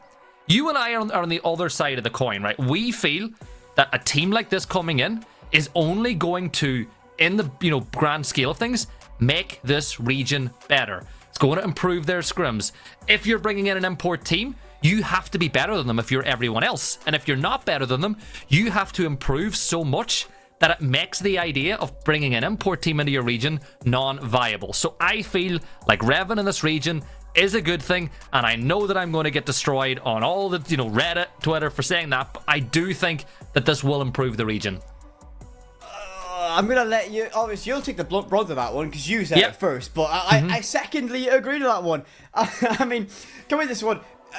A simple adage I always like to say when you look at an import team, and it applies to 6 Karma as well, is win or learn. If you don't beat them, you learn from them. If they're beating your region, there's something you need to improve on, and that's what they're going to do. They're going to help they're going to provide extra scrims, extra insight, that extra flair that comes from Europe. They got a North American player in this as well. So it's going to be a very intriguing one when these teams match up and how this develops throughout the stage, because at this point, I think the teams are still working through their pre-stage preparation, everything they prepped through coming into this. Now it's all about how they grow into the stage and develop coming into that. And the big thing for how Revan can grow into this matchup is to find a level of stability and consistency. They've been excellent. They've got all the parts to be an excellent side, but they've not put it together in a way that keeps taking over in a nice fashion consistently. Yeah, and just remember, if you are looking at both of these teams and you want to know what to expect, Revan are going to be a very aggressive side. On the other side of things, Team Cruelty, they are all about adapting. What are Revan doing? How can we adapt to it? How can we improve our chances of winning this matchup? This is a double round robin, by the way, inside of LATAM, so every team will play each other twice, so you're not necessarily going to win the region inside of the opening fixtures, right? The first 2 to 3 weeks, but you can certainly lay the foundations for a successful endeavor inside of this region. But it's time to stop filling. Let's not fill anymore. Let's talk about the game. I found the button, Gibby. I found it. I found the caster's start game button. You found it. A friend of ours just reminded you that you have it. But Revan against Cruelty. First ban is going to be a Deimos ban, Whippet. Whew. Right. Okay. Not seen this one before, and I'm very intrigued if that's going to be a massive... we saw that Revan did play and dabble with the idea of the Deimos coming into it, so the ban is going to be a very direct usage. Thermite's next to go, and that's going to be Revan's ban coming after that, and that's going to be restricting the availability of that Horror Breach. Are we shocked about a Valkyrie going? Absolutely not. And that final ban, Gibby, what are you expecting? Solus, Azami, Tuberow, what's it going to be? Oh, when I've seen the other bans, I actually have no clue. I'm stumped on this one. It'll be the Solus, which I think is a pretty good one. It denies tons of information. The Thermite ban, to me, is a strange one, right? It's not what I was expecting whatsoever. The reason why is Ying is on the board. And you and I both know that if you want to execute fast, Ying is one of the best operators in the game to do so. We're seeing a... By the way, just as we're looking at the skins, reminder, the new share scheme is out. You can support your favorite teams with some of the new ones, and we have a different type of cap background Whippet now as well. Yeah, so I'm shocked, Gibby. Normally you're going to be able... Normally you plug one team in particular because they've hooked you up with skin codes. Oh, no, I've given up because any team that's giving me skin codes, it's gone very well, very poorly for them in the coming months. So if you want to perform, do not give us skin codes. Well, that's funny Liquid enough, learned the hard way. If you are looking for any of the skins, Gibson has actually been given 50 of every single skin. So go DM him on Twitter at GibsonCast to be able to get yourself some skins. I hate you. I hate you with every fiber of my being. It's the vein. He's got 50 of every single skin. So go over and DM him. Get yourself a skin. Enjoy. Every fiber of my being. Getting into this round, though, we're going to the top floor. Attacking lineup is locked. We're seeing Ashe get utilized. This is one of my favorite things about LATAM right now. Ashe has such a high pick rate and has been incredibly effective for a lot of these teams. Big thing though, Whippet. Capcan is in play. Who's stepping on it? Who's tripping on one of those mines? Oh, it's normally me. It's normally me who asked the question. Gimme. It's gonna be quick. As in quick in the round or quick the person? No, quick the person. He's gonna Good. step in the Capcan trap. So he's not going to be nimble is what you're saying. He's not going to be nimble. He's not going to Well, be he quick. might be quick to get himself into a Capcan trap. We'll see. Doesn't matter how long it takes him to do it. We can still say he was quick getting into the Capcan trap, I suppose. We've kind of covered ourselves with that one. But a minute gone in the round. A little bit of drone work's been done. They've finally got a bit of a presence inside of the office side of the map. But it is rather slow here by the side of Revan. And it gives it more of a cautious approach, right? Yeah? Is that just cautious? Yeah? You weren't listening to me, were you? This is... I mean, I just heard you say more of a cautious approach, and then you just stopped speaking. I'm like, oh, where did Gimme go? Yeah, I'm here. Utility being used, though. I love the use of that first Rotero drone to make that desk pretty much impossible. Have we seen right? I'm not quite sure that went as it would have planned. Not gonna lie. No, that was not the plan on Pyrox. He's not gonna be too happy with that one coming into it, but he'll fall back, stay alive, and it's gonna make that top floor just a little bit more of a maze. Ivan's gonna be very much intrigued about this run out. We'll tear open the main door and try and bait for it, but the sound cue of that alone is gonna be able enough to cause a little bit of caution on connector window, and that's gonna really make them fall off that and not go for that play. Remember, quicker repels in effect coming into this, so that means you're gonna be able to rotate around the building a little bit easier, and Rovi will get the opening. Quick's gonna be first to fall. Won't be towards a Capcan trap, but I think he'll caught in the single wall on yellow stairs. But Draw's gonna be quick on that trade back. Ivan's gonna be next to fall. Yeah, and there's that Ashe that we were talking about. Abonai playing on the top of spiral stairs now as well. Might have a battle coming up pretty soon. Draw is going... Yeah, okay, Draw. Yeah, just prone in the side. Croxon will get the trade, though, and they're going to attempt to get the case down. Skeptic will get choked out by the toxic gas, and Croxon will wait for the peek from Matumbo. Now, Matumbo has won rounds in the past for Cruelty. He'll prone, he'll get ready to toss another one of them as the case is going to go down once more. We're nearly there. You know, they got the percentages high. Croxon will take some damage, but the case goes down. And now the defenders become the attackers. They need to push in towards site. They're taking some ground, but Croxon gets himself a triple on the round. And it's all down to Rovi. Abonai gets the kill as the American fans in chat get something they can cheer about. And just like that, Revan take the first round. Very clean attack from Revan right there. Not really too surprised with that one. Everything went bit by bit perfectly for them. The smoke canisters didn't go deep enough and were a little bit too late to deny that plant later on. We only saw a single tick of damage arriving on the Croxon there. So not great from the defensive smoke use, but Revan were very aggressive how they took that map control. They didn't slow down at all, and bit by bit they got that control and pushed and won their ones when the question was asked upon it. They never really stayed in that player disadvantage. Draw was very quick to get that trade back on Ivan. A difficult fight all the way down towards Vita Stairs. Was able to do so. I mean, and the prone entryway, he's going to lose his life. The trade is there, and that's going to be Croxon who found it. A very good example of trade game working perfectly. Croxon finds himself a second one in that moment as well. So Revan opening us up, and we're going to be another kind of crack at it again. Yeah, it's going to be exposition this time though, Whippet, which is a change up in the site, Piano Expo. And with a site like this, you can see that they're creating those footholds. So if the attackers elect to push in and try to open up that wall, it makes it very difficult to do. Now, if you want to defend this site, you've kind of got to control the top floor as well, as you want to play verticality on the piano side. The defensive lineup, a lot of trap gadgets in play once more. You've got Toski playing in the pulse. That screams out to me that Toski should be playing and roaming in basement. The reinforcement will reinforce that idea to me as well. And on the other side of things, we're going to see some Ying gameplay at the start of this one, as it looks like it'll be a more horizontal approach, at least at the early stages. I mean, the Ying will be your vocal point of this execution, so the key member of this lineup is going to be Quick, so keep your eye on that name throughout this round. Those Candelas are going to be exactly what they need to buy space in the late round, as well as make the execution stick. Backed up by players like Abinai with those Flourish Jones to clear utility, and the 2 logic bombs in the hands of Croxon. Skeptic will be tasked with the limited hard breach that they have to work with. They're only going to be those 3 Selmas. They don't have the hard breach utility on that book, as well as Draw has opted to bring the flashbangs, a key utility for this side. If you look towards the top of the screen, the amount of flashbangs that Revan have is going to be able to buy them a lot of space. Only 2 smokes to work with in this round, and only 5 drones remaining at this early stage as well. A massive benefit for Cruelty right now. They've hunted out a lot of drones, and Revan a little bit starved for information right now.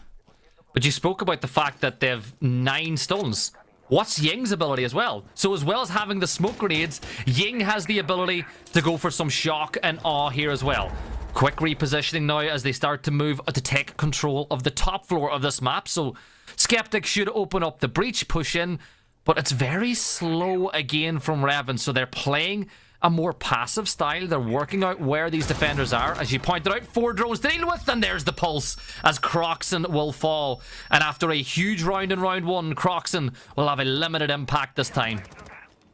Croxon as well goes down with both logic bombs still in pocket as well, so a lot of utility lost early. The Fenrir Gadget will slow down the advance of Draw, and a stun will be enough to cover that retreat, but no, Ivan's quicker on that reaction. We'll get that pick of Flurry off. It's going to be Skeptic getting 1 back, but Abinai will fall into the hands of Pyrox, leaving us in a 2 versus 4. Favor of the defense of Cruelty. Quick will try and get aggressive, look for 1, but takes a lot of damage in that effort.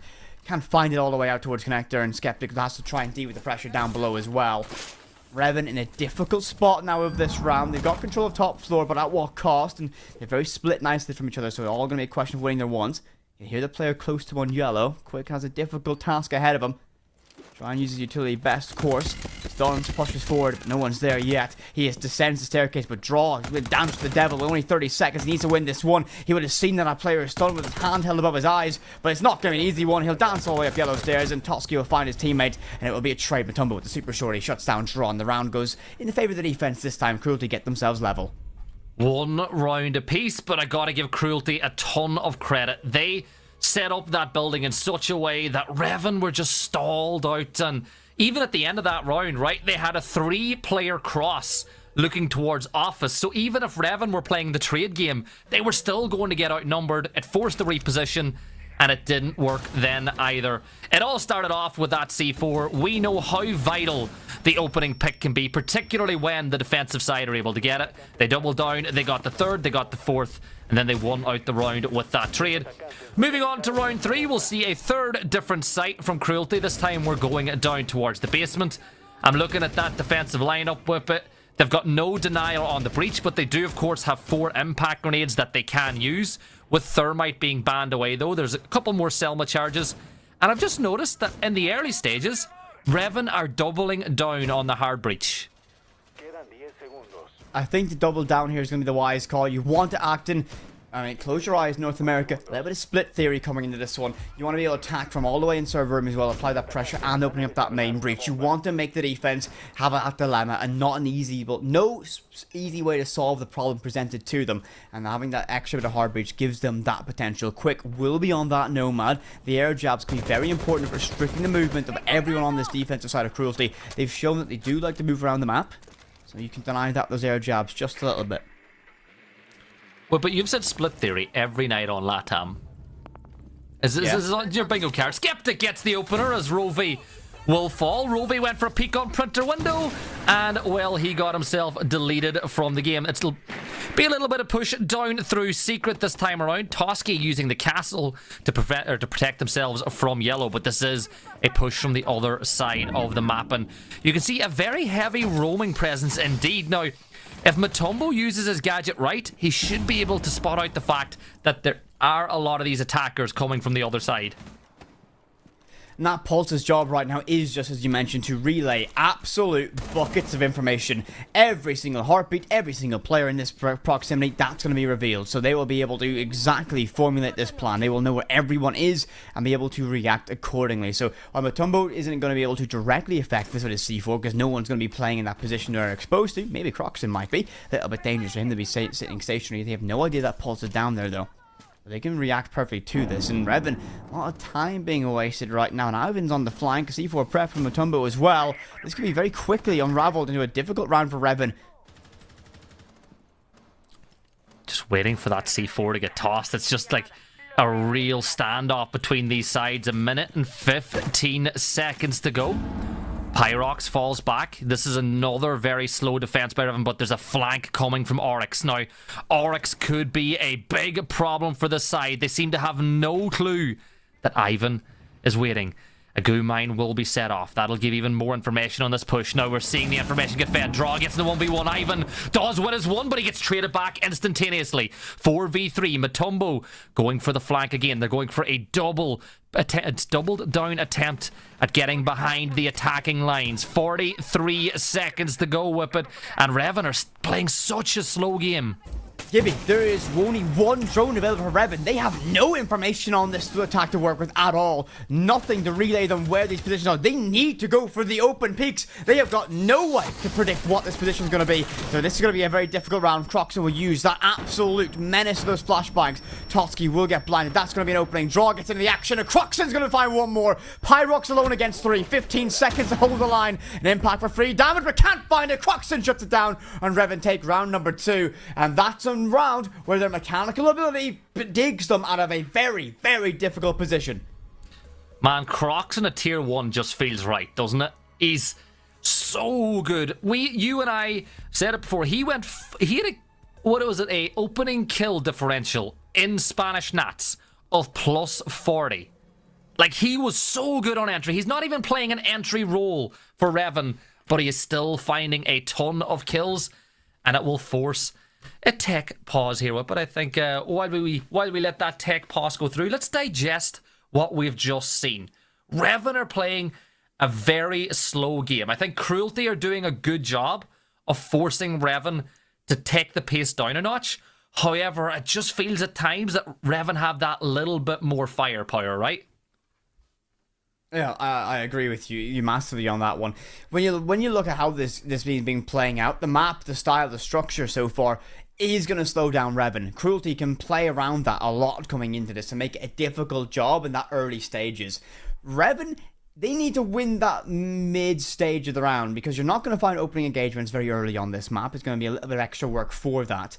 And the real question is how they can go in those opening stages. But you mentioned that they have that extra firepower. The last round's a perfect example of that. They had one drone to work with. I think that was up on top of Spiral, relaying that flank watch. They had no way of knowing where these defenders were, and they had to make everything work with the end of the rifle. Croxon, good flashbang sent in to Coffee, and able to buy or get those picks and win those fights. That's what this team has in that back pocket, but you want it to be maybe one more in that strategy in the early stages and not have to rely on digging yourself out of a tricky spot.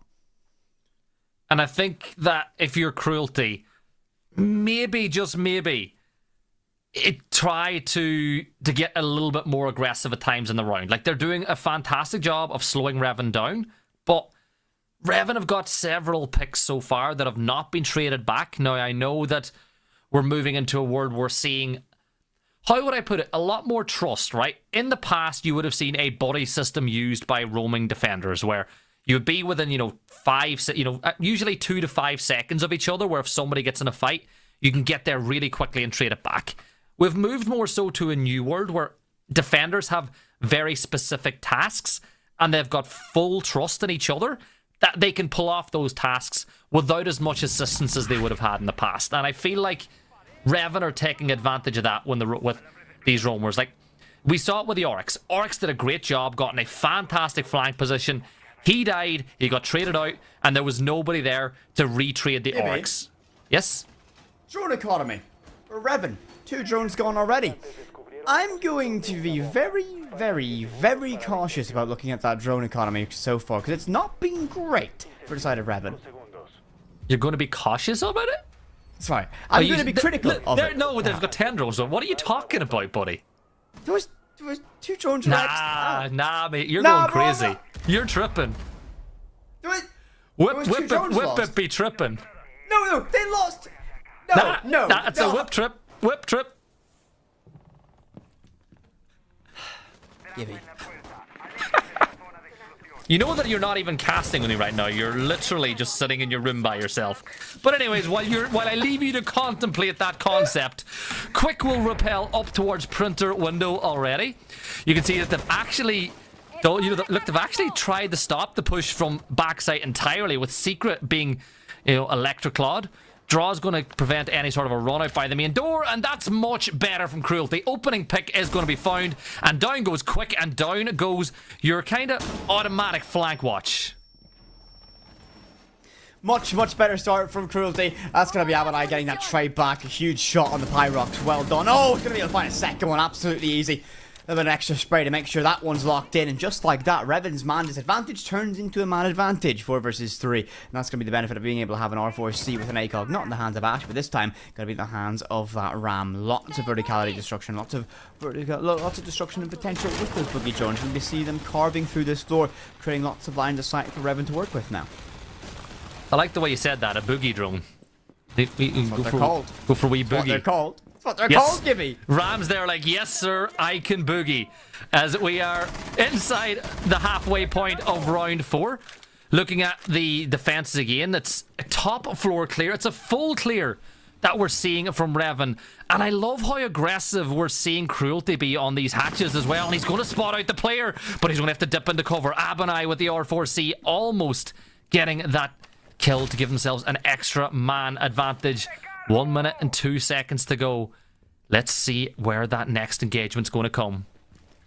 Totsky in a great position to begin to work on that flank as well. The question's going to be if they can have that position locked in and watched perfectly. But I'm checking that drone periodically as well. And I think they are aware that a threat's arriving, or at least they've made that decision knowing there's going to be that threat. The plant, though, is going down that C4. Absolutely no good. No one's home. And Skeptic's going to be able to stick that all day, every day. Draw will get one on the Rovi. Shuts it down. Totsky's flank arrives, but it's only going to be a little bit too late. Shut down by Abadai. Leaving with Tumble all alone, but Draw swings out and finds that absolutely perfectly. Revan, just like that, round is won. Much better from them, and fighting back from the early man disadvantage, losing that opening engagement. They got those 2 back all the way down to the hands of Abanai. Much better done from Revan. 3-1 the scoreline, and that's going to force a tactical timeout called by Cruelty. Yeah, and I think it's the right time to do it as well. Have a little chat. You're not really winning your defensive side the way you would have wanted it to. It's very important now that they bounce back from this timeout with a round win, right? You're using it late in your defense. That means you don't have any more tactical timeouts to use in the second half. I had a pretty long talk with some coaches lately with it, and they were saying they feel that they should get 2 timeouts a game. They feel like it should be 1 on the attacking side, 1 on the defensive side. I personally am all for it. Anything that'll make teams more competitive, I'm going to back. But before I pose that question to you, there's a coach in chat who made their debut in Tier 1 today. Rando, congratulations, by the way, on your team's big win inside of APAC. I was about to say the exact same thing. We'll make an exception for not talking to chat for that one. Congratulations, Rando, on that one. Very proud. We'll get a slap on the wrist, but we're proud of Rando and Elevate on getting a win on their very first play day. That shot again, that was beautiful by Abanai. Crazy, absolutely crazy. A little bit of extra damage there to lock that one in as well. But from Revan, I'm very impressed with the fact that they're able to fight back from that position where they lose the opening trade, but they're not really phased by that because they have a clear intention of what they want to do in that round, and they establish it step by step. It does help now, but I can get that one back just in the way he did and find a second one to follow that one up. But a very well thought out round from Revan, and I mean the fact is that execution went down without really any resistance from Cruelty. They weren't set up to deal with it. I'm very curious about what that process was going into it from Cruelty, because they had no information on that plant. It went down for free. Skeptic stuck that and there was no issue. So perhaps a question to be asked coming to that one with the Valkyrie ban in the hands of Revan. You wonder if that was a massive factor coming into it. It kind of falls back to the way Cruelty have been playing on defense, though. They're making the map really big. They're stretching themselves, as people would like to say, an inch thick and a mile wide with how they're trying to play. They're putting a lot of trust in individuals to hold a lot of space. And whenever you lose that player, nobody's there to trade it back. And it gives the attackers a ton of real estate to work with. We saw it last time. They tried to set up the map to defend all 3 floors. They lost the domino on the top floor straight away. They lost the player holding the ground floor. The rest of the team were trying to play from below, and Revan were able to get the win. Moving into this round, though, it is round 5. Just 2 attacks left for Revan to continue to attempt to extend this lead. We're going back to the top floor, and this is the site where We saw Revan open the game with a successful attacking round, but Quick is already attacking the site a different way. I mean, they know the players in Piano. The flashbang will try and arrive, and that will force Ivan back. There's no one there to act on that cutoff, but you can't really be in that position to deal with it so far, so he'll fall back and do that relatively safely. That's going to forfeit control of Piano all the way to Revan, and then we might continue to hunt down this player of Ivan. This is the type of moment you really wonder if this is what Cruelty saw that benefit of banning out the demos. Ivan, on that single roam, likely going to be droned out and detected, so he's able to fall back and not have to rely on that death mark, or not want or not need that death mark hunting him down. The attack, though, it's screaming out a quick attempt at a plant. You've got the Monty here from Skeptic as well. We'll step in the goo mine. That'll slow him down just a little bit. But we've seen this attack before. Toski playing behind the shield will need to be dealt with if they want to execute this plant.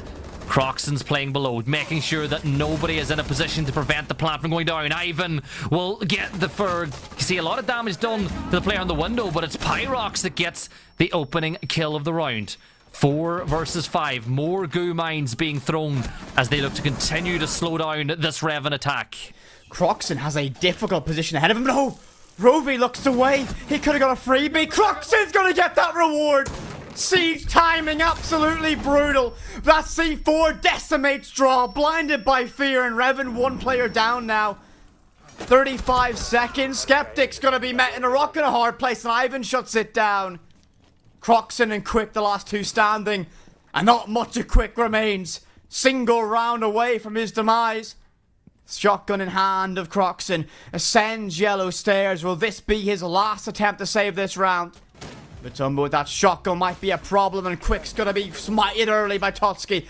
Down to this now, 10 seconds and Croxon alone. He might be the MVP of LATAM so far, but he can't do much against Pyrox, who finds the angle, shuts him down, and the defense of Cruelty get 1 more round. I saw the silhouettes going towards the stairs, and I was like, yep, this is going to happen. That's why they left the wall soft and created those head holes, so that if there was a late attempt on yellow, you could push towards Spiral and stop it at source. Big round from Cruelty. You and I always say it, if you're going to take a timeout, particularly towards the end of your defensive phase, you got to win the next round. They've done it. If they can win 1 more round, it's 3 rounds apiece, and they will be pretty happy going into the next phase. But Revan will be desperate to get that 4-2 lead to take a lot more pressure off their defense. Site setup is in place. It's X position, Piano once more. Last time we were here, they really spread themselves way too thin. Whippet, do we expect to see another full map roam from Cruelty? Or do you feel like they'll play a little bit closer to site and maybe try to make the execute a bit more difficult? I have a sneaking suspicion that they're going to play a little bit closer, and Totsky is going to be a very important role in this, playing as that pulse, relaying as much information as possible. We don't see the ramming effect this time from Revan, and in fact we do see a shocking lack of vertical potential, so they're not going to be really opting for that above the site, so it will be likely a horizontal take best they can. Abonite on the Flores. Lots of utility clear potential with those Rotero drones, and that will be the primary intention and focus behind that. Matumbo up in CEO. A lot of utility held, and well, Totsky, look at this, locked in, holding in the garage solo, everything reinforced, everything locked in, and it's going to be very important to relaying massive amounts of information. Think about how old school this seems to look from teams, man. And we're Canadian evil geniuses all the way back when NA was good. Yeah, that's what he would do. He was able to lock in, get all this information for his team, and it was a massive difficulty to deal with, and I think Revan are going to realise that now. Whippet North American Slander number 3,462,351. Gotta bump those numbers up, baby. Toski is on the pulse, as we said, just being a conduit of information, feeding it between his teams. But as you can see by Revan, it's a very slow attack once more. 1 minute on the clock, and Toski's not really getting a lot of value just yet. But you know what? He'll still be a problem. You've got the C4. You have 2 of them on your team that you can utilize to attempt to slow down the push. But it's just very slow from Revan, and you can just see by the silhouettes, they've entered the building, and as I said, Draw will get the first kill, and down goes Ivan, down goes the ability to spawn more of those goo mines. Question for you, Gibby, coming into this one, though. Revan have been much slower, very uncharacteristic from the players that we see on this side. Do you think this is going to be a more risk-averse approach from them, considering how it wasn't the cleanest of affairs in their matchup on Monday? Croxon The teddy bear. Not quite aware the threat of Toski was there. He would have heard the logic bomb arriving, but I don't think he was sure where that sound arrived from. So there's your trade. Croction's off the board. You lose your IQ. Pyrox take a lot of damage in that process. Abonai will find himself on the wrong end of an MP7. Novi C4 will get one on the Skeptic. Quick will find one trade back, so the damage is quelled for just a little bit, but still, it has been done. 3 versus 2 advantage for the defense of Cruelty. Yeah, but look, Quick's in the middle of sight, right? He's on site, he doesn't have the case. Draw is going to get a bit of help from Quick as they make it a 2v2. Oh! Quick takes a ton of damage and Pyrox is going to get traded back. That's a great shot. And it leaves it all down to Toski.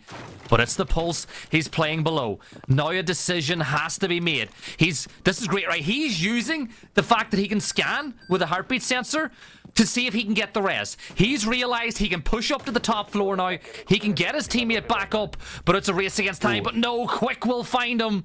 And it's all down to the Pulse. 1 C4 at the ready. He's going to catch out the player. Toski gets it. 1v1, and you're up against the Pulse. This is worst case scenario for Quick. He doesn't have the case. He's got to play for kills, and Toski seems to know that he's there. Toski spots him out. Toski gets the kill. And just like that, Cruelty make it a 3-3 half.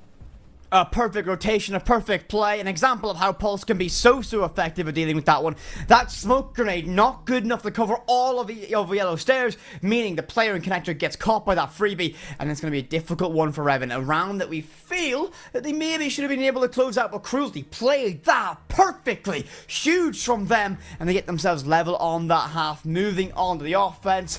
And the big thing that's going to catch my eye is going to be coming this one. It's going to be Skeptic on the Clash. Yep. Obviously, I hate playing against the Clash, but you gotta respect how impactful Clash can be these days. You know, a lot of people are like, oh, he's trolling, he's picking Clash. Let's be real. Clash is incredibly overpowered at the tier 1 level. So when a team uses Clash correctly, it is a nightmare. But you and I have seen Skeptic do big things in the past on other operators that have a gun, not just a shield that zaps people. I want to see how they elect to use it. And you got to feel like, realistically, Skeptic's going to play over towards that office side, surely? I'd imagine so. I want to hope so. I mean, Skeptic can also play on that front line and be that first kind of operator to try and deny that. He can stand there menacingly with the players around him as well, not just be that backline defense. There are options here. But as you mentioned, if you want to get the full benefit of that Clash and to really feel it in that quote-unquote, yeah, I see it. I see what Abonai's cooking here. Yeah. If you don't drone this is good. This is an absolute desk slammer moment, and I really hope someone's going to be able to get that information before they walk in. It's a red dot. It's the laser sight. The laser. Yeah.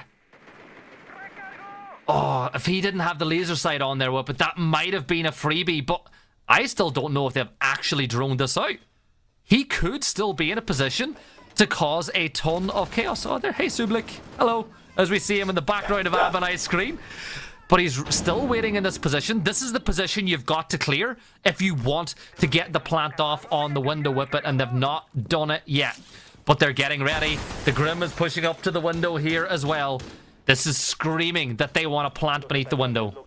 But what resources do they have to make that be able to work? You can't clear your Abonai in this position right now. You don't really have a Ying. You've got no Capital to make that work either. So you're relying on just the Grim, and while the Bees are going to mark you and make you a live ping, if there's no one down below to deal with him directly, not a lot you can do. And Skeptic on that Clash will just be able to stand there on yellow stairs and be like, hello, yep, I'm here. I have a problem for you to solve, and it's not going to be an easy one to deal with. You don't really have any stuns. There's no Zofia, so you're relying on your limited number of flashbangs, only 2 in pocket. The secondary EMPs, you have 2 available as well, can stop the electric charge on that Clash and be a little bit of a problem. The verticality could be huge. The Clash has a hard wall to their back right now, stunning away. That nade might be perfect. Does Skeptic? No, he can't fall back though. In a difficult spot, stuck between a rock and a hard place, but he has to keep control of yellow stairs. That's critical for this defensive round of Revan. Finka's using nade. There's the case is going down. They've pushed in the window. Quick gets a kill on the Toski though, and Matumbo is going to fall as he elects to jump out the window. Things go the wrong way pretty quickly, but they've still got 4 players alive, and they've got to attempt a different approach. Finka will boost the teammates up just a little bit. So Mutombo, not quite as bad as he was a second ago. Finka's going to double dip now, but Quick will get the kill onto Ivan. So Clash is just feeding so much information, and this round is starting to go wrong. Quick's ready for the approach through bathroom. 5 versus 3. Rovi is going to just push directly up yellow stairs, but that's where Finka fell just a moment ago. Will we see a third soldier fall in the same spot? Buckus got an absolute nightmare position ahead of him. There's no utility. Buck can't do anything in this position realistically against Skeptic.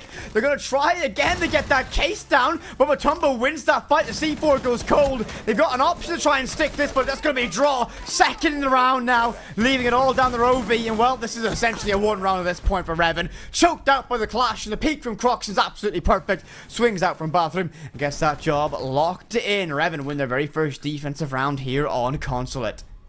Another example why you shouldn't reinforce the yellow wall. Because if you've got the attackers pushing through yellow, you can easily get those kills and help your player out that's playing by that coffin room. But Whippet, all I'm going to say is very lucky was Skeptic, because Finka had the perfect idea throwing that nade. The whole purpose of that nade was to force Clash back inside a coffin and allow the Buck to get the kill. But I actually think that Skeptic dropped far enough back that his back hit the wall instead of going through the door. And I don't know whether it was luck or just knowledge, but he just about got away with one there. Cruelty had everything set up for a perfect counterplay to that Clash. They had the flashbang EMP nade combination sent up yellow to try and push, as you mentioned, back, but whether it was luck, good timing, divine intervention, who knows? But the hard wall by Coffin kept him safe in that moment, and they weren't able to execute off of that one. So again, that's just going to be Siege, though. It is down to the finest of margins. It can be a game where it's a death by 1,000 paper cuts, and that one play, that one moment could have unraveled that round in a different story. But Revan, they get the victory there. They get themselves the lead, 4-3 to scoreline, moving to round number 8. Well, that's can Quick get out? I think he can. Yeah, just no, about. He can. They've got some information. No, Quick's got to be careful. Oh no. Oh, he's trying to bait it. Rovi knows the wall's open, but he's trying to bait Quick to go too soon. Quick now knows that he has been droned, so will give up that wall. But he's wasted 30 seconds already, so it's not too bad even though he didn't get the kill. Ivan's waiting for the signal to push up through yellow as well. Look, you can see the drone. He's getting droned in and getting all this information to see whether it's worth attempting for that aggressive kill as well. A lot of good drone work, but they've already lost 3 of those drones, and that network is getting smaller. Even smaller yet again. Draw gonna get a lot more. He knows the threat's going to arrive, but he gets shut down. A quick reaction. That's going to be Ivan and Rovi getting the opening 2 of this round, and Revan unresponsive in that moment. No trades from them, so Cruelty an early advantage via 2 players. Croxon takes some damage in that exchange as well. And one of the Jackals on the hunt upstairs. Red footprints, but he's going to win that one. Quicker reaction to Skeptic, tries to take that. Croxon tries to take that fight. Skeptic gets one of his own within that chaos, leaving him and Abonai alone against 4. And at 35 for Cruelty, lots of time and lots of drones to work with as well. They can get as much information as they want. Will they be able to find Skeptic lurking down in the basement? That is the question. It's a 4v2. Skeptic and Abonai need to find a way to divide and conquer Cruelty. Create 1v1s or 2v1s to attempt to reduce the numbers. For Cruelty now, it's all about executing at the right time. They've got to make a way into the site. Abonai's got a beautiful network of angles that he can utilize as the wall will now be opened. And look at this for an angle whip. But if this is not droned correctly, they might just lose their heads as they attempt to push in through the breach. 50 seconds left, and Cruelty are making us wait. You see the factors, Kiva barriers can be destroyed by that bullet damage, so it's not going to be as potent the ones to set up to deny time. Did that drone spot him? I think it definitely did now, and Abonai is not going to have an easy task ahead of him. Skeptic, though, gets one to Totski. They get one player back. Abonai needs to win this one, and he does so. We're back to level playing field. Revan's got a lifeline in this round. 30 seconds, 2 versus 2. A player upstairs and won by the bomb chassis. There could be no logic bombs to work with. The skeleton key upstairs might pick the lock, but Abonai sees the head, needs to win this one. It's going to be a difficult one. Charges it aggressively. Buck has no idea. Abonai can't make it 2. Skeptic alone, 1 versus 1. 10 seconds. He'll try and bait that plant. Pyrox won't stick it yet, but he needs to think about it sooner rather than later. Skeptic, does he know the right way to go? SMG12, oh, close to personal wins it. Cruelty get themselves level. Really well played to bait the swing, and just like that, the round is won. And you gotta feel like Skeptic should have known with 2 seconds left on the clock, with him coming off the case, that he was going to play for the kill. 4-4. Cruelty level the sides once more. And I'm so happy to see a tight fixture, because so far today, Whippet, we've had 7-2, 7-2, 7-0, 7-1. Now we're seeing a real tense affair between Revan and Cruelty as they both look to climb that leaderboard once more. I said they had to divide and conquer. They did exactly that. They were gifted a couple of 1v1s, but in the final 1v1, the one that mattered most, Cruelty were able to take the lead. But I mean, the question I've got to be left there is Buck was completely caught bewildered by Abanai's location. And he charges to the rotation by Whitevan. What did you just say? Bewildered! He was confused! I heard copper-wildered. Chat, did you hear bewildered or copper-wildered? Right. Either I'm getting really old and my hearing's leaving me, or... Did you actually say bewildered, yes, or did you stumble over the words? I did! Believe it or not, or at least... Yeah! Copper bewildered, look, see! But I've got one backing me as well, so... We need a VAR. We need VAR on that one. we need VAR official to step into that one. Well, I mean, the Buck was completely caught unaware. I will use a boring turn of phrase. Oh, you said caught bewildered. Yeah. I thought you said copper wildered, and I was like, huh? You just... There we go. Gibby, lock in. Lock in, Gibby. Lock in, okay. I'm old. We're back, though. Lovely eloquence, by the way, but a great insight. Love it. Don't even talk to me. Go cast around, Gibby. 2 minutes and 12 seconds left to go. This one, Croxon, will be the first to fall. He tried to bite off a little bit more than he could chew as the LMG from Finca will find that opening kill. He thought to himself, you know what? He's on a drone. Here's a freebie. And Pyrex was like, nah, mate, I'm not. You're going to go taken down. 5v4. And advantage goes into the side of Team Cruelty in this round. This is a really good opening pick from them. They're getting a ton of ground. Yellow ping being delivered, and I'm not quite sure what it's telling him because there's nobody there. But you know what? He's already got a lot of control on the top floor. I still can't believe you've absolutely tried to do me dirty there, but Pyrox will be able to get one on Ravenai, an absolutely dirty position through the beams. Ivan will get one on the quick as well, and very quickly Revan find themselves in a difficult position and blood in the water. And well, even more so now as Pyrox finds a second in the round, leaving Draw alone against 5. Not an easy task, and look how disconnected away from the site as well he is. Some verticality to work with, but it's not going to be an easy tasking. By Gumball, gets one. Rovy's going to be able to get that trade. No, Pyrox gets it down for a third in the round. Welcome back, LMG Meta, it seems. And it will be another round for Cruelty. Very well thought out from them. And I mean, Croxon, the aggressive jump out early, I've always give players some of their roses. If you go for an aggressive play like that, well, unfortunately, it wasn't the way he would have dreamed it to play out. And that will draw the timeout now by Revan, which will, of course, allow them to attempt to win the next round. It's very important that you do. And I feel like these tack timeouts are even more impactful for a team like Revan, where they're in a team house. You know, all for the people who don't know this, they're all together in one location. They're going to be able to really chat this one through, and I think it'll help them build that cohesion a bit more. But I feel like this is a really good start to the attacking phase by Cruelty. They're finding their opening picks. They're putting Revan on the back foot quite frequently. And that's kind of the key to their success, right? If they keep doing this time and time and time again, they will find themselves doing much better over the course of LATAM. And I feel for Revan, if they start going 2-2, it's not necessarily the start that they would have expected whenever they picked up this roster. Yeah, I'm going to have to agree on that one. I mean, you look at the names on this roster, and I mean, I'll obviously speak okay, from, I'm looking. Both. Gibson. What am I looking for? Okay, Gibby, it is I know what time it is where you are as well. It's the same time for both of us. Too late for this malarkey from you. So, I'll speak for both of us on this, and I get back to my point before you sidetrack me again. there is a lot of expectation coming into this side of Revan. I mean, you're looking at the imports coming into this, and it's going to be, you know, Abanai coming from North America, the rest of the side coming in from Europe as well, the coaching staff, Sublik from European side, from Europe as well. The weight of great expectations is a difficult thing to deal with for lots of these players. Now, this is a team that I look at this and go, there's so much potential here. There's so many names that I want to see do well and know have that potential. A lot of people agree with that statement as well. Can they put that piece together? Can they deal with that weight of expectation that rests upon their shoulders? And this is going to be a good test of this one. They called it their Mount Olympus game, and Cruelty so far, the mountain might be getting close to claiming them. They're playing so well right now, Team Cruelty. Their attacks have been really clean. And they've put Revan behind the sticks several times. Let's see if they can do it again. Another bit of LMG play from Pyrox. So LMGs are back. So if you're NA, if you're DZ, give Pamba LMG. Is a Pamba party time once more? Maybe it might just be.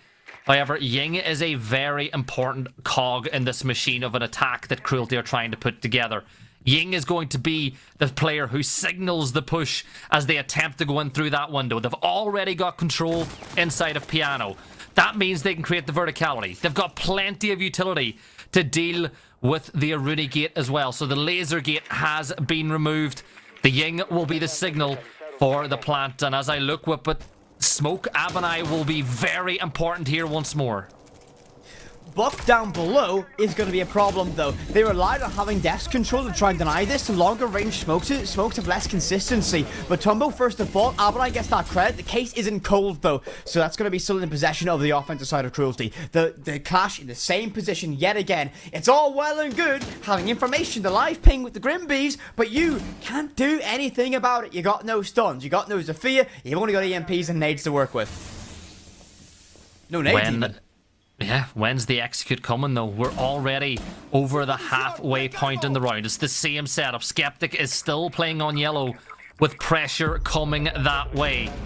Will we see a more effective approach? Here is the case going down. Lion will put it down. The smoke grenade, he'll jump out the window, and well, it's a little bit of the definition of insanity. They tried the same thing, but that's a huge pick. You've now removed the smoke from play. You can now get the execute. Ivan gets the kill onto draw. Skeptic getting put under a huge amount of pressure from below, and he'll need some help now from Croxon. Quick, we'll go in. A C4 is going to get tossed. Toski falls. The case goes cold. 40 seconds to go. 3 versus 2. Thatcher's taking a ton of damage, but when you look at what the defenders have, they've got no utility. They're down to 2 players, but Croxon gets another. It's a 3v1, 30 seconds to go, and it's all down to Buck. It's Rovi again on yellow, bearing down the brunt of a clash. He'll get one. That's on the quick, and now this becomes a uniquely winnable situation. If you can find Croxon, you only have to deal with the 1, but look at the top of your screen. With only 10 seconds remaining, we'll hit that red timing space. And surely Buck's got this round all but lost at this moment. He knows someone's going to peek him. Croxon will get that one. He's gone fishing, gets a freebie, and Revan bring us level again.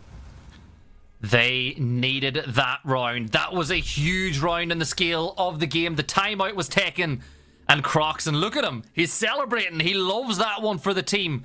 But it's 5-5. We will see every round in regulation. Team Cruelty. They tried, in essence, the same thing. They changed one of the parts. They brought the Ying this time around, which is much more effective. But the C4, that C4 only gets the kill because of the damage that came from the smoke a little bit earlier. They thought, right, they correctly thought in a way that once they got the smoke killed, that they could try that plant again. They forgot about the fact that a C4 could have been thrown. They had the cover on the window, but the C4 got the kill, and that's where that round was won. Couldn't agree more with you on that one. Again, I think you put it perfectly though. The definition of insanity in that round. You know exactly what Revan's going to do. You see that clash, you would have spotted in that droning stage. You would have had a very fair idea. This is exactly what Revan's going to do on that structurally defensively. There was no major change from Cruelty coming into that round. They decided that they're going to try and go in one by one, get that plant down, and soak up utility. And a brave choice, and I think perhaps the wrong one in that moment, as Revan had every tool in place to shut that down like they did the previous time. So both teams made no adaptations, but Revan didn't need to make one. And well, when Draw is able to get the opening pick like that for Revan, a massive boon for them. Early man advantage gained. Cruelty on the back foot early here in this round. Yeah, and that's them starting to up the aggression just a little bit. Verticality being created. Reverse verticality as quick attempts to slow down any push here as well. Just by creating those vert holes, it will create a little bit of caution on the side of Cruelty as they elect to push in and clear this building from top to bottom. Quick roaming in and around Visa, looking to be a menace, looking to be a nuisance, but as of right now, it does not look like the brunt of this attack will be coming from that secret side of the map. Avalai in the same spot yet again, but lightning doesn't often strike twice. A difficult position if he gets spotted out. C4 sent. Oh no! Croxon sends the C4 the wrong way. Not quick enough with the shotgun. Ivan gets that one back. And an opening inside of elbow now. They can creep in. They can get control. If Ivan can find an opening pick, they can begin to get upstairs, work on verticality, and be a problem. Rovi gets quick in the action as well. Tumbo takes a lot of damage from down below. That's your Monty. That's your case carrier. And that's going to be the primary vocal point of this execution. And draws good for 2. Huge swing. Finds Ivan. Shuts down the Ash. Revan steady the ship once again. Get themselves back level 3 versus 3. Few times in this league already, Draw's been the player to make a big difference when his side is needed. He gets a double on this round. No more Ash, no more Dokkaebi. You've still got the Jackal above. He can see the footprints. He'll scan them out so the team will be made aware of the position of that roamer. Cade has been spotted. And Toski might just elect to take this one because surely you've got to assume that there's only going to be one defender over there. That means if you want, you can isolate the player, but time has become an issue. 45 seconds, you've only got 2 active guns with the third player being the Monty. And they've still not really made any inroads whatsoever on trying to execute this plant. Whip it, time is a problem. Time is their enemy at this moment. Revan can sit back and hold their lines. They don't really need to commit to anything. All members of Revan left on full HP. Everything held in good cover as well. The players in elbow just seemingly walk in. The player in pillar gets control. Monty will try and stick this, but Abanai gets the DBNO. He can get aggressive all the way in garage, and well, one by one they fall. Abanai gets that DBNO finish off. Skeptic and Draw getting the action as well. A little drop shot for good measure as well. 3 in round arriving at the hands of Draw, and Revan get themselves on the map point here in round number 12. A good response from them and a little bit of extra aggression arriving at the hands of that spawn peak. Put Cruelty one player down early, and it almost feels like a cruel twist of fate that it was at the round that they brought out the Monty in response, so they only had 3 guns to work with at an early stage in that round. 2 games now in LATAM we've seen Draw with a drop shot. Can we start calling them a drop shot? Or am I reaching too far? I'm not even going to. Are you a bit skeptic on that one? Sorry, not sorry. Sorry, not sorry. It is round number 12. The final round in regulation of this matchup. Will Revan take the map here and now, or will Cruelty force our first overtime of the night? It will be decided in the next 3 minutes. Defensive lineup: Fenrir, Legion, Mozzie, Mute, and Azami. It's going to be a lot of trap gadgets in play. Those goo mines need to be in place, or Legion needs to stay alive for as long as possible to get the full value out of those goo mines. The FNATs will be used to slow down any entryway into the map. Sorry. You laughing because you just got called a speed yapper. Yeah. Bro, quit yapping. Oh yes, casters are casters should all globally rebrand as professional yappers. I feel it would be better suiting for us coming into this. But that being this round, as you mentioned, Revan have a lot of utility. They're able to choke out time, and that's going to be the likely intention behind this. And well, unfortunate, Matumbo is going to be first of all left in DBNO outside that main door, and not a lot they can do to get him back for the time being. Draw essentially using him as bait. A second impact goes out, and just a fraction away from getting it. Now, the biggest thing about that, the case went cold, so they have to recover it. The win condition stuck on Ace. Matumbo wants to be revived to get into the action as well, so they will do that. But every second burnt away is going to be a critical advantage in the hands of Revan. They got this down to around 1:50 and change, and they begin to hold on to this. And Draw down below inside of lobby is able to basically just have a lot of control and dictating the pace right now. They know he's in there, and that's going to be a dilemma. Do you deal with him? Do you get aggressive? Do you commit in trying to clear him? I don't think that's going to be the primary intention of this. They don't want to do so. And in that middle of me yapping away, Quick took a little bit of damage. Source of that's unknown. Yeah, Quick is taking damage. The mute jammer didn't allow Buck to get in the top floor. Abinai managing to sneak away, but Rovi will find a kill, but it's traded back by Crocky. Back to a 4v4 as Croxon gets one in the round. The logic bomb will be deployed once more. More information gathering from the attackers. Ivan at the door of the site. Abinai has got to be so careful. He needs to hold back this push. There's 3 lined up. Ivan gets the kill with the SMG. They've got an avenue into sight now, but look, they're not pushing in just yet because they know they still have to clear the hatch. They've still got the clear verticality, and that allows Draw to retake Piano, but don't push the hatch. Toski gets the kill on the Quick. We could be going to overtime. It's a 1v3. It's all down to the Spaniard, the Raging Bull. He's going to run around the corner, and he will get shut down. Overtime, here we come. Oh, Gibby, it's been a rarity. It's been an elusive occasion in LATAM so far. But we find ourselves in overtime. Revan can't get over the finish line in regulation, and Cruelty will bring us to this moment. So, I mean, you gotta feel that this is not going to be maximum points for Revan coming in this one with the 3-2-1 scoring system in effect. That means it's not going to be the 3 points I think Revan would have been hoping out of today if they get the victory. Same with Cruelty coming into this. So, let's get into this one, Gibby. Moving to overtime, 3 rounds to pick a winner. It's been a difficult one to decide so far. Revan, though, starting on the defense, I feel that's going to be an advantage to them. I gotta agree with you, right? Being on defense in overtime, usually you go and take the one, but both teams have been pretty shaky on their defenses. Remember, Cruelty won the opening 2 attacking rounds. Revan won their first attacking round as well. So if Cruelty can go ahead and win this one, they're in prime position to take the lead. And you spoke about a 3-2-1 scoring. That means that Revan, even if they win this matchup, cannot go top of the leaderboard tonight. They will still be in 3rd place if they win this in regulation, with NXT and 6 Karma on 9 points each, because round difference has an impact again. But the round has begun. Draw, a little bit of late round reinforcements here as well, as they try to make it a little bit more difficult to push towards site and whip it. It does look like maybe, just maybe, Cruelty have learned their lesson, and they're not going to plant on that window another time.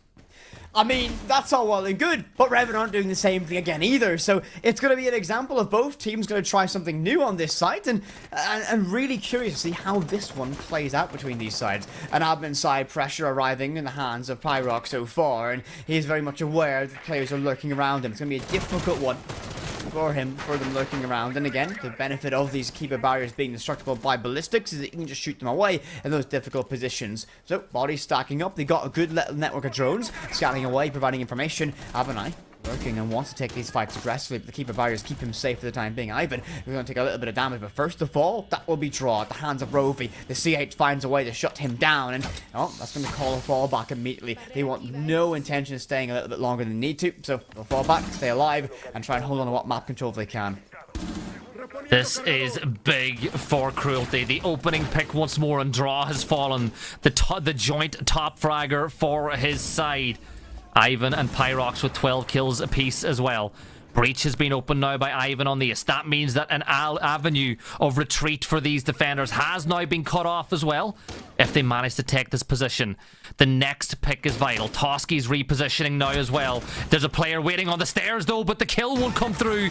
Toski will break the reception desk. That means that the position becomes a pretty untenable one, and the defenders will retreat. Pyrox goes for the kill. Toski takes down Crocs, and Pyrox gets aggressive, misses the chance to get a kill, but Toski gets another one. Pyrox finds it's a double for him. 5 versus 1, and there you go. Pyrox gets it. It's a flawless round, and all Cruelty need to do is win their defense. Oh, Gibby! And chat, bit of a calamity that one. Not the round Revan would have wanted. Picked off one by one. No answer, no trades, no response. A cruel twist of fate for Cruelty as they get themselves the advantage here. Revan on the ropes, but can they find their defense? Can they get their gloves up and find a way back in this one? I always think there's a puncher's chance. Now, on the offense, can they get this one locked in? Cruelty on that defense, as you mentioned. They got all the lineup they need to make this an absolute living nightmare. An Echo to deny those late second plants, to get that early game information. Fenrir's to choke out plays as they dive in the choke points. And of course, the terrifying, absolutely scary Capcan. Who's going to walk into it? It's got to be Draw on the Ash, right?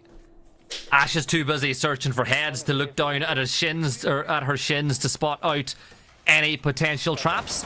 Ivan putting them in, you know, some not unconventional spots, but spots that you'd hope that the attackers won't look. Those points of entry to the map where you're more focused on where a defender could be. Okay, I've not seen them on this window before, and they might just work out. Let's see what will happen. I mean, okay, Gibby. Putting a Capcan trap in a window is like the different to a doorway, because doorway, I got to look down to see it. Window, I break open the barricade, but Capcan trap! I'll still walk into it. But you see, and you're a man of charity. You're like, sometimes you got to give the other team something to make them feel good. I'm playing with ping in my brain, so I'm like, oh, I saw it, but I still walked into it. Whoopsie. It's so true. So real. So real. No, you're not. Real and true. You're meant to go no, but you're so great in ranked. No, you're not, mate. I'm off the blacklist, so I'm safe. That is true. That is true. Croxon, seeing his teammate help him out just a little bit with the impact tricking to make his position a little bit better to play. Croxon at some point might just shoot those open. Draw is in. Let's see if they can get this position done. Croxon will open up that Kiba barrier now as they get a little bit of control inside of office. Next stop is Printer as you work your way through the map, but a minute and 45 to go. Revan trying to be a little bit quicker, because this was kind of their Achilles heel, right? The pacing on attack was not quite where it needed to be. Need to find a little bit of extra pace and tempo. You find that opening engagement. Croxon's checking every single corner. So cautious and not wanting to be the first person to fall in this round. You see perhaps an opening. They got a lot of information here. The question though, Gibby, is the Yokai joining the back pocket of Matumbo. Is that going to be a late second? A last minute addition for him to throw on out. Shotgun in hand as well. You have every single position scouted, it feels like, so it's time to make something work. Need to find that opening. Nate sent out to buy some space to clear those keyword barriers as well. Totsky will peek out wide, trying to find something, but Revan yet to find damage, yet to find an opening. But Draw might walk on in. Pyrox gets one, but no. Draw misses opportunity, nearly heads finding the way to line up for him. 40 seconds remain, Gibby. This is a round for Cruelty being put into place. Opening pick has been found. Revan getting isolated now. Verticality on that walkway into side as well, so you can't push in through that door.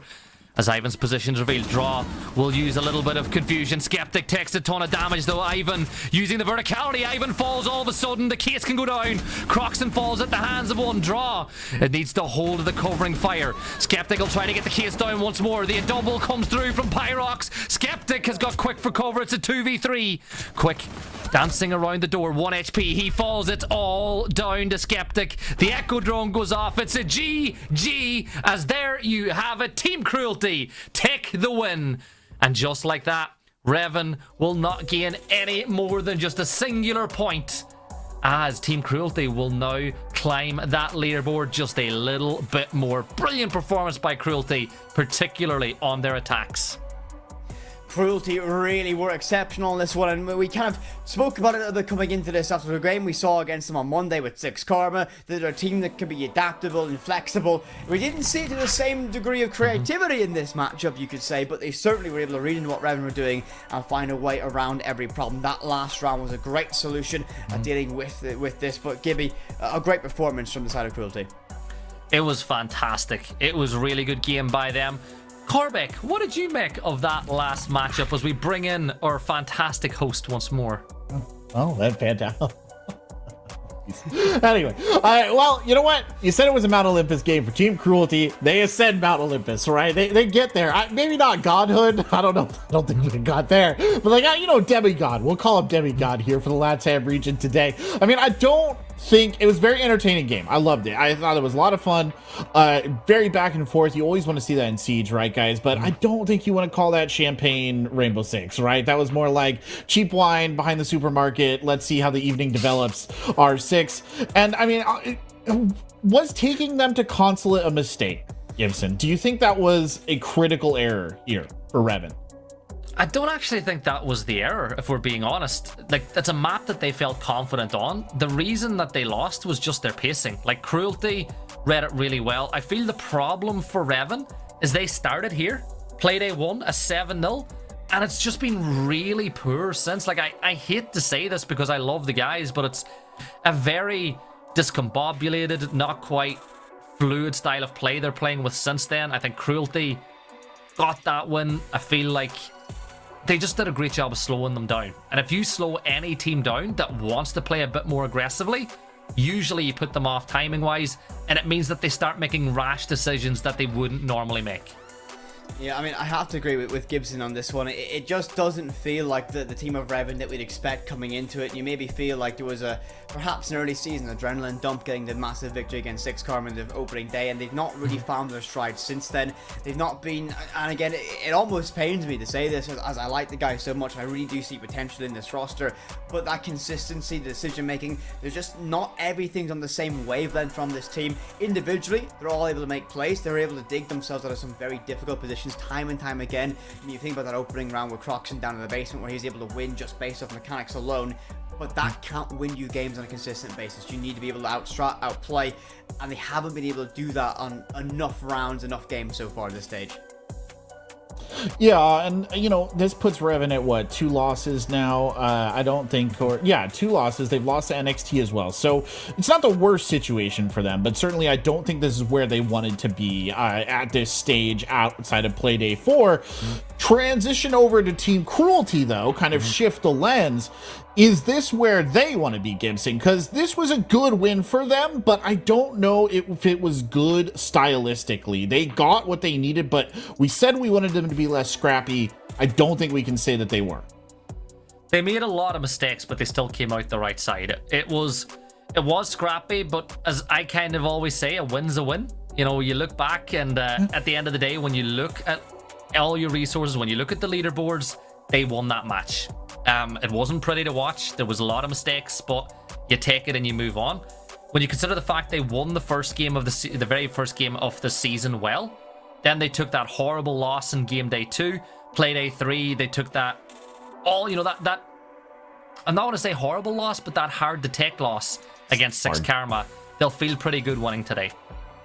I mean, for them, though, it's going to be another long matchup as well. This one went to the depths of overtime. On Monday, they took all 12 rounds. They did lose a 6 Karma in that one, but I feel like there's potential for them to be able to find a little bit extra in this. They've not hit their ceiling, and again, it's still early days in this. It's a double round robin, so they'll have a second shot at everyone coming into this.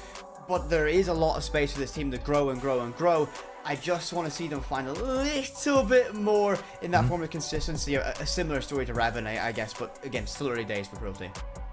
Yeah, I think these teams were surprisingly evenly matched. I think this was a good win for Team Cruelty. I'll say it again.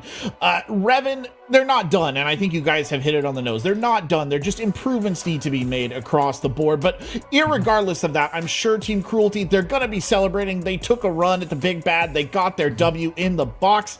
We have one match left here in LATAM North after this. It is Orglis going up against Sintanegra. And folks, it's set to be another upset as well, so don't go anywhere. We'll be right back after this break.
Hello, viewers. Welcome back to LATAM Playday 4 right there. Just building some suspense for you right out the start of the gate as we get ready to drop into our last match of LATAM North. It will be Sintenegra versus Orglis, as I am joined by two of the top 3 Irish Rainbow Six Siege casters in the world. Gibson and Whippet. I broke. I couldn't keep it up. It's been a day. We've had some amazing matches. I think this last one, though, gentlemen, it's got upset potential. Sintenegra, they've had a lot of up and down performances here, Gibson. It has not been the best outing for them, and they are kind of in a must-win situation here tonight if they want to challenge for the top 4 spot. Yeah, it's been a little bit hit and miss for them, right? So far this season, I feel like sometimes they look like a really good team. Other times, things go wrong. Whenever they are playing well, though, Eskimzy is behind everything good that they do. He has won a couple of rounds for them by himself. He's incredibly effective at his role. You know, just a reminder for everybody at home, when we spoke to this team, they say they play a very passive, slow, methodical game. They are like your VP. They're like your NIP. And because of that, they can sometimes get caught out against some of the more aggressive teams, particularly whenever they're on their attacking side. So I want to see more control from them. This is a big opportunity for them to get points on the board going against what is, unfortunately for Orglis, one of the most poor performing teams inside of LATAM. But hell, there's no better way to start than today. It's true. You have to start somewhere and whip it. I mean, we take a look at the Orglis side. They have had a bit of a struggle here themselves, right? They are sitting at the bottom of the standings. They haven't looked particularly cohesive. They're at a -12 round differential. At what point in time do you just get comfortable with the role of playing spoiler like you can here tonight? I mean, they are in, I think, such an undesirable position yet. They're yet to get themselves some points, and they've been making some improvements week after week, day after day so far. But it just hasn't clicked for them so far. I mean, they like to play with that more aggressive style, and I don't think they found their rhythm coming this one yet to get points on the board. I always say there's a chance, no matter what the team is, that they can get an upset result. And I mean, this will definitely be an upset if they get a victory against Sinta coming this one, because, I mean, of course it would be. They're the ultimate underdog so far in North. Right, but here's the thing, Gibson, can they get an upset, right? Their progress has improved. Yes, they have lost 3 games. They lost the last one by significantly smaller margins. Sintenegra a little shaky. Is this the opportunity Orglis needs? Well, they got to just think about how they played for the first 4 rounds on Monday night. They shot to a 4-0 lead, and they looked so good with their heavy roam game. Remember, this is a team that openly said they play with 3 entries. Like, no one else in Siege that I can think of in Tier 1 has 3 entry players. And on the defense, that aggression caught the opposition off guard on Monday night. Tonight, they're playing against a team that plays very passive, slow. So it'll be a very interesting battle to watch. How will the very slow, methodical team play against the team that throws everything against the wall in the first minute and a half of the round trying to make an impact? The big thing, though, about that triple stack of entry is that it might sound massively terrifying on paper, but it's not so much it's been more bark than bite so far. They've not really been playing behind their drones. They've not been able to gather that space. And if they made that small adjustment of just playing behind the drones, behind the information, even playing with a buddy system for trades, they've got that talent, the mechanical ability to be effective. It's just not clicked in the early stages. We've seen moments in the mid to late game where they've had those extra bits of cohesion and they've looked like a solid side. It's just the fact that they normally enter that final few moments of a round a couple players down, and that's because they're not playing close enough for trades. Well, let's see if we're going to head to a map and which map it will be and how it might favor the play style of one of these 2 organizations here in this last match in LATAM. Labs, as ever, remains elusive. Whippet. I don't know that you'll ever see it, to be honest. Oh, it's feeling like it's going to be that ghost that's always chasing me in LATAM, but Labs will be joined by Oregon, Skyscraper, and Cafe, so no repeat of Oregon coming that one, and well, no repeat of Concert, the previous map we saw, as well as Chalet's taken out as well at the hands of Orglis, meaning we're going to go all the way to Bank on this one, and I am very interested to see this one, because we've not casted a Bank yet so far, Gibby coming this one, and I think stylistically, this could be a very high potential of an upset result from Orglis. Large floor plan on Bank, so that's a real opportunity for these 3 entries to just have a little bit of fun going into this one. The big one for me is when you look at the Orglis bans, right? They banned Labs, they banned Sky, They banned what was the other map? It's left my mind right now. But they banned some of the more newer maps to the pool, the maps that I think could cause them some trouble. They wanted to go default. They were trying to force, Clubhouse, but unfortunately for them, they weren't the ones that got the final pick. They will be going to bank, but it should be a lot of fun on this map. The bans will have a big impact, though. You think about Kaid could probably be banned when we come here. If we don't get rid of Valk can get tons of value in this map as well. This will be a lot of fun, that's for sure. It might not be a spectacle of fantastic strategic play, but it'll definitely be fun. Well, it is off to bank here, and I will turn it over to you, gentlemen, for a potential report on an upset here tonight. Well, Whippet, an upset is what our host wants, but will it be what we get? The ban phase is already well and truly started. Monty and Ying removed on the attacking side. The defenders will remove Kaid. The final ban, will it be that Valk, or what are you going to go with? I mean, Solace would be a massive pick as well coming this one. I mean, you think about the expansiveness of bank, you mentioned about that massive floor plan. If you're able to deny that information, it could be a huge benefit. But Azami is never going to be a bad ban on a map like bank, so not really surprised about that one at all. Yeah, Azami has been removed. Round 1 is going to commence as we get stuck into this one. 13 seconds for these defenders to pick their lineup. An early selection of Blitz, but that will probably or may change as we get into the round. But we got Echo, Legion, Vigil, and Mira. Look, this is going to be down in basement. It's that site that you expect to be a gimme for the defenders, and you'll always see Mira being played here if she's available. The big surprise for me, Whippet, no smoke, no Goyo. Not a lot of ability to deny a plant, only that singular C4 that's being used by Unflexed. That singular C4 as well as that double yokai drone combination in the hands of Arth, but I mean, I think you touched on that perfectly. The complete lack of a Goyo or a smoke, or even, I mean, the stretch you're saying into Chonka here, it's just very curious for me looking at this one. Skimzy is going to be on the Amaru, and to me, I'm going to mark that as going to be a very fast entry point for them. They're going to very much want to use that to get in upstairs to get that initial control early, and everything else seems to be set up for somewhat more of a direct take again. Falco, I was going to mention that, but anytime I begin to build a theory around setup coming into this one, it's going to be all moved away. It's going to be 6 pick away, and it's going to be no more Blitz, no more Amaru, but still have to deal with that difficult pressure upstairs. Can't wait to see Ash on the entry here, though, for CN. A great cam has got a ton of information on lobby as they will move into the building nice and early. Habana could open up the pellets, and there's your opening pick. Traded back. Morphed will find the kill onto Faxi. But it's a 4 versus 4 as a goo mine has been stepped into. But very early opening engagement on this one, and that's no surprise whatsoever with Orglis playing on the defense.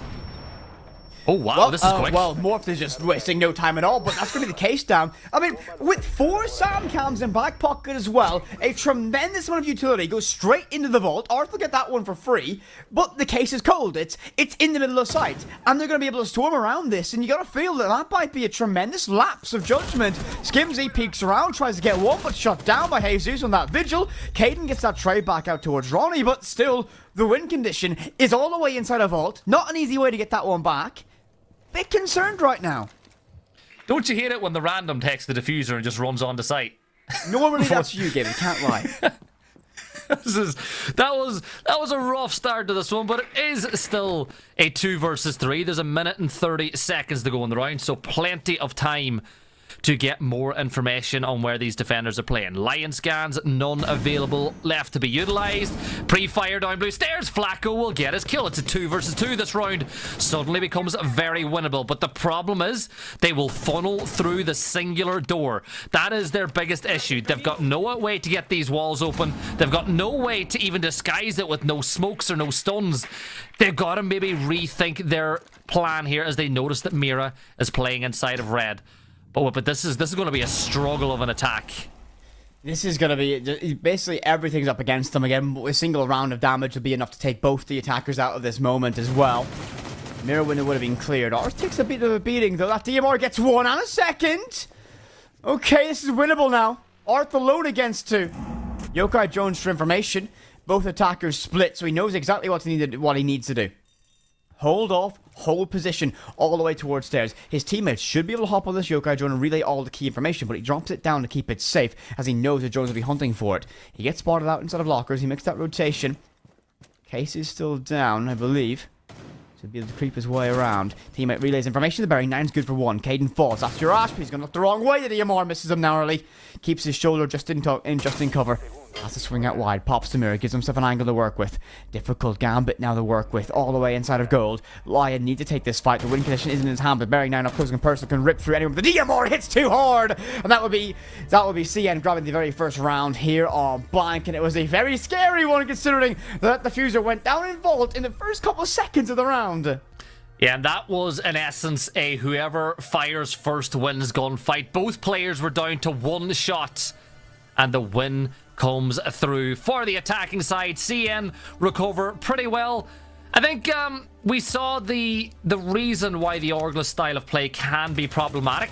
You know, the numbers were well and truly in their favor. They had control of the case inside of Vault, although they might not have known that the case was down there.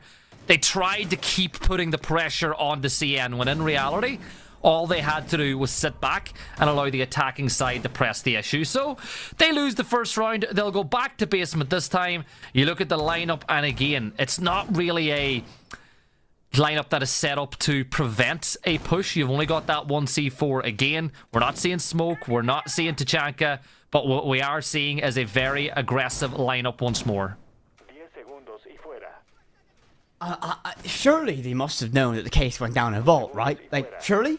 There was no way you don't... It is comp. You don't get the signal and the player drop the hatch. It's a pretty big lunchbox, Gibby. Like... but he was downed, remember? So, I don't know. Either way, I don't think they played that the way they would have wanted. Give them the benefit of the doubt. They did get a nice trade in the early stages. They got the numbers in their favor, but from that point on, things didn't go the way they would want it to go with it. So... we go back to the site once more. The aggression this time is a little bit more focused on that server side. Jesus will play this position. He'll use the FNATs as his signal to swing on any player that pushes direction. But when you look at CN, they're going for a full building clear. A full building clear?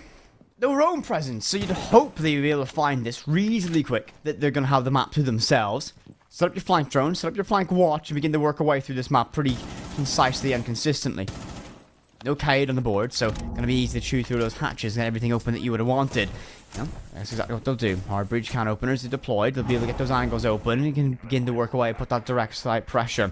So now, the SAM cams are morphed. This time going to be used more effectively instead of being in his back pocket when he drops inside a vault. Scattered around the map to act as those default cameras for the offensive side, so they can get as much flank watch potential as possible, all in the hands of a single operator to chew open every single hatch. And this is a good setup so far. Minute 30 to work with, and they got every single step established so far. They just need to make that execution stick. Vault for clearing server, and that's exactly what to do. Fatal gets that one done, so opening pick goes in favor of Cinta. Yeah, and now they got to try bait that C4 that could be thrown their way. After's holding a very long pixel angle, but misses his first attempt at getting a shot off. But Ronnie's holding something very similar. So they're playing these long angles, but the minute that this hatch gets pressured, they can't really play this position anymore. After is doing a very difficult dance right now, trying to keep his toes in between the right lines to stay alive. A minute left to go. Utility dump has now begun. After is still in position. But I don't know how After is still playing. There you go. After's finally taken down by Morphed. 5v3. 5 versus 3. Cinder should be able to get this one. The case will go down. Nothing. Oh my god, what a shot! Fatal's going to be absolutely crushed by that one. 40 seconds. It's going to be the 0. Gets aggressive in Vault. Drops prone. With that impact, will be able to take him out of the fight. Ronnie gets that one done. Lightweight for him. Peeks out, mirrors down, seems to going to get that one. Unifix going to fall. This case should go down. The 2-4 away to stop this one. Smokes and bees, keep them in check, and the cover will be good. Impact doesn't land. The Ash has that cross held from gold. Farsi rotates all the way to Vault, and this might be an easy winnable, but Rooney makes a lot of noise. Difficult fight with the R4C, and get right into Shirley. DMR too quick in the draw. Skimsy falls, but still a difficult take to win. You have to worry about upstairs. The hatches are held. So surely this must be a win for Cinta already. Yeah, they should win this round, but what can the defenders do? You gotta retake vertical control. The prone player could catch them by surprise. Faxi, he doesn't know he's right there. He steps up, he gets the kill, and in a beautiful tandem, both players fall. And it's a 2-0 lead on attack here on Bank. And that's what I like to call the horrible angle. That's the angle when you swing, you don't see the player, they're between the gap and the table, and as long as the person's got any form of aim whatsoever, usually they will win that fight. I've seen you lose a fight when you've held that angle before. Yeah, but did you notice that I did say as long as the player has aim, right? Okay. You know, I covered myself there. These guys are professional players. I am a semi-professional yapper. There's a difference here. There's a massive difference in skill levels. I think we should officially. I think from now on it is just yapping. That's an official rebrand statement. I think from us. Like we call observers watchers, professional watchers. Yeah, I agree. You broke me with that one. You've actually. I had formulated thoughts. Then you said that. Thoughts gone. That is my job. So three rounds now. This is the third one. Site will be changed No to the top. way. It is Ronda. I'm pretty sure Ronda 3 means round 3. I'm gonna go with that one. But the site is changed to the top floor. Pretty standard setup. You've got the head holes on the right side looking towards square. So if they walk in square door, you can defend it from in and around the B site. You have Ronnie using the bandits on this side, but you look at the setup and there's a lot of pressure being put on these windows straight away. All the claymores are being put down to protect the players on the windows from vault outs, so even if they do get a kill, the claymore should be able to trade it back.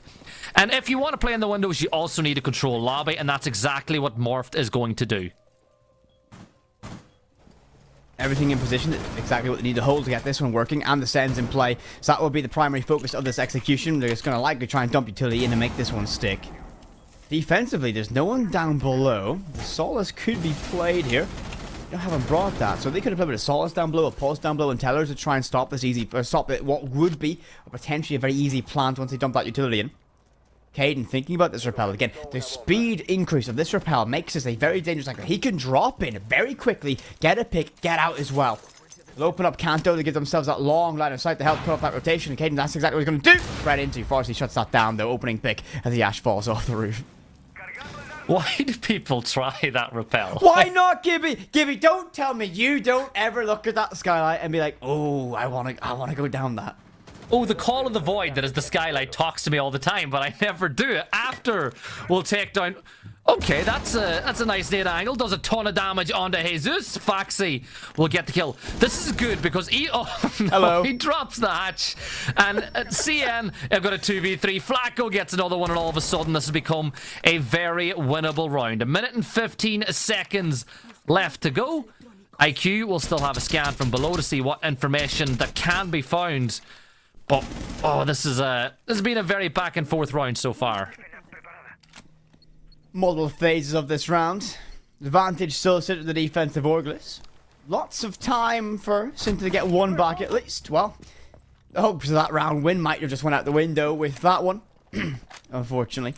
Ronnie gets that one collected, and it's going to be down this one. I think this will be a pseudo-tactical timeout for the team at this point. Or perhaps I sounded corrected. Skimsy vaults on in, tries to get aggressive with it. Maybe trying to salvage around here. Gets one. And maybe I might start believing. If that wallbang landed, I certainly would have. 30 seconds, Gibby. This is winnable. Very well. No! No, I've cursed someone now! This is winnable. Round ends. Yep. I love this. I absolutely love this. We'll have a pause while we wait for the rejoin to come on in, as Cadence just left us for a little while. But it is 2-1, and Orglis will take their first round of the game. So with that, will we see them double down and get that second one? It's a tough situation for them to be in, right? You're bottom of the leaderboard, you're playing CN, you're on the back foot already on your defensive half. Can you start stacking rounds together? This is a tough position for them to be in. But you know what? I think the big thing is, when I spoke to them, they were happy to be taking part. You know, they want to play an aggressive style. They want to adapt. They're just maybe not adapting as quick as they would have wanted to. But I have a lot of love for Orglis. You know as well as I do. We love picking up strays. We love rooting for the underdog. It'd be nice to see if Orglis could get things going today. I always root for the underdog, no matter what. It's a crux, or I root for the person that Gibson doesn't vote for. That's more the case, I would say, with me coming this on. But I mean, Orglis, they've made improvements. Last week or on Monday, they had their best performance that they've had so far all stage. So they're clearly making improvements, and you're going to make improvements day in, day out. So you're always going to learn from those losses coming into it. So I'd make a prediction. I think Orglis will get themselves a victory in this stage. It's not going to be a completely drought for them in this stage. I think there's got that high potential that they can definitely get something rolling from them if they find the right dance partner, the right map, the right circumstance, and everything seems to line up for them. Certainly potential for them to get that win eventually. So what you're saying is, in a game where there's really only two things that can happen, you win or you lose, right? There's only two possibilities. That you feel that in 10 games that they'll get one win at least. That's the cosmic dice will surely roll once for them, right? That's like a cruel way of saying you think they might get a win at some point. I think Orglis will get a win, right? They're getting a little bit better play day by play day. Yes, it's a tough division to be in. I think that North is looking relatively stronger, when you go for strength and depth. I feel like Orglis, they've had their moments where they've shown they can win rounds, they've shown that they can perform.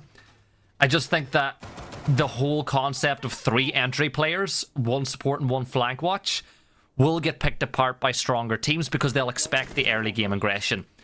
But one thing that we're going to say, they spoke about adapting. They're taking a smoke. They're taking the Goyo this time. They're actually bringing a lineup that is better placed for preventing that execute onto site. This is much better. Yeah, I much prefer this setup coming into them. This is a much more, I would say, uniform, by the books, mind your P's and Q's. This is what you want to bring. They've dropped the Echo for it as well, but considering that they picked up a Fender, Smoke, and Goyo combination, this is going to be a very good one. So, again, if Sinta are expecting to be able to just walk in the site again and try and stick that plant without a significant level of resistance, I think they might find that to be a little bit of a surprise. So still a good amount of drone economy from them to be able to get all the information that they need in this round. And of course, with the Zero in play, those cameras will be placed around the map, but assuming a reasonably high pace. And look at how they're moving through this map. Complete confidence behind that drone of Flacco. He just knows exactly that everything's clear. So again, I love this from Sinta so far. They've got complete insight the map is clear, and they're just going to try and take as much space as possible, and maybe even try and peek the staircase, get the early pick. It's refreshing, isn't it, seeing an old-fashioned just drone your man in nice and quickly. A minute gone. They've got both hatches open. They're going through that, that also storage checklist people talk about, and they've also started to get rid of some of those Goyo canisters, which is a pretty good thing to do as well, because remember, 20 seconds of time each one of them will choke out. So you need to remove as much of this delay utility as you possibly can early on, and that's exactly what they are doing. They've got tons of information, but the big problem will be the fact that you've still got C4s, you've still got those smokes. So now they need to force that first pick. And the big thing is, Orglis are playing a much more turtled, much more passive style, which will make that first pick a little bit more difficult to gather. Sinta really will have to work for this opening. They don't really want to give anything up so far from Orglis, playing very far back in the back lines right now. That might leave them exposed to rotation out by Garage, and that might be exactly what Morph is thinking about so far. He's not carrying the case this time. That's going to be in the hands of Fatal. Ronnie toying with the idea of ascending up the staircase as well. You hope someone's on that flank watch, and Sam Cam underneath the cop car will help get a little bit of extra information.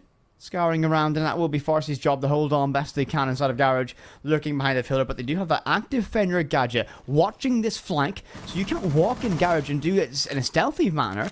They will have the information that Zero is wanting to take this fight, but Zero will, I think, fall away right now. 30 seconds. Orglis is in a great position. They've got so much time waste utility. They might be able to choke this round out. But the smoke isn't good enough. The planter's not taking any damage whatsoever. He's going for the sneaky one on the other side of the door. He's completely bamboozled them. He's planted deep in sight, and the case goes down. Now can Fatal swing and get a kill? He gets himself one. He gets himself a second one. It's a 5v3. Cadent will find another. It's a 4v1 as Fatal gets a double. It's all down to the Fenrir. He's looking for his one. He wants to at least get his cost inside of this round, and that ain't going to be. Morphed finds the kill, and just like that, what a round. And can we just talk about the fact that they knew that there was Goyos, they knew there was smoke, So they tossed a smoke canister of their own and planted deep, and Orglis had no clue.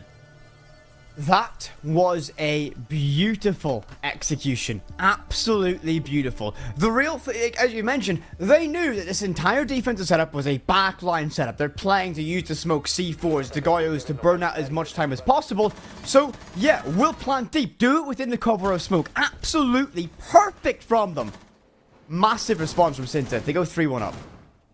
Yeah, this is it's starting to look like writing's on the wall, even though it is very early on in this game. CN taking the lead, and the problem is, apart from that round, Orglis have given themselves an opportunity, and all the other ones, they've just not been able to take advantage of the early games picks that they've been able to find. This time, though, we're going to that open area site. Usually when you play here, you want to keep some pressure on the top floor in the early stages. A team like Orglis, with their style of play, will almost certainly do that. You've got the Maestro cam to get information on anybody pushing in through that door. I like the defensive lineup, but I also like the attacking one. And Whip It, when you see an Amaru on this site, usually what you'll see happen is they'll take top control pretty quickly, but then they'll move down to basement. And I love it when Amaru comes up through that hatch very late in the game to catch the defenders by surprise. Ronnie late to set up here. The hatch can be left soft, and you can't really stick that one. You don't want to risk losing your solace to it, so they'll back off and they'll keep themselves in this fight. And Amaru up early instead of admin, trying to get as much early access, as much early map control as possible. Ronnie on that solace has fallen back, and a good, I think, decision from that. So good from Sinta so far. Early control upstairs. I love the way they're playing so far. They've got a drone ahead of the entry. They're chewing up the map to give themselves a highway access point, and it just feels like it is a very well-oiled machine. Every single player knows their cue, knows their step, where to be, when to be there. Fantastic display so far. Orglis need to find an opening. They need to find an opening pick.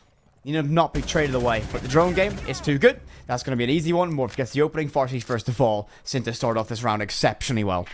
If you want to play a la VP, a la NIP, you've got to be a well-oiled machine. Everybody's got to do their job. And that's what CN have done tonight. They've been playing really clean. I'd argue tactically this has been one of the better games we've seen so far tonight. Fatal will get a second pick as they're using advantage of the numbers so far. They've got vertical control, they've got the hatch, they've got the numbers. They have all the pieces of the puzzle that they need so far in place. Caden's putting pressure on that printer window. Unflex is going to get removed as the drop down the hatch comes from the Ash. Skimsy will get another one. The case is going to go down. Skimsy finishes the round. It is flawless, and it is 4-1. Sinta playing an absolutely perfect game so far on Bank. I mean, the structure to that offense was perfect. Now, they went through every single step exceptionally well, exceptionally clinical. From the entryway to the drones to everything. Huge. Absolutely huge from them. Orglis didn't have a response to it, and the big thing for me is a drone economy from Sinta. They know exactly where you are, and they can't, basically, there's not much you can do against it. That opening pick out in lobby, they had yellow pings. Not much you can do responding to that one at all. Not one thing you could really do, other than maybe win your ones, but that didn't go their way either. Round 6, the final round of CN's attacking half, and they will love what they've been able to plunder from inside the vaults of Bank at this point. Can they steal another round? Can they pull off a heist of an attacking half? Well, we will find out after this one. Orglis going back to the top floor site, the one site that they have found success on so far. They've brought the Valk. That'll create a ton of information. If Castle, if used correctly, can create a maze, a funnel for those attackers to work their way through. But the big one for me is, can they get a lot of information from that Valk camp? Can they use the information game to pull back a round on defense? Considering that the IQ's in play, the likelihood it's going to have the drastic effect perhaps we would have wanted is going to be a little bit slim, I'd imagine. It'd be like your IQ low. Sorry, I feel bad. That was unnecessary. I didn't. I shouldn't. It's 4 a.m. I was not mentally ready for that one. I'm sorry. I'd like to formally put an apology out to absolutely nobody. So 2 minutes and 15 seconds on the round. Again, they're putting pressure on those windows. After takes the first bit of damage, But the problem is, when they've players on the windows, if you don't have anybody inside of lobby, they've got free reign. If you're Orglis, just don't peek whip it, right? Don't try to get a kill, because if you lose that fight, you've lost a vital piece of the puzzle. As we see the new Fnatic skin, we see a Fnatic skin, by the way, there. I love it. Not the new one. Not the new one, but it's still nice to see. If you do want a Fnatic skin, Gibson's got codes. Go DM him on Twitter. So, I don't. Yellow pings, and it's going to talk about, though, the drone economy is so exceptional from the side of Sinter. Right now, they know exactly where everyone is. After's going to have a very difficult time moving around the map, as his cover is going to get likely chewed away. That castle barrier is the only thing separating him from being the opening engagement in this round, the opening death in this round. They've got no idea that's drones there, and this is where a Solace would be such a benefit to this side. When that barrier is gone, he's going to be in massive trouble in this. After playing that position, using the castle to peek every once in a while, but with 1 minute and 13 seconds left on the round, you gotta say it's starting to favor the defenders. The Repel comes in after, will get the opening pick in this engagement, and he manages to sneak past the castle barricade as well. Big pick for After. He's daring the next player to repel into sight. Changing the active F-Knots. That's a good decision to make mid-round. The attackers now need to find that first pick. After still playing by the bookshelf, Ronnie will come under a heavy amount of pressure, but without that, that Kanto wall being opened, the defenders can make these rotates. Oh, Fatal's going to get absolutely flicked on. Farsi gets that one. Unifix going to get the action as well. Morph to next to fall. And well, Orglis with a huge response in this round. They played a passive reserve beginning, didn't give away anything for free. Now Caden alone. 25 seconds in this round. Against 4. Not completely unwinnable, but it's going to be a very difficult task. And well, yet again, I've cursed someone. Right, I am saying this now. Do not say something What if I do? Is winnable when anybody is around top square in a 1vx situation, right? Because that's twice now in this game you've done it. I'm gonna, Gibby. I'm gonna. No, whip it. Yes. No. Yes. Chat, if anybody wants to take this guy off my hands, please do. No. Free to a good home. No.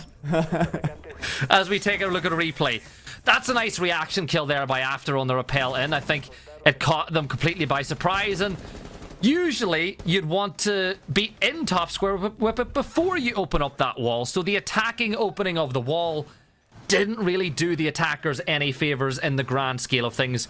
We're seeing the side swap, though. It's a very open plan bank that we're seeing now, as the hatches will be opened. Pulse will be brought into play by the defenders.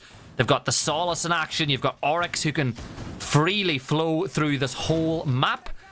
I want to see what Orglis do, because they play hyper-aggressive, and if they realize how open plan this attack is, they could potentially go for sight, as that's an interesting take on opening that wall. The head holes and feet holes.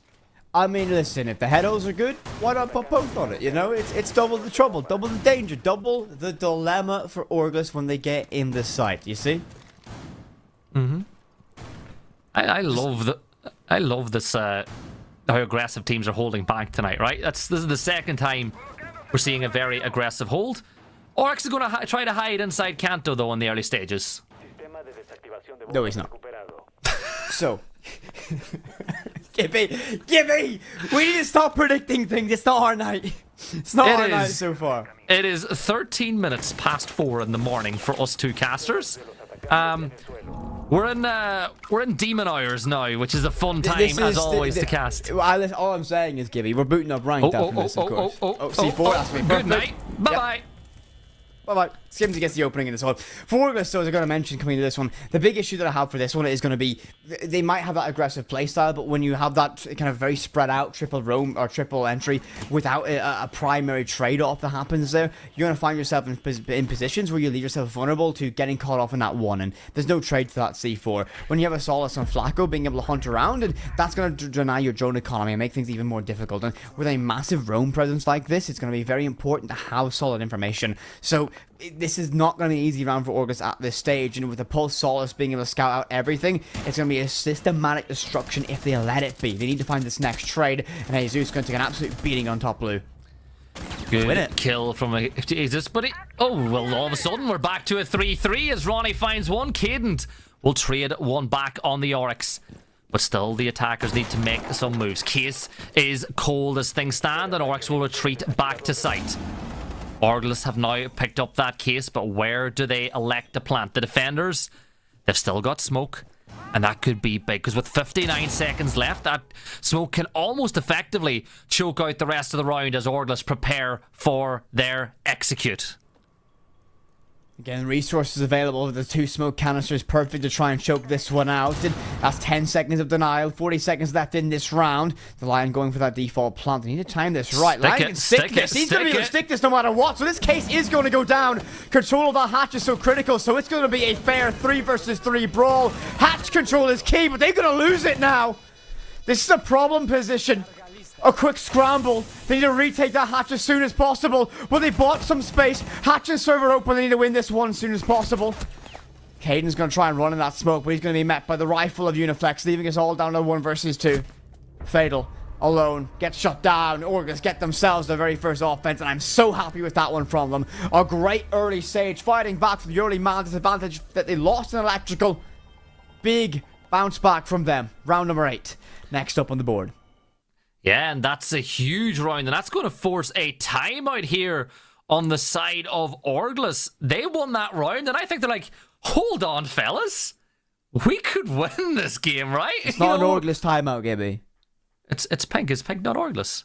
Ah, never mind. No. Never mind. It says CN in that massive box beside the time. Well, you know what? CN are going, hey, guys, this is winnable for Orglis now. We need to act correctly.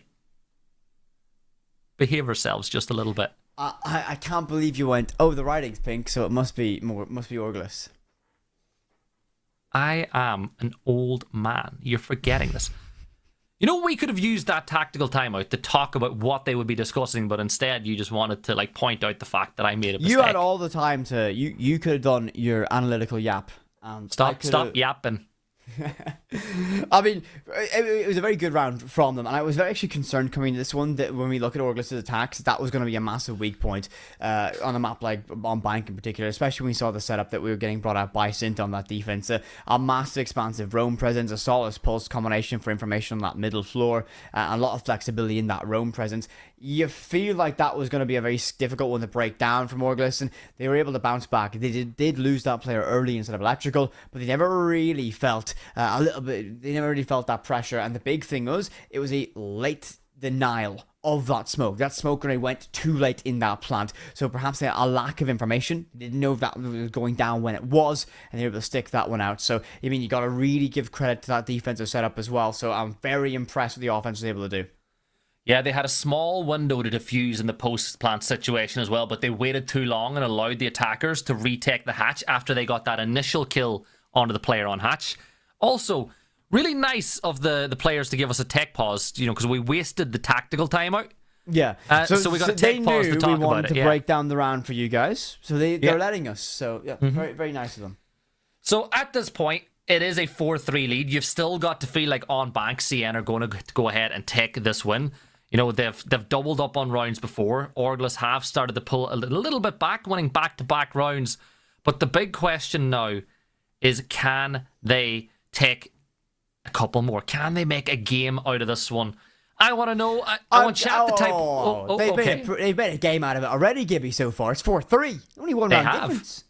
But here's what I was going to do was say, for the folks at home watching all around the world, I know I've got people from every single time zone here. Type 1 if you think that CN will take the win. Type 2 if you feel like Orglis will be able to pull this one back. But what did you see, though, in that opening round on attack from Orglis? Because we spoke a lot about what CN did wrong. Let's talk about what Orglis did right. The biggest thing, they really get themselves into these massive positions early, and I think the fact is that they have that spread out, that triple, kind of that three-pronged offensive approach. They were able to spot an opening, and they were able to get themselves in the server rack early, and basically not really have to worry about the massive extensive roam presence, because they likely saw that everything was already open instead of open areas. So if you force that retake, you basically have control of open area for free if you make them drop the hold on the site. I think that's exactly what we saw. A great shot here denying that, and it's an unplayable angle behind that sofa couch as well. So going into this next round, it's going to be dining in an open area for this site of choice. And what are you expecting to see here? Well, looking at the defensive lineup, it'll be another heavy roam presence coming in from CN. The fact that you've got a Pulse will feed a ton of information. He will likely play in and around site, feeding information to the roamers that are taking vertical control. Maybe even look to get a pick if any of those attackers make their way inside a stock. The Oryx and the Solace will be very key operators for the defensive side as well. And they're electing to use the mirror windows on the top floor inside of office. So it's just a real investment into verticality control being made by CN. Let's see if Orglis can find a way to deal with it. They definitely have an option here to be able to try and isolate a single player on this trade-off, with Unifex going to be on that on the demo. So once you have that information, they'll be able to try and find one player. The key to me is you need to isolate where that priority is going to be. It's going to be probably clearing someone on site to force a retake, and the big thing for me is you want to try and deny that pulse. The jump out's going to be good. Yes, it is. Can you find a second? No. So a 1-for-1 trade off that jump out. It's not ideal. You would have liked your claymores there. You would have liked someone watching that directly, but I mean, you've lost a Dokkaebi, so that's both logic bombs off the board. So I think op for op, the defense is doing better on that one.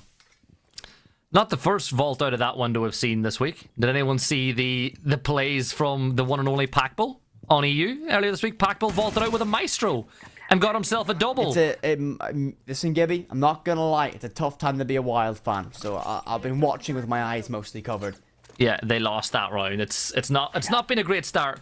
However, 1 minute and 35 seconds into the round, we're almost the halfway point of this one. Solace is being tracked now by Deimos and should be able to feed that information. And I think this is the best thing to do. If you get tracked, fall back to site, right? Hope that the attackers get hyper fixated on you and that one of the other defenders can take advantage of it. Morphed playing behind the soft wall. 1 minute and 15 left to go on the round, and not a lot of inroads being made whatsoever here by the attackers. Deimos needs to start opening these hatches. Yeah, I mean, I wonder if it's a shotgun or an AK. It's actually only the AK, but again, there's two hard breach gadgets in the back pocket. Again, Solace going to be hunted down again, and I mean, it's all well and good hunting down the Solace. You're not going to have a massive amount of movement between both those death marks, so tucked in that corner, there's no one to respond. You could play down below on that hatch, but you don't have information that you have that basement in complete control. So right now, for the side of Synta, it's all down to playing safe. No verticality is open, the hatches aren't open yet as well, and that's just going to leave questions about utility usage right now. They begin to work away upstairs. Flacco's going to get caught out with a player down below, and this is going to be an issue now as you begin to lose small office. You find that direct line of sight on the site directly. You feel that pressure. Morph gets that trade though, brings us back to a level 3 versus 3, 20 seconds remaining, and for Synta, they just don't want to peek right now. You got a player upstairs who's going to act as that pressure relief valve. I think it's going to be a very difficult round for Orglis to get on the offensive side. Where are they going to push in the site? They have no way to make that rotate work. They can get a kill, but they can't really push in. They're going to force it through the double door, and it's a double. It's a Skimsy with the triple, and it is a round win, and that is a problem of their own making. They couldn't really get through that rotate. The LMG tried to make it just enough to crawl on through, but time was the problem, and CN retain the lead 5-3 now, as they take that 2-round lead, and you feel like that could be the nail in the coffin, that one, because it's a very tough situation now for Orglis to need to win 3 attacking rounds if they want to even force an overtime of this one. Who needs an LMG when you have a UMP in that position? Absolutely perfect for that one. Not even needing a flinch. Great reaction, great transfer, finds that 3rd kill, and it's going to be a 5th round now for Synta. Great position as they move upstairs in that defense. And Orglis, again, a lot of the steps are in a good position there. They really get the picks, get control. I feel like if they just spotted the weakness in that defensive structure, which was small office, which was tellers, they could have had a lot greater success in that round if they just found a way in a little bit sooner. They left themselves with very limited time, very limited options for those final few moments, and when you have to funnel in through limited avenues, you're going to run into one player, and that time it was Skimsy with the UMP. And we move to round 9. Defensive lineup as Skimsy's on the dock going for a peek. This is a site as old as time itself, as Skimsy's going to stick with a peek just a little bit longer. Doesn't manage to pick that one up, but will fall back with life still in hand. And the dock can be a pretty useful operator going into the late game as well. And you know what? I love seeing these year 1 operators get used more. Yeah, but you know what it's giving me a classic reminder of course, and it's almost fitting. It's on Bank, but he's been promoted to the dock. Yeah. You know? It's a classic phrase. an old phrase. It's not been used in a while, but it's... I remember watching a community cast of, I believe, Evil Geniuses playing on this at one point, and someone got promoted to doc. You need a doctor right now. Well, Orgles certainly need a doctor to kind of help revive their chances of winning this game. Looking at the attacking lineup, well, they've just lost the bees. Yeah, that'll be useful. So one of the best operators at clearing positions has now been removed from play. 5v4, first blood for the defenders. So now you need to get to work doing your droning once more. The big thing with it, absolutely no hard breach, and they're putting pressure from square side. This is a strange lineup, I'm not gonna lie. I mean, this is such a difficult one. I mean, as you mentioned, this is a lineup of operators you'd expect for a lobby take. All the pressures in stock and square, on them the repels. I think this is going to be a little bit of a misallocation. Okay, right. Come on, Doc. Flacco's going to be down. Absolute freebie. Should be able to finish that one, but at least he's in DBNO, so he's out of the fight for the time being. No rook armor in place, so he can't get himself up in this fight as well. Axe is bait in the middle of sight. Perhaps it's going to be an opportunity to get this one back. Ronnie will drop prone, but again, you can't get through that wall. You're essentially walking yourself into a meat grinder. It's all well and good. You might make that accessible with your DMR, but this isn't going to be easy. Imagine having an operator that can revive your teammates from afar and having him nowhere near your down teammate. But he has been res now, but a Skimsy is crawling. And did they hear? He walked through the beepers. They did hear him, and he comes under heavy pressure. He can get some HP back, but Faxi will find that kill as Fatal does fall from the windows. Ronnie stems himself. Oh my god, Ronnie, behave yourself. He just deleted more from the servers, and now they've got themselves some presence inside sight. The problem is Brava has the case. Ronnie, you don't want to extend. Oh, never mind. Ronnie gets another kill. Brava's in sight. Case is going down. Ronnie's holding it. Finds Jesus finds the kill. Case goes down. And Orgles are on the brink of pulling another round back. Skimsy gets one. He just got promoted to Doctor, finding 3 the Dying Embers. Forced to find 4. Ecog in hand. Gonna get caught out, not really an option. Ronnie's gonna be the man of the moment for this one. Finding 3 in the round and absolutely cracked that defense. And an offensive round that I was gonna ask questions of Gibson coming into that one. A very, very limited amount of utility. They tried to walk themselves in from square without hard breach, without a key access point, and they still managed to win it. Absolutely critical performance in the individual aspect from Ronnie. Huge, huge, huge play from him. Yeah, it was. But you know what I love? When a player sometimes just decides to win. Ronnie just decided to win there. He was like, yeah, look. Ronnie, he just walked. Oh, the BM there as well. The BM as we go back down to basement. Defensive lineup again is all about slowing down the attack. The mirror with the C4s, the mute with the C4s, the ability to deny information, the smoke, the maestro for the cams. It's not going to be as heavy a roam as we've seen in other rounds, and this is one of those key rounds for CN. They're changing up their style, going back to the site. Is this a change up because they feel like what they're doing is not working? Is this a change up because of style? Or is this just simply a change up to keep Orgles on their toes? It's one of those 3 things. Let's see how it works out. I think the biggest thing for me coming this one, it is likely going to be down to Cinta want to be risk adverse in this moment. They don't want to let Orgles back into this one. They really want to just hold off, not peek, not get aggressive, not extend too far. Because, oh, well, I say that. Oh my, are you kidding me, Fatal? After thought he had a freebie. Holding on to beepers, shut down with the SMG-11. Huge opening from Cinta.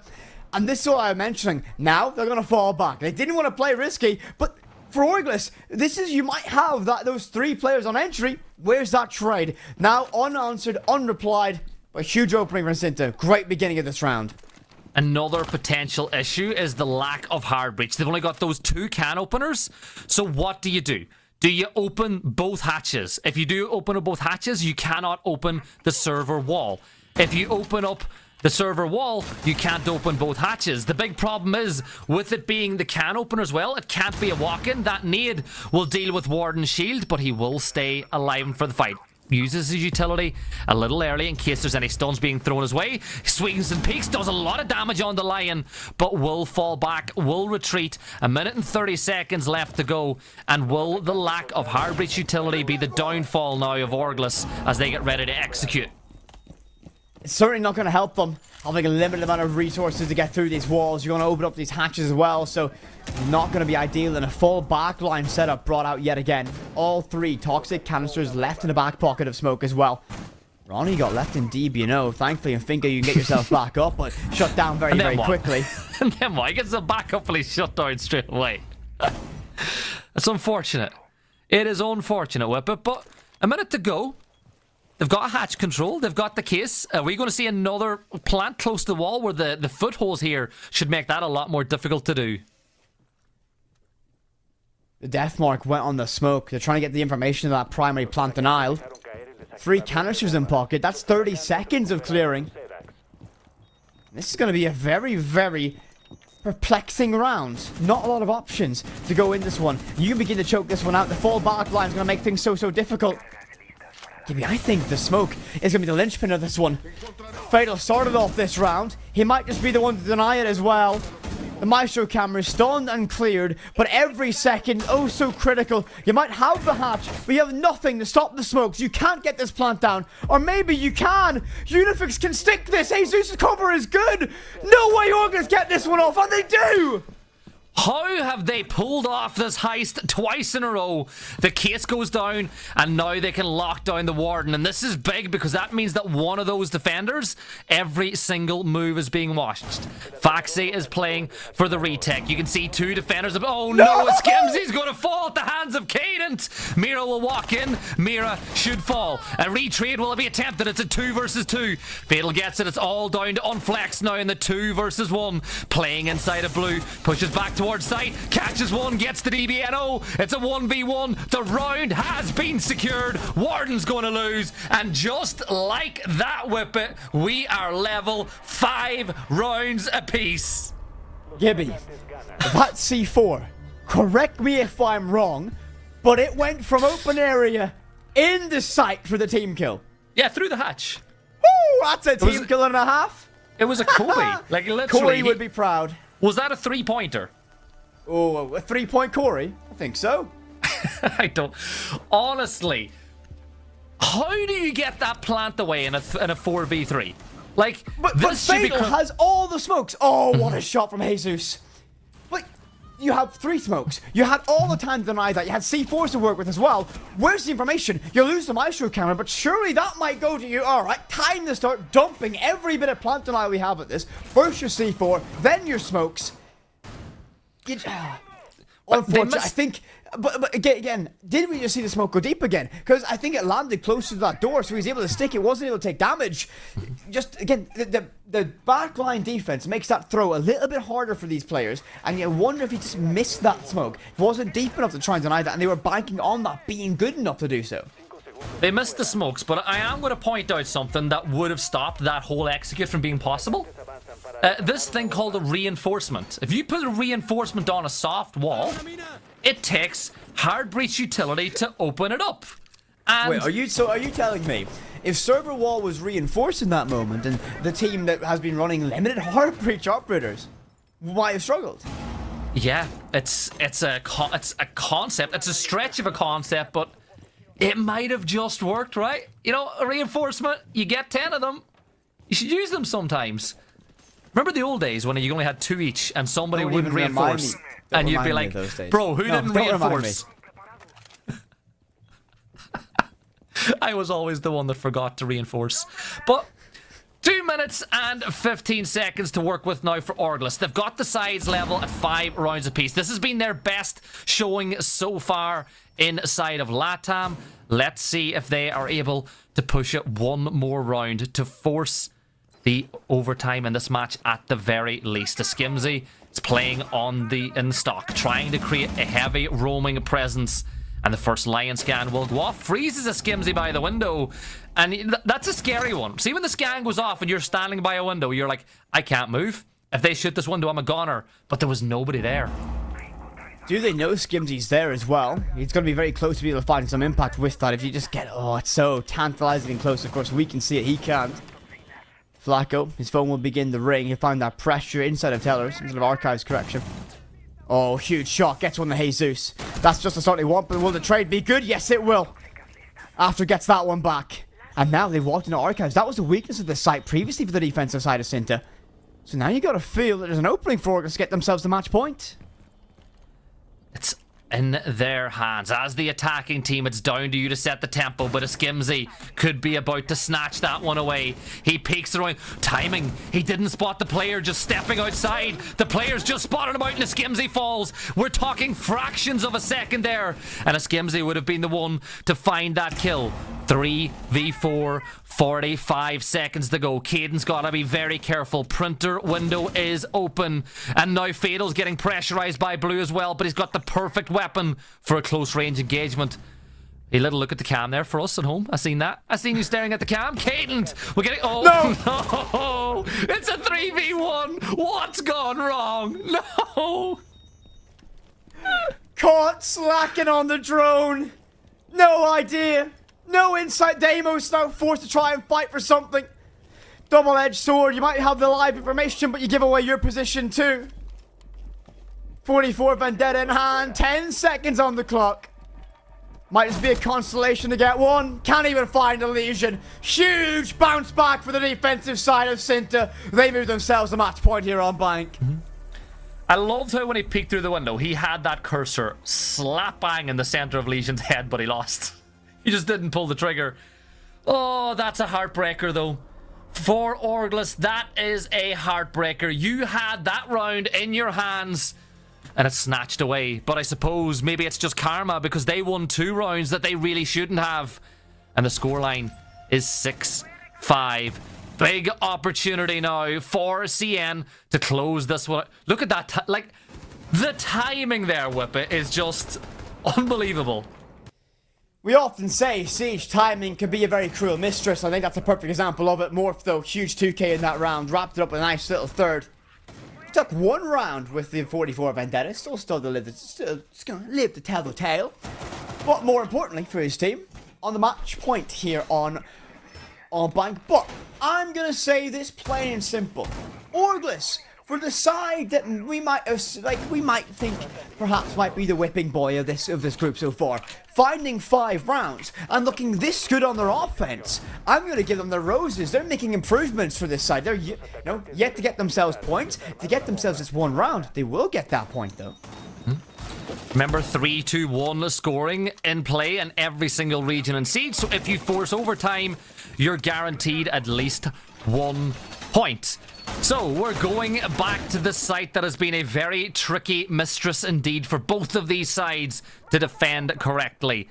Another lineup that's been set up to delay the plant and deny the plant. I didn't quite see, but I wonder if they reinforced the wall this time. I'll be curious to see if that happens. I mean, obviously, it's one of those small micro adjustments. I imagine the reinforcements have other more valuable places to go. But you never know. Hatches are a good place to put them for sure. That is true. Skimsy. Oh. Hello. Oh. Mine's the opening. That's a helpful one. Get the opening pick on match point. Yeah, we'll take that That's a every day of Lion the off week. the board as well, though. You got to think about how impactful the Lion's been so far. That's been what's been taming the aggressiveness of Cinta on this defense. So again, you can't lock them down in place. This might be a difficult one now for Orglis. They'll open up all the hatches, though. If you open up every single hatch, it does mean that the defenders can't become hyper-focused. They've got to be aware of everything that's going on. That's why they brought the Habana. They adjusted and they wanted to make these changes to keep the defenders on their toes. Speaking of keeping on your toes, Ronnie's putting some bullets onto the toes of Maestro. Not quite enough damage to get a kill, but enough to keep Maestro aware of what is going on everywhere around him. Whippet, are we going to see another attempted vault drop? I see a couple of silhouettes lining up inside a main lobby. This could be an elevator vault execute. I wonder, with the early amount of advantage that they've gathered, if they can... they've lost, they might try and go for a more direct and gunplay focused push here. I think you're onto something. The smokes canisters went out. They want to do it. The Dokkaebi call goes out as well. That nade will buy just a little bit of space, but you want to drop someone in an elevator hatch as well, act as that cover, because a single player all the way out by PCs is going to be a problem. That's exactly what they've done. The Brava's in there, but the smoke's going to be able to choke this one out. met by a very stern wall of resistance, and well, I think it's not going to be long. Ronnie's going to get shut down bit by bit. Flacco gets the credit for that one. Skimsy gets a second in that round. After's going to fall. It's going to be a 5 versus 2. Down to Orglis now to save this round, and well, Unifix alone against 5. It's going to be a constellation effort, but Orglis, they've tried so hard here on Bank, but seem to have just been too difficult to break. Stuck in elevator alone with a super shorty. Denied from the hatch above. A flawless round to wrap up Bank, and regulation taken. And it's a very hard fought victory, but a good deserved one from the side of Cinta. You could hear the footsteps of a Skimsy above as he pushed the elevator to get the kill. It was a much better showing again.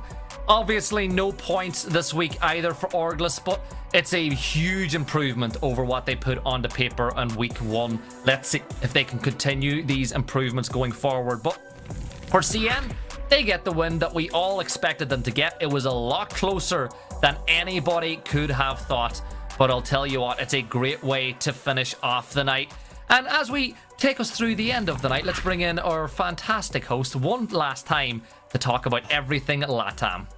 I'm glad you decided to transition off of that and not finish off. But anyway, looking at this general match here, I gotta say, I don't think we're particularly surprised, Gibson, right? You come in, Synthenegra, they take what they need to take. They get the plays that they need to play. Skimsy shows up in a big way a number of times. Do they take a lesson from this at all? Or is this more just a like, hey, we did it, on to the next one? I think the big lesson for them is to get the basics right. They will be fuming at those 2 rounds that they lost on basement, that they allowed the case to go down in significant number advantages, right? One of the plants went down when it was 4v3, another one went down when it was 4v2. They need to tidy that up because they got punished by Orglis. If you do that against, the better sides, you're going to get destroyed. So they need to clean those things up very quickly. I mean, I'm very impressed though with what I saw from Orglis coming into this one. I was very concerned about how they'd be able to handle that offensive side. Now, of course, they were given, I think, opportunities by CN, but they took them. They were able to punish those mistakes, and that's going to be a massive benefit for a side as they evolve and come into it. So I'm very happy with what I saw from them. Yeah, I think the general trend has been that they are improving, right? Like that's the thing right there. It's been that they are on the upward. But Gibson, I'm sorry, I didn't want to cut you off. Go ahead and finish what you got.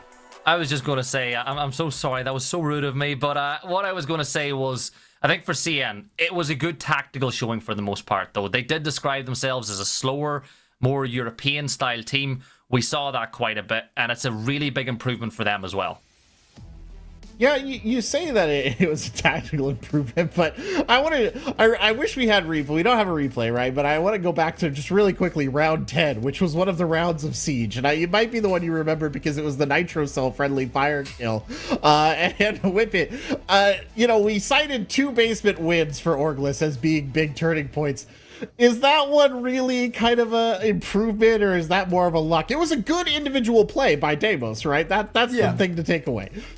I mean, I think that's just going to be one of those moments. It's just an unfortunate outcome in Siege. You chuck a C4 in, trying to clear the small office and open area, and it just happens to go down the hatch, just happens to land on your teammate's head, happens to make it an even harder situation to win. So, I mean, it's just a difficult one for them coming into that one, but it was certainly, I think, from an entertainment aspect, a good round. It was very entertaining. I will have that at least, but that match ends the way we expected it to, but in all of our matches end the way we expected them to. Let's take a look at the whole play day here on display. And Gibson, since I kind of talked over you there, as my way of apology, I will let you have first crack at which match you think is the most surprising here. It's hard to pick a surprising game because every game apart from the Revan one, which was the only one that we thought was on a knife edge, went to the clear favorite. Maycam got the win. The Knights got the win. I think the biggest disappointment for me will probably be NXT and Malvinas not, only getting 1 round between them and their retrospective losses. So they'll be very disappointed. Very disappointed with how tonight went. But Vasco, again, that train inside of LATAM South just keeps on chugging away. And, I've spoken to some people about them, and some people are like, oh, well, LATAM South isn't that strong of a league. It doesn't matter. You see how strong they look. They've played very well. A lot of people, and I'm going to give some love towards the Aussies, right? A lot of people said last year that OCE was free and it was really easy and there wasn't a lot of strength and depth. Look how well blistered towards the end of the year at both those international events. So just because a region isn't really the strongest on paper, doesn't mean that you can't have a really good team inside of it. I mean, I think if you just look at the way that Vasco are playing, I think we'll take that from the South groups, right, coming into it, because I think that's where the more, I think, heavy-handed results are inside of it. Vasco, the way they play the game, their concepts as a team, as a structure, are exceptional so far. I think when we move in the latter stages of this and we get towards that Final Four, Vasco are going to be a dangerous team for every team in the South and especially teams in North. So I cannot wait to see how they line up against the teams from North. Yeah, it's hard for me to think of a regional team in recent memory that is quite as dominant as Vasco has been in LATAM South. They're sitting atop the standings here comfortably, Gibson. The big story, though, I think really, 3, 4, and 5, right? Malvinas has struggled a little bit here, but they may be able to take one over, Alpha Team at some point in time in the future, right? Yeah, Malvinas have got to win their matches against Alpha and Hawks, right? It's as simple as that. You got to beat the teams that are in and around you. It's hard to say that a team's out of the running just yet in the double round robin, but the fact the top 3 have been so much better than the rest has led to the fact that we do have this very top-heavy leaderboard. Like, even look at the points for the round differential, plus 24 for Vasco has got to be, if you look at it, it's probably the highest round differential after 4 maps in global play. Like, I don't think any other league will have a round differential that high. But yeah, I think Malvinas, Alpha, and Hawks, they need to win their little derbies down at that side of the table now to give themselves an opportunity to get into the playoffs. Yeah, I couldn't agree more, and you make a good point about the plus 24 differential. I almost feel like, obviously we can sing Vasco's praises, but I almost feel like we should be talking about everybody else and just letting Vasco do their thing as that gap gets wider and wider. But up north, of course, things remain a lot more competitive, and that is very evident after today's matches, I think, gentlemen. I mean, what are you making of all of this right now, Whip It? Because it really feels like it's anyone's race. The big thing is going to be that top 2 between Six Karma and NXT. They're so close to each other in this, and I think the only thing separating them is going to be that round differential. So that's going to be a matchup that I'm going to be very curious when we get to the second round, if the table still looks like that coming into it. For Revan, they still hold on to the third after the loss today. Cruelty was single point behind. That is going to be a rivalry to keep your eyes on, because I think those two teams are very equally matched at this moment. So I think that's going to be a direct comparison for Revan and Cruelty to each other. Well, of course, Playday 4 is in the books here with these standings, but we do have a Playday coming up. I mean, just looking at it in general, Gibson, do you think that this is still a wide open league at LATAM North? I mean, these matches coming up, these ones, I think, maybe sorting the chaff a little bit more. Yeah, LATAM North is 100% a big open race for these teams. Because Orglis have performed so far below par, it means everybody else is still in with a chance. And the big thing for me when you think about that is how important all these matchups are. Like, if you looked at that leaderboard, I saw it myself. What, you have 4 of the teams all within 1 victory of each other, 9 points, 9 points, 7 points, and 6. That means one day going your way could see you rocket from 4th up the top spot. It's exactly the way you want it to be. And let's not forget the back 9. Wait, back. I'm back. He's I in a froze. different dimension than us. I went for a second there. I went to the ether. I was gone. I was pulled away. That actually scared me. I'm not gonna lie. I was like, oh my god, he's gone. Did you hear me Anyway. at least, or was I just frozen No, on screen? I didn't hear you. Unfortunately, you were off with the fairies, my friend. It's okay. I got the gist. Of what you were throwing at there. I mean, Whip It, I'll leave the last word to you here. Looking at those matches coming up, anything in particular jumping out to you on that? The biggest thing is I want to see if we can see Revan find consistency. I want to know if Cruelty can build off their result. And the big question for me is if Vasco's reign of dominance is going to continue. If they keep putting out these massive results, who's going to find the answer inside of their group? Well, there you have it, ladies and gentlemen. Plenty to look forward to coming up next Monday. But for now, that will do it for Playday 4 here in LATAM. Of course, a big thank you to our casters, Gibson and Whip It, Flynn and Jay's Wills. And of course, to our producer, Crater, and the entire team over on the LATAM Spanish broadcast for letting us be a part of their amazing region. I've been Corbeck, and for all of us here at Ubisoft and Blast, have a wonderful evening, and thank you for watching.